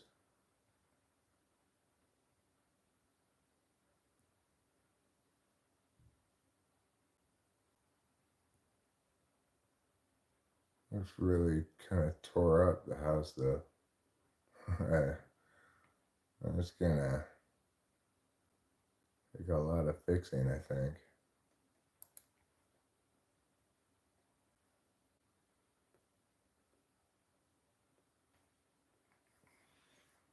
Crazy cheap.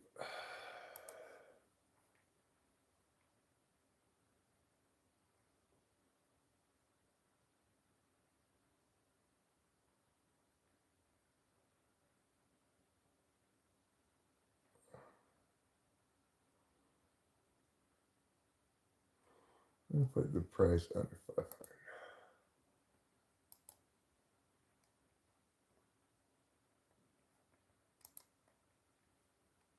Okay. So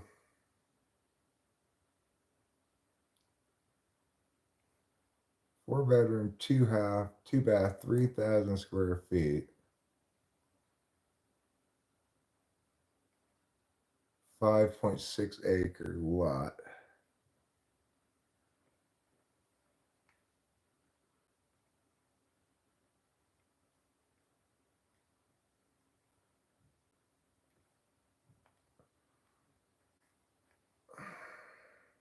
$295. They show the inside of the house? Oh, yeah, there's the kitchen. There's the dining room. Living room, whatever. Stairs, upstairs. It's so ugly decorated right now. It's hideous. Oh my god. These people need to get decorating lessons. Look at this shit, you know? Like, this house is $300,000 in West Virginia. That place on 5 acres. I mean, really? That's a pretty good deal. That's a pretty great deal. Look at this place. We got a whole porch all the way around it.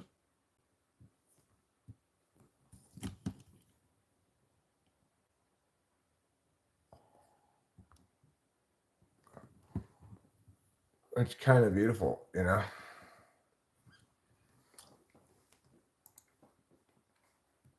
Maybe West Virginia is the place to go.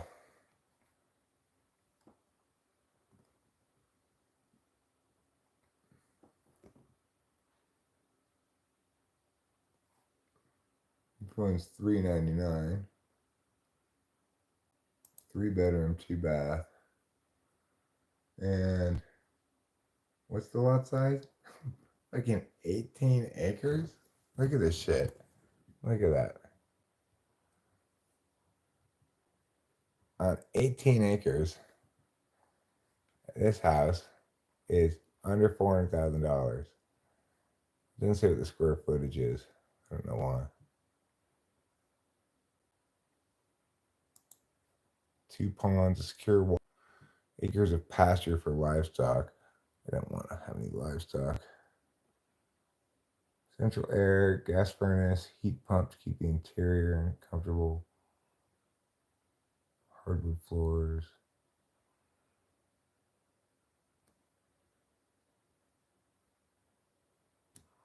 Monroe County is one of the most beautiful places in West Virginia, brimming with mountain ridges, pastoral scenes, historic homes.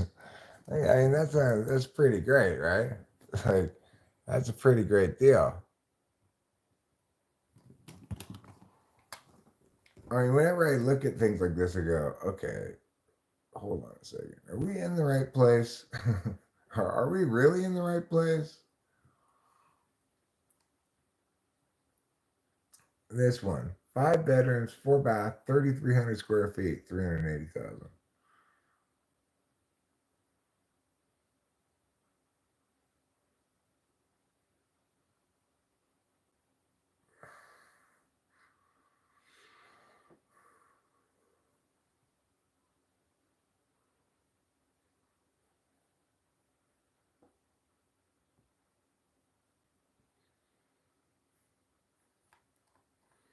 Well, I mean, the thing is, what I'm seeing here is,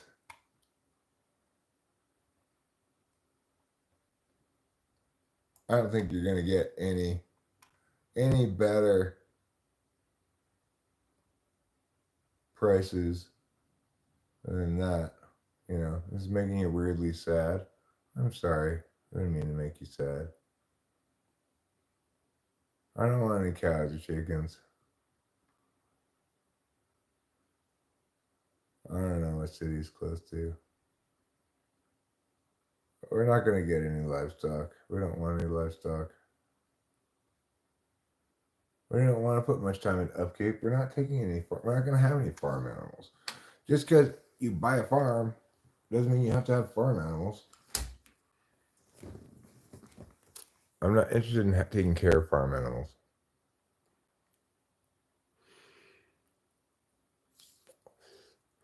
Well, that's not going to happen, Rachel. But we'll see what happens. We're not making any decision yet. Hey, Graps, how are you? I'm fine. I'm good. Yeah, we don't want to take care of farm animals. It's just not worth it. We just buy our food at the store like same people.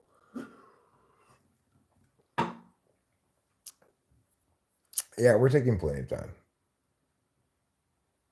You know, Rachel and I love this place. It's nice that we are able to have friends come visit us periodically, you know, because we've got friends from LA who can come up here. That's nice. That'd be something we'd have to sacrifice. We'd be a lot longer between instances of seeing Delilah. She'd live across the country from me.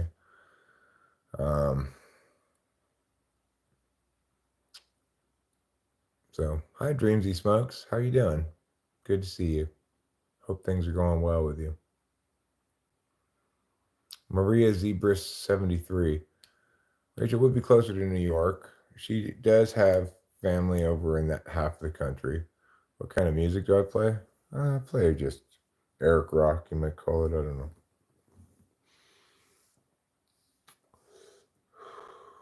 Really? If you drop M&Ms near a hive, the honey turns colors?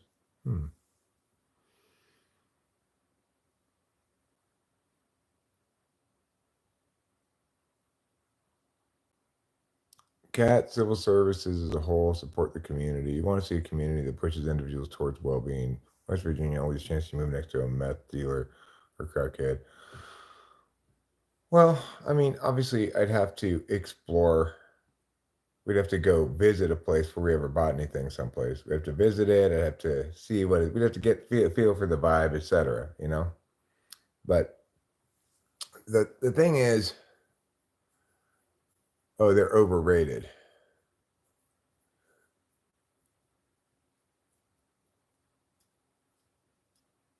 You know, we don't need civil services.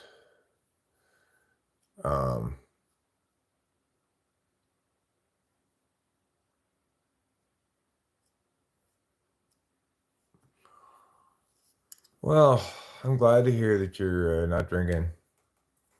I think that that's fantastic.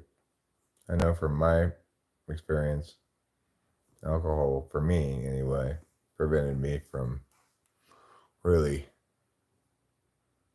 being myself, living, experiencing things, feeling things. And that Well, I periodically have desires, like a, a feeling like, oh, that would be good, or that would taste good, or feel good, or whatever. I live so much better a life now without alcohol than I ever did with it that I can't even conceive of going back.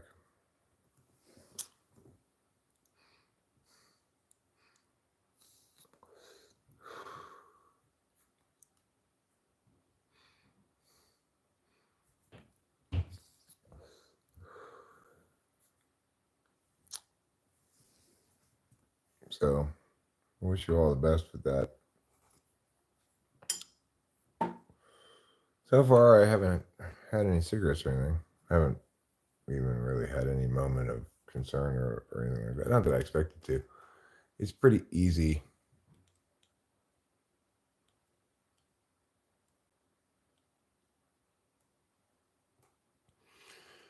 You don't want to take time. I don't want to take time working in a large yard either.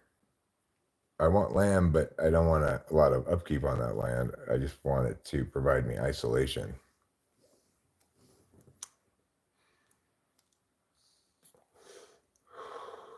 I would like recording with friends in theory, but it's just not how things have played out here,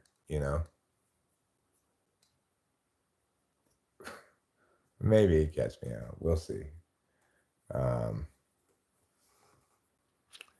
More or less what I'd want to have happen before we were to make the decision to move is for Rachel to have a lot of clarity about it and say, I know what I want, Eric. I want to move.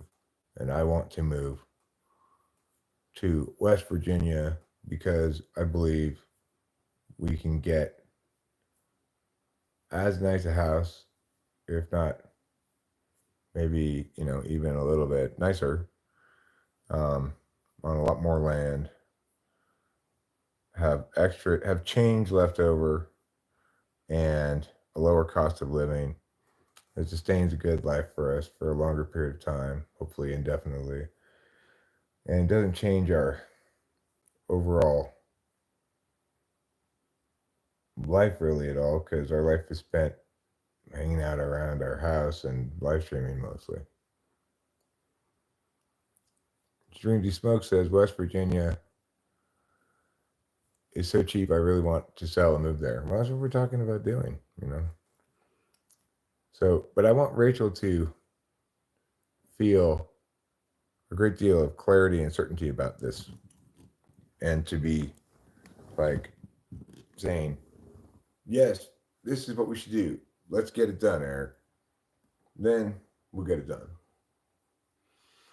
Until then, and the thing is, obviously we have to go visit the place and make sure it's someplace we actually want to live.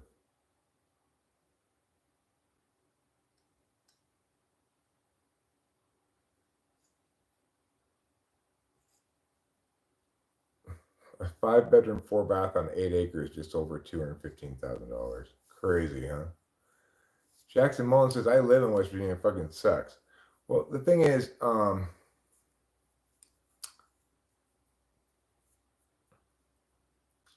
we're not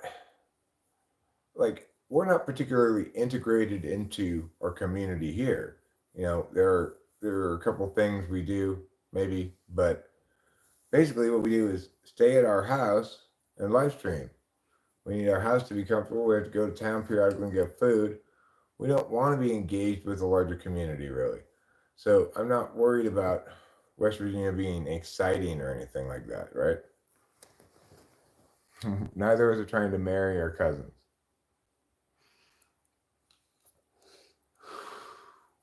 Someone with a very hot cousin, I guess, cast me out.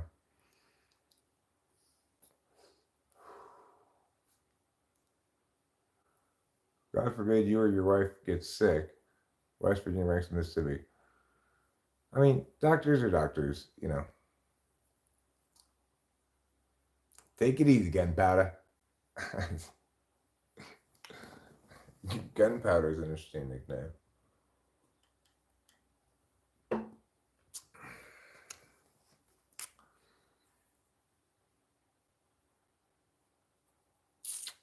Well, okay, I'll agree with you, Double H, WH. Doctors that you get by any kind of health insurance are all the same. Doctors that you pay out of pocket to get are good. I'm 53 years old.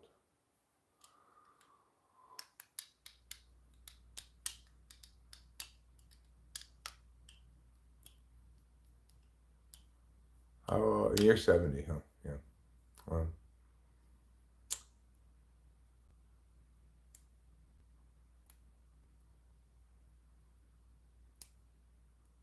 I'm not worried about that. The point is, it's America. It meets America standards for things, and that's good enough for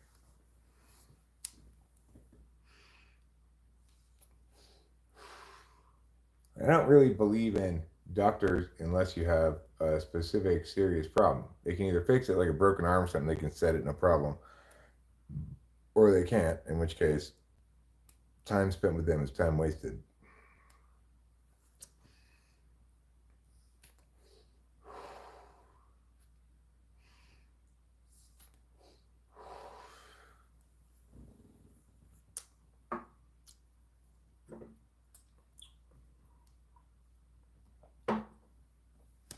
Of course, moving's a big hassle, right? But the thing is, we have some time to make this decision. We need to make the decision before we rent out the other house. If which it's like I'm anticipating we're not going to rent that out before July, but hopefully July August time. If we're going to stay here, we'll rent that out. That's why we bought that place, right? However, if we're not going to stay here, um, then we will uh,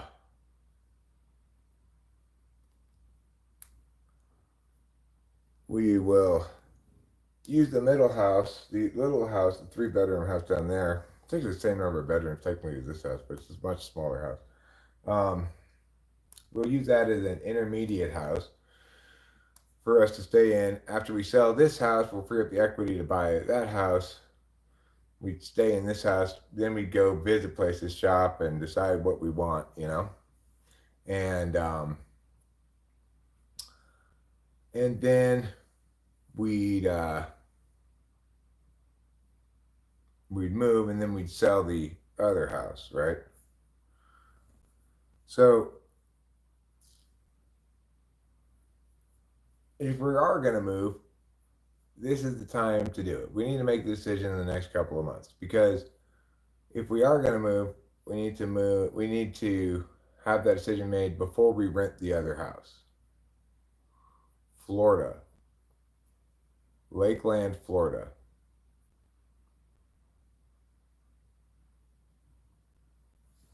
Let's see what things look like in Lakeland, Florida.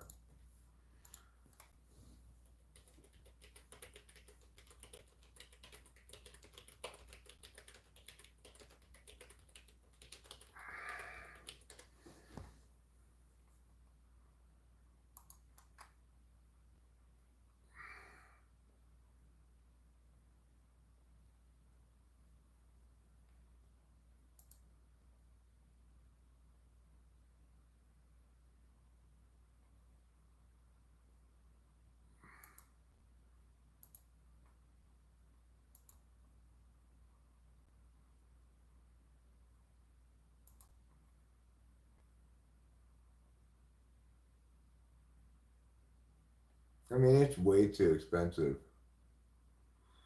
So just a lot with no construction on it for like a 10-acre lot, or for a 5.95-acre lot near Lakeland, Florida, with no construction on it at all, is $340,000. Here's one that's $229,000, again with no construction on it. As far as things that have homes with big lots, I don't even see any available.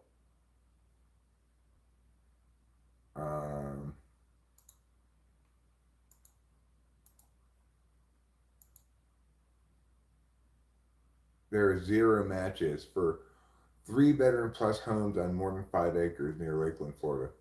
0. So Lakeland, Florida is out. Okay, we won't go to Baltimore County, Maryland.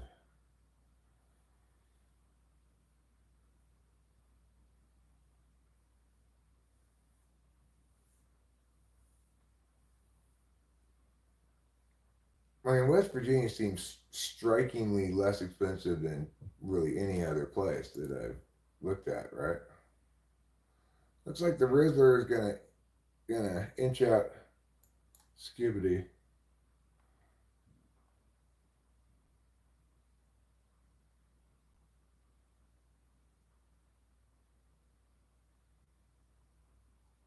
Okay.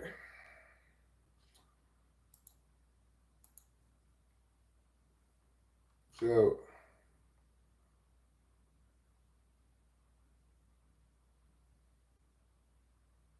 hey, the A's won.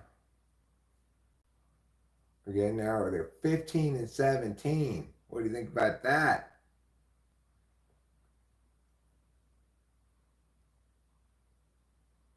The A's sweep the Pirates. Wow. Excellent work, Athletics. Excellent work. 2.5 games out of first place in the AL West. What do you think about that, motherfuckers? Oakland Athletics. Remember, I said before season, good bet. Pick the Oakland Athletics to make the playoffs. Nobody thinks they're going to have any chance of making the playoffs. Florida may be a great state, but it's not a great state for us to move to.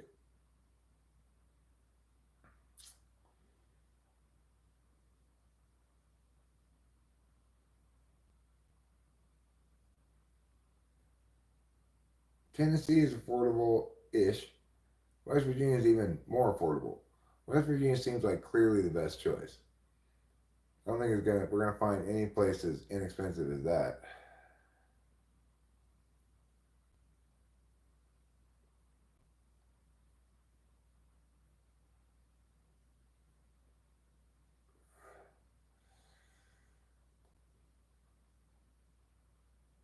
I don't know what this video is about. How roof Koreans took back Los Angeles. No idea what that means. West Virginia pig matches Eric. Oklahoma, I want to avoid, okay? I've been arrested in Oklahoma. West Virginia seems to be okay for Rachel. She'll be recovering from past relationships and focused on this one, I guess, right? What does it say for me about West Virginia, Rachel? Does it say that I'm going to be sobbing in despair all the time? Not a real person says Oklahoma. I don't like Oklahoma because I was arrested in Oklahoma. Sorry, I know that's irrational, not a good reason not to move someplace, but Minnesota seems like a good place. I agree, but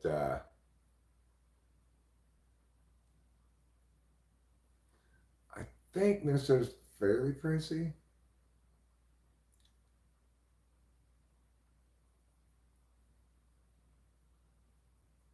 I'm not going to meet anybody new, Rachel. I won't be focused on past relationships. It's ridiculous. You live a peaceful but poor life.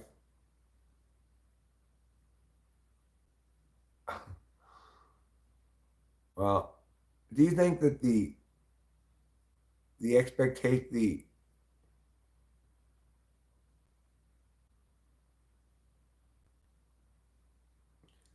I know, WH, I'm not objecting to any of the recommendations. I'm saying that when you factor it all in, West Virginia seems like a shockingly good deal, you know? Oh, we want it to be, of course, the other thing I said is we want it to be is get more bang for a buck than here and lower costs of of living. As services, I meant electricity and water slash sewage or whatever. That's what I mean by services. Like, I don't want to be so remote that I can't get internet, or that I have to use Starlink for internet or something. That's what I mean by services. I'd like to be able to get garbage pickup like we do here rather than have to take shit to the dump myself. That's what I mean by services.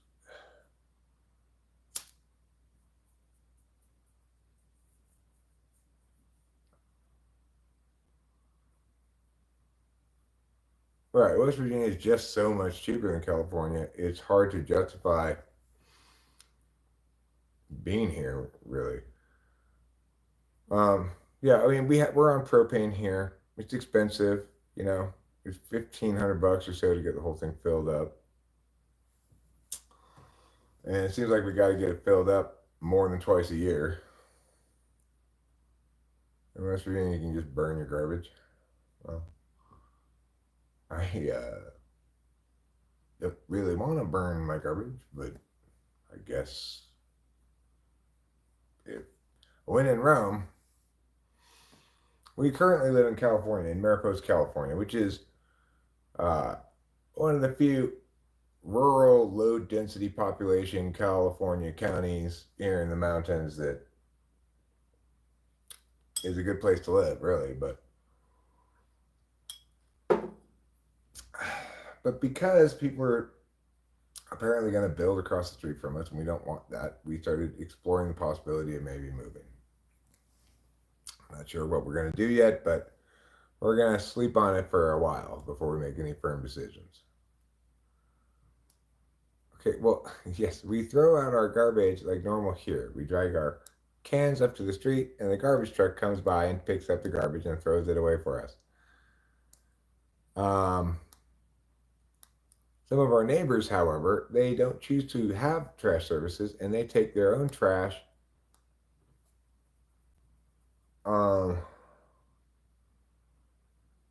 and they drive it to the mail. No, you don't get a finder's fee, catch meow. You get a wander point, okay? You get a wander point. The thing is, we have multiple things we need to check off here, right? At least as much house on more land with more isolation, and then lower cost of living, and access to services like I was talking about is a consideration as well. So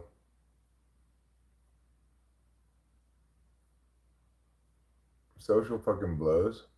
I don't know what that means. I do not play. I can play a banjo, but I don't have a banjo.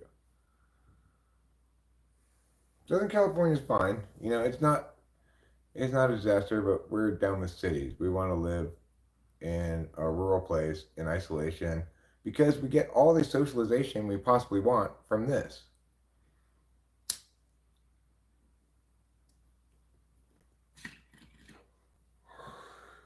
Up here, there's a lot of burning going on, but it's burning of branches, trees, stuff like that.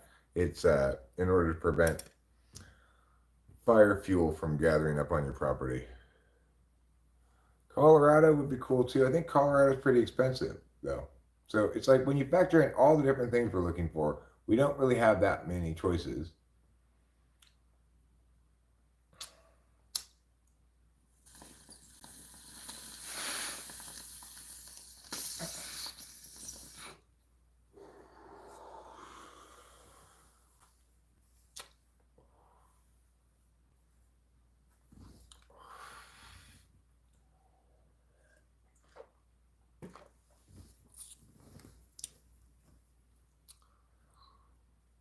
But anyway, we'll figure it out one way or another.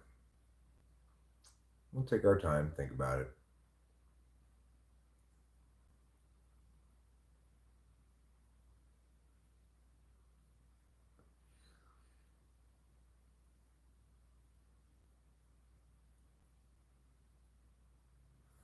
Jill, you're correct that we've got a complicated housing crisis in America because too many people are looking at properties as investments.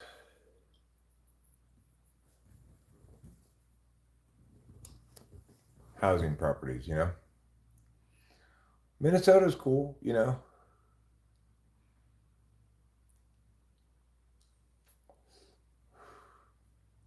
And if you base where you move off of party, I don't know what that means. I'm not sure what you mean about that. Well, we are in essentially the state of Jefferson. This is the southernmost point of the state of Jefferson, is Mariposa County. Mariposa County identifies as part of the state of Jefferson. Cat's Meow, I already know Cat's Meow is right. Minnesota is way more expensive than West Virginia. So, you know, at best in Minnesota we'll get equivalent. We're not going to get any better than this. I think West Virginia seems like really the perfect spot based on what I saw there in terms of properties that are available and what we're looking to get and stuff. But we'll just have to wait and see a bit. You know,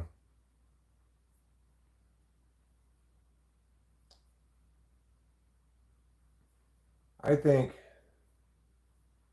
if I really want like Rachel to be like the impetus here for driving this decision to know what she wants, then we'll probably have to go visit West Virginia. So, you know, maybe we'll do that relatively soon.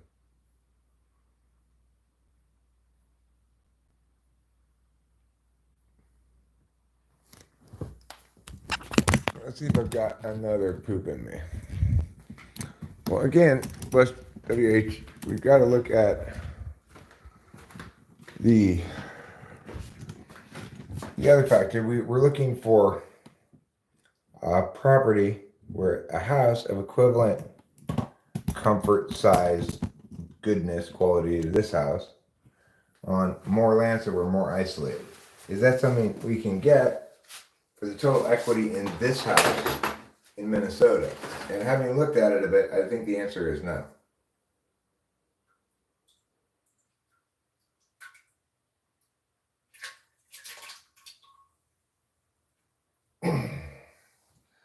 Well, there's the colon blow.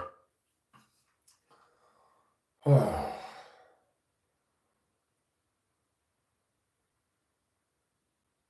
knew it was coming eventually.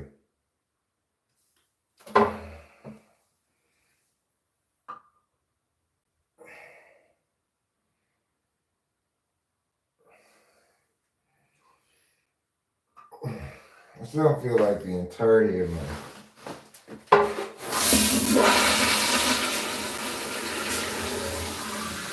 poops are out or anything, but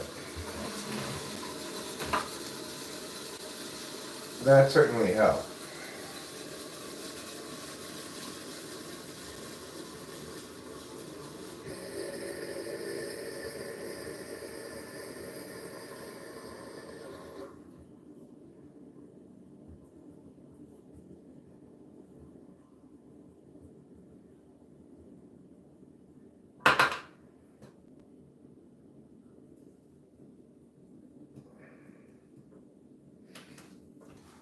Obviously,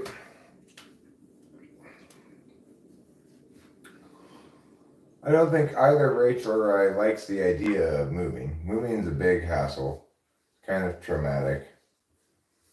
You know, we've got 2 cats, which makes it even more complicated.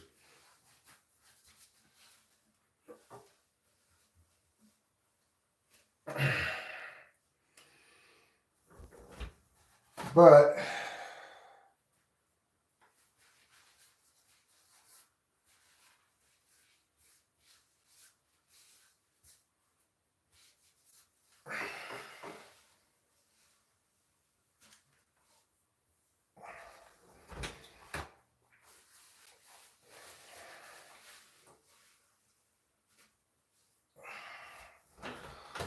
Ah.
I just, as I'm standing here silently, I find myself thinking about the logistics of moving across country.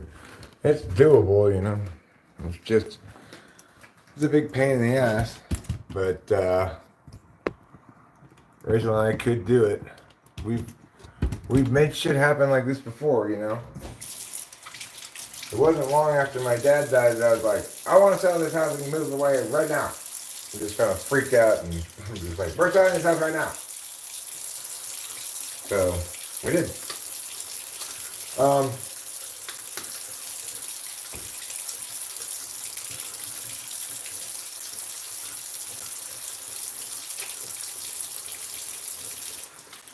This house obviously would not sell as fast. Property up here doesn't move as quickly, but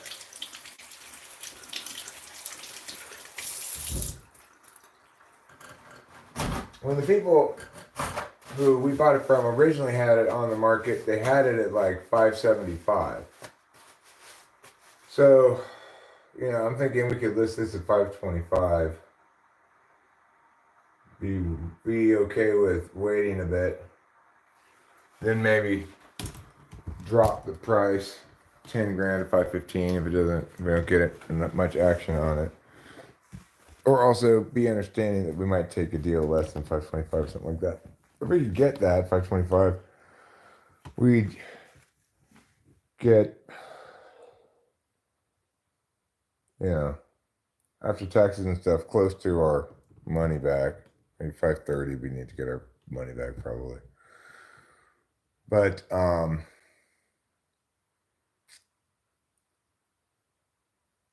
no, there are other things to consider. I mean, MH, you need to remember what our priorities are. We're not looking for engagement with a community, right? We're looking for a comfortable kind of a compound isolated from the world.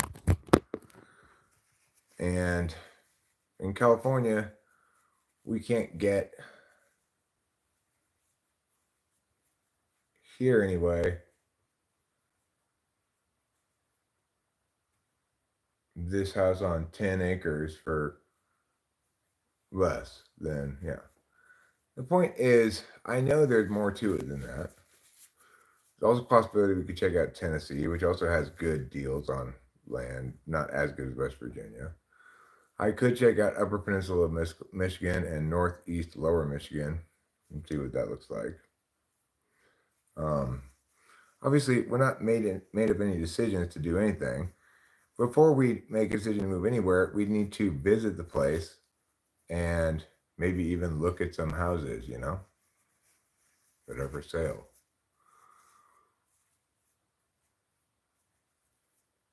But unfortunately, as you look across the country, you realize prices are fairly standardized most places. There are some extremely hot markets like Los Angeles, New York City that are extremely high priced. But if you're looking for rural kind of cabin in the woods things, most of them are um, pretty standard across the country. West Virginia is dramatically cheaper. Seems like a good place to at least go visit and make decisions after visiting, right? I think it'll be worth to visit. Be worth visiting Tennessee as well. I don't mind snow and cold. I'm fine with cold winters. Uh,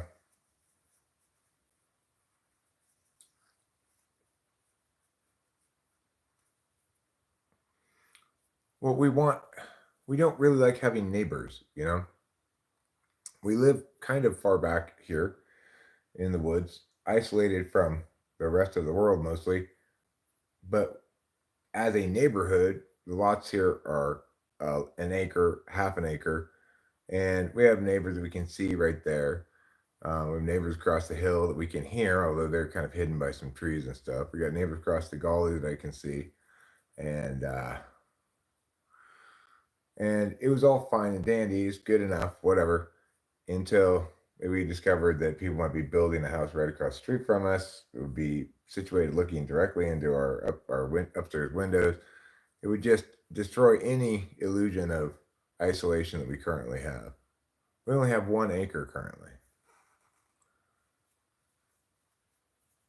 In northern Wisconsin, you can have utilities and no neighbors at all. Northern Wisconsin maybe is a place to consider looking.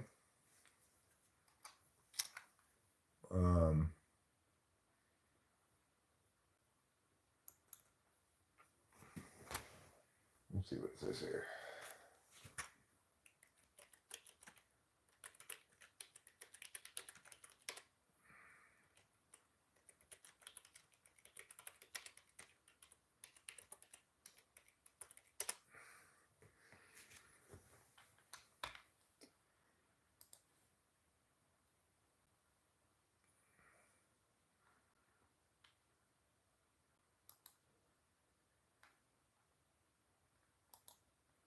Put a lot size minimum of 5 acres. And let me put rooms minimum 3, bath 2.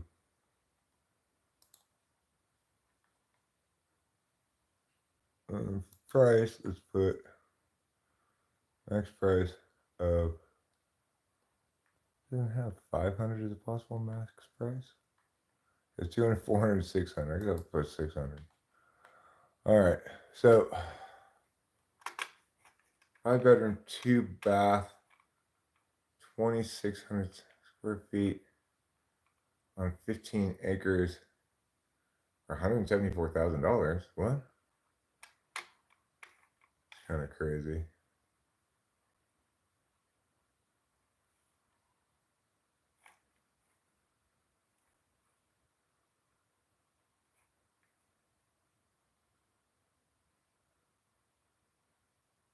$575,000 for a 3 bedroom, 2 bath, 2,200 square foot on a 40 acre lot. So not a lot.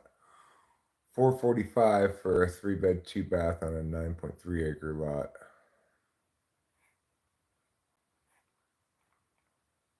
There's only 9 properties that match the. Yeah, get rid of this farm thing. Property type. So 4 bedroom, 3 bath, 3,100 square feet on an 8 acre lot, $475.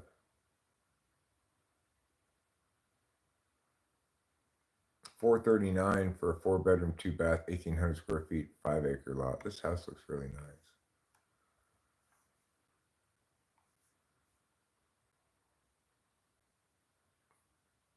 I 3-bedroom, 2.5 bath, 1,500 square feet, 16-acre lot, 225. That's too small of a house. This one, 5-bed, 2-bath, 2,500 square feet, 40-acre lot, 369.9. That's a pretty good price. 4-bedroom, 2-bath, 3,200 square feet, 5-acre lot, 375. That's a mobile home though. 3-bedroom, 2-bath, 2,600 square feet, 8-acre lot, 420.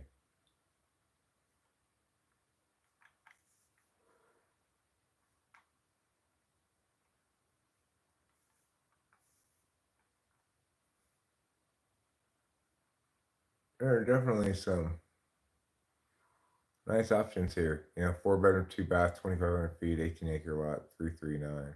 It's a pretty good deal. No doubt about that.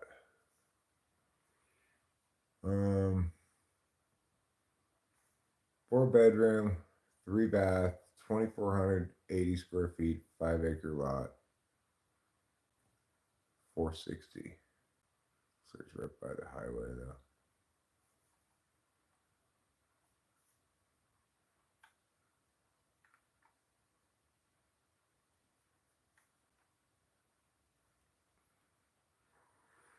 Five bed, 3-bath, 2,500 square feet, 20 acres, 339.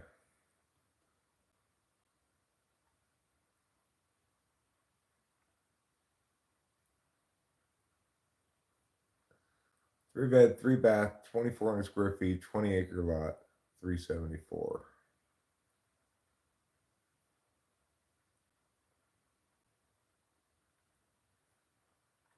What's going on with this one?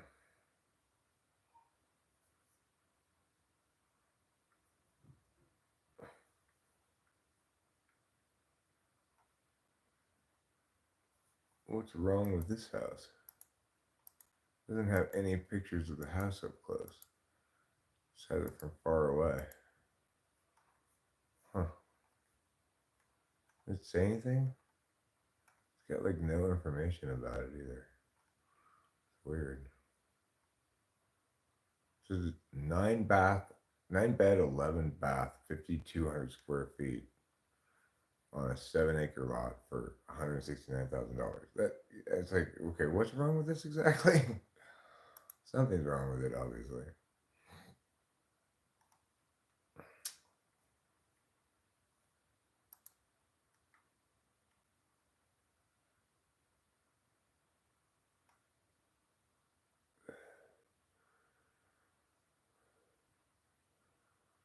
Like this 3-bed, 3-bath, 2,500, 6-acre lot, 379.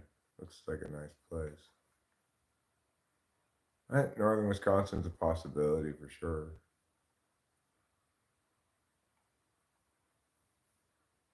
This one, 4-bed, 2.5 bath, 2,900 square feet, 12-acre lot, 365.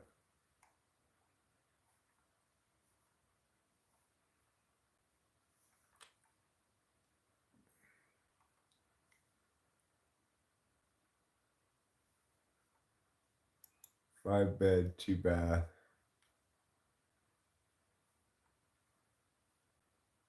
2,200 square feet, 5-acre lot, 300,000.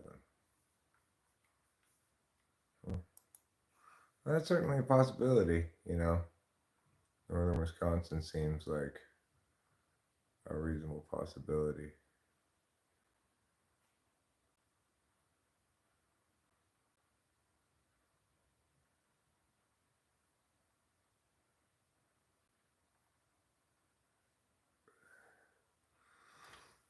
Like this one, 2,000 square feet, 3-bed, 2-bath on a 32-acre lot, $400,000.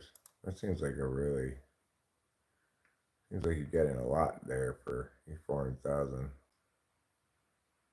It's got a 4-car garage. It was built in 1920. It's an old house.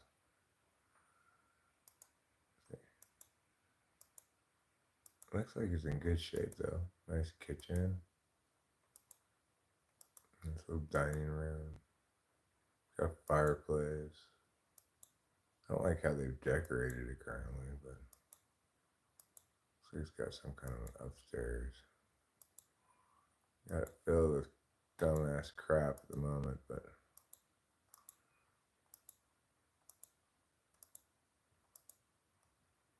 it seems like a pretty nice house, really.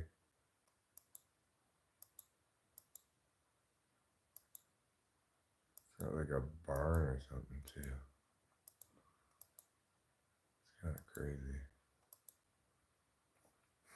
I don't know what I'd do with all that stuff. Well, crazy to think about these things. Yeah, I don't want to be a farmer or rancher. That doesn't mean I don't want to live on a farm or a ranch necessarily.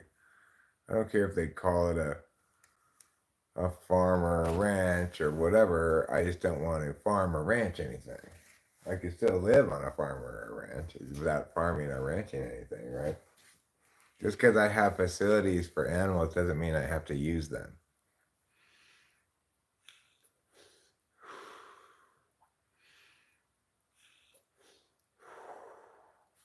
You serious? You see these two guys every day in any bad history? What two guys? What are you talking about? John and Bob? Any tips to tolerate people who don't like you? I go to a gym where people don't like me. I mean, how do they express that by talking shit to you or what? Like they just glare at you? How does it manifest?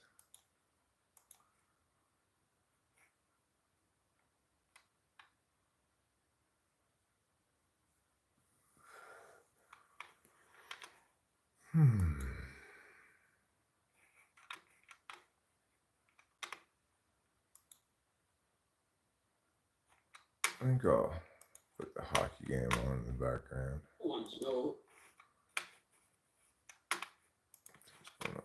All right, check Northern Michigan. What's a reversed community? I don't want that small amount of land, WH. You don't get it. I want the land so that I can be isolated away from neighbors, not so that I can use it for some purpose, except to keep me away from neighbors.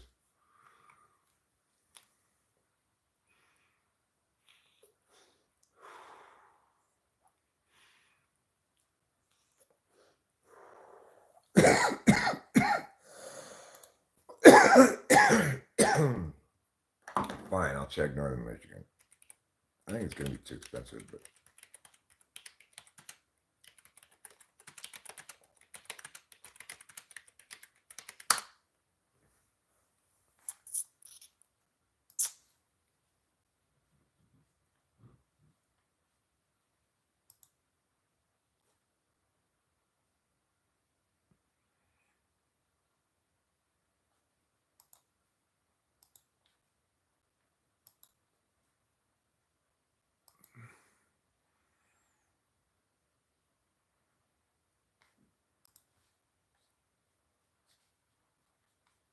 okay, well, not too bad. 4-bedroom, 2-bath, 2,500 square foot house. How big's the lot? A 12-acre lot. Looks like a nice house.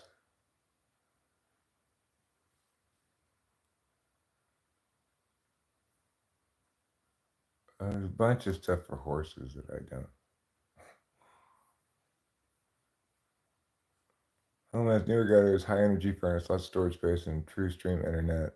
Perfect for a hobby farm, horses, or quiet country living. This is one to see. I mean, it seems like a good deal. It's a lot of square footage for 385 feet. Looks like an older home. Doesn't say when it was built, but it looks older.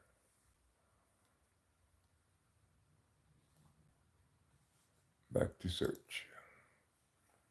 3-bedroom, 2-bath, 349.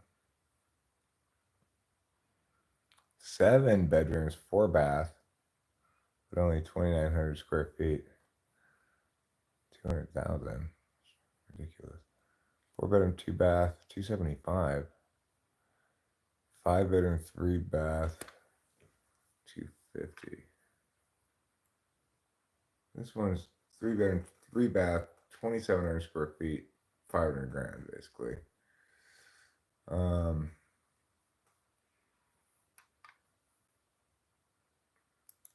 5 bedroom, 5 bath, 4,500 square feet, 380,000, 5 acre lot.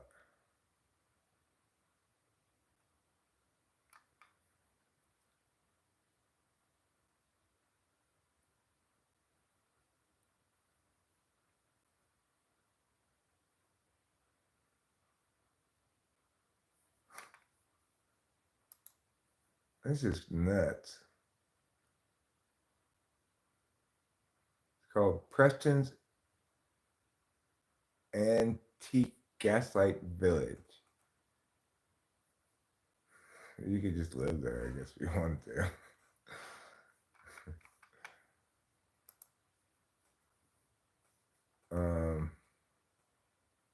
What else we got?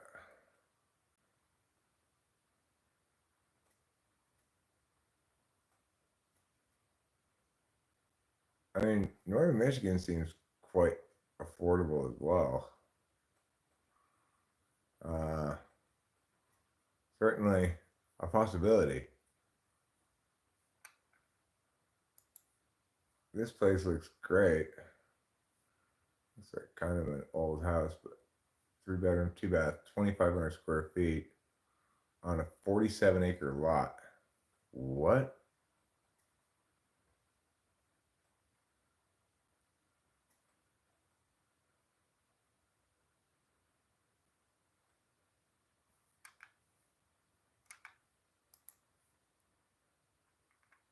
Wow. Wow. $325,000 for a 3 bedroom, 2 bath house, 2,500 square feet on 47 acres, which includes this wetlands area here with water that attracts wildfowl, apparently. Wow. That is crazy. This property has 2 parcel IDs. One is vacant land with 17.997 acres, and the home that sits on the other parcel of 29.3 acres with 2 outbuildings.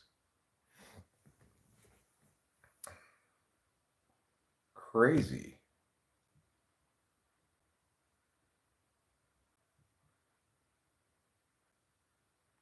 Crazy, crazy, crazy.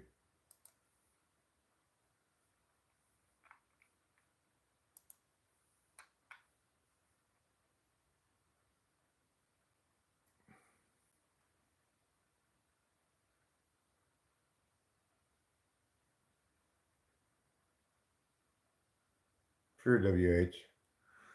I think WH liked my rejection of his small plot in a reversed community. What's a reversed community anyway?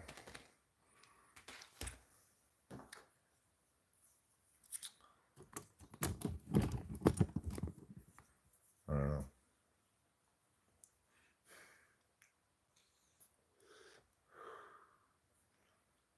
What's MI? Minnesota or Michigan? No, Michigan.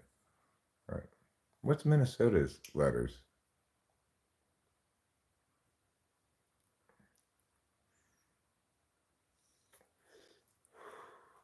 Northern Michigan kind of looks like maybe the best deal of all, really. It's kind of the most kind of land I want like foresty stuff. Plus, it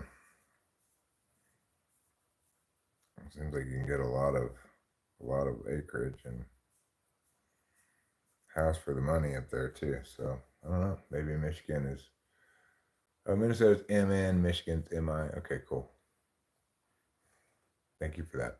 Appreciate it. Northern Michigan gets a shit ton of snow. I don't mind snow.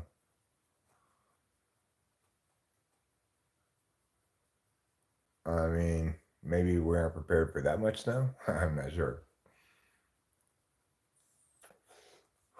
What about West Virginia? Does West Virginia get a lot of snow? Maybe in the mountains parts get some.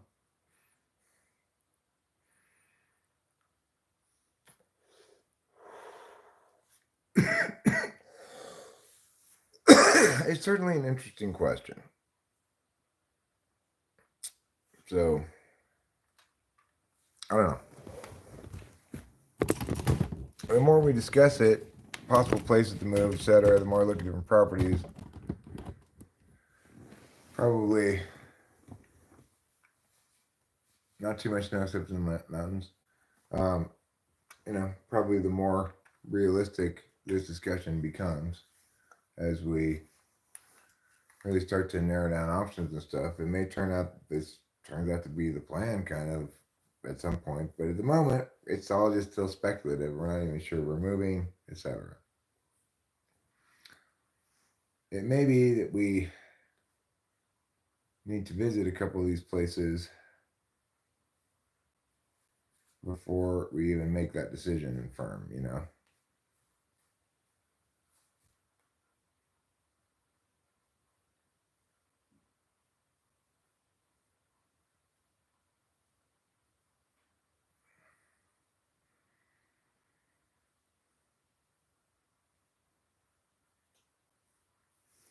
Well, I mean, there's no decision to be made right this second. So she can lean however she wants, whenever she wants.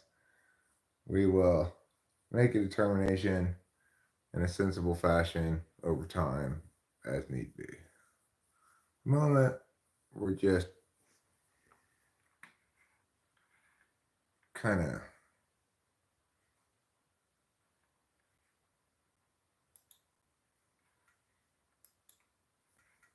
killing times and dealing with things. So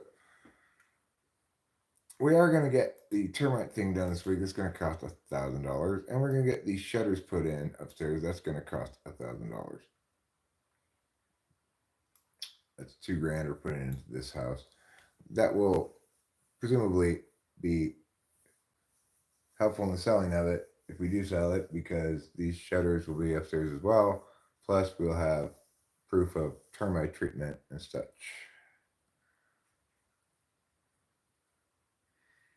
So I don't mind putting that money into that. I don't mind painting that bathroom.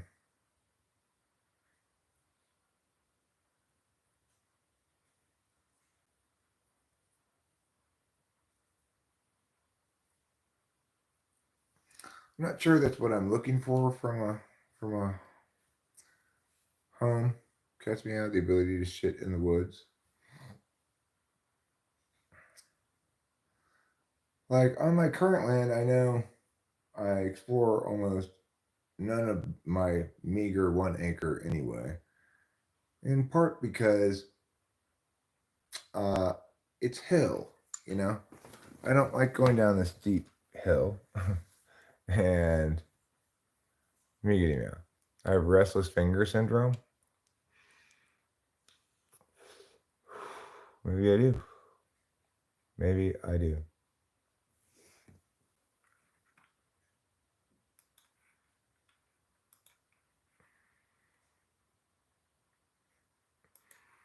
And if we do decide to do this, I think it's also the case that Rachel and I would like to apply to be on House Hunters.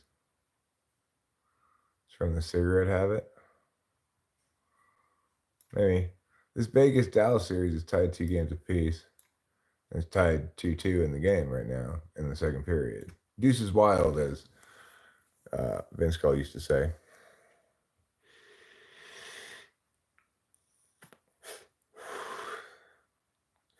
This is pretty effective, this thing. Now that I've gotten used to this one, I like it better than this one. Because this one's minty. This one, I just had to sort of get accustomed to how to do it.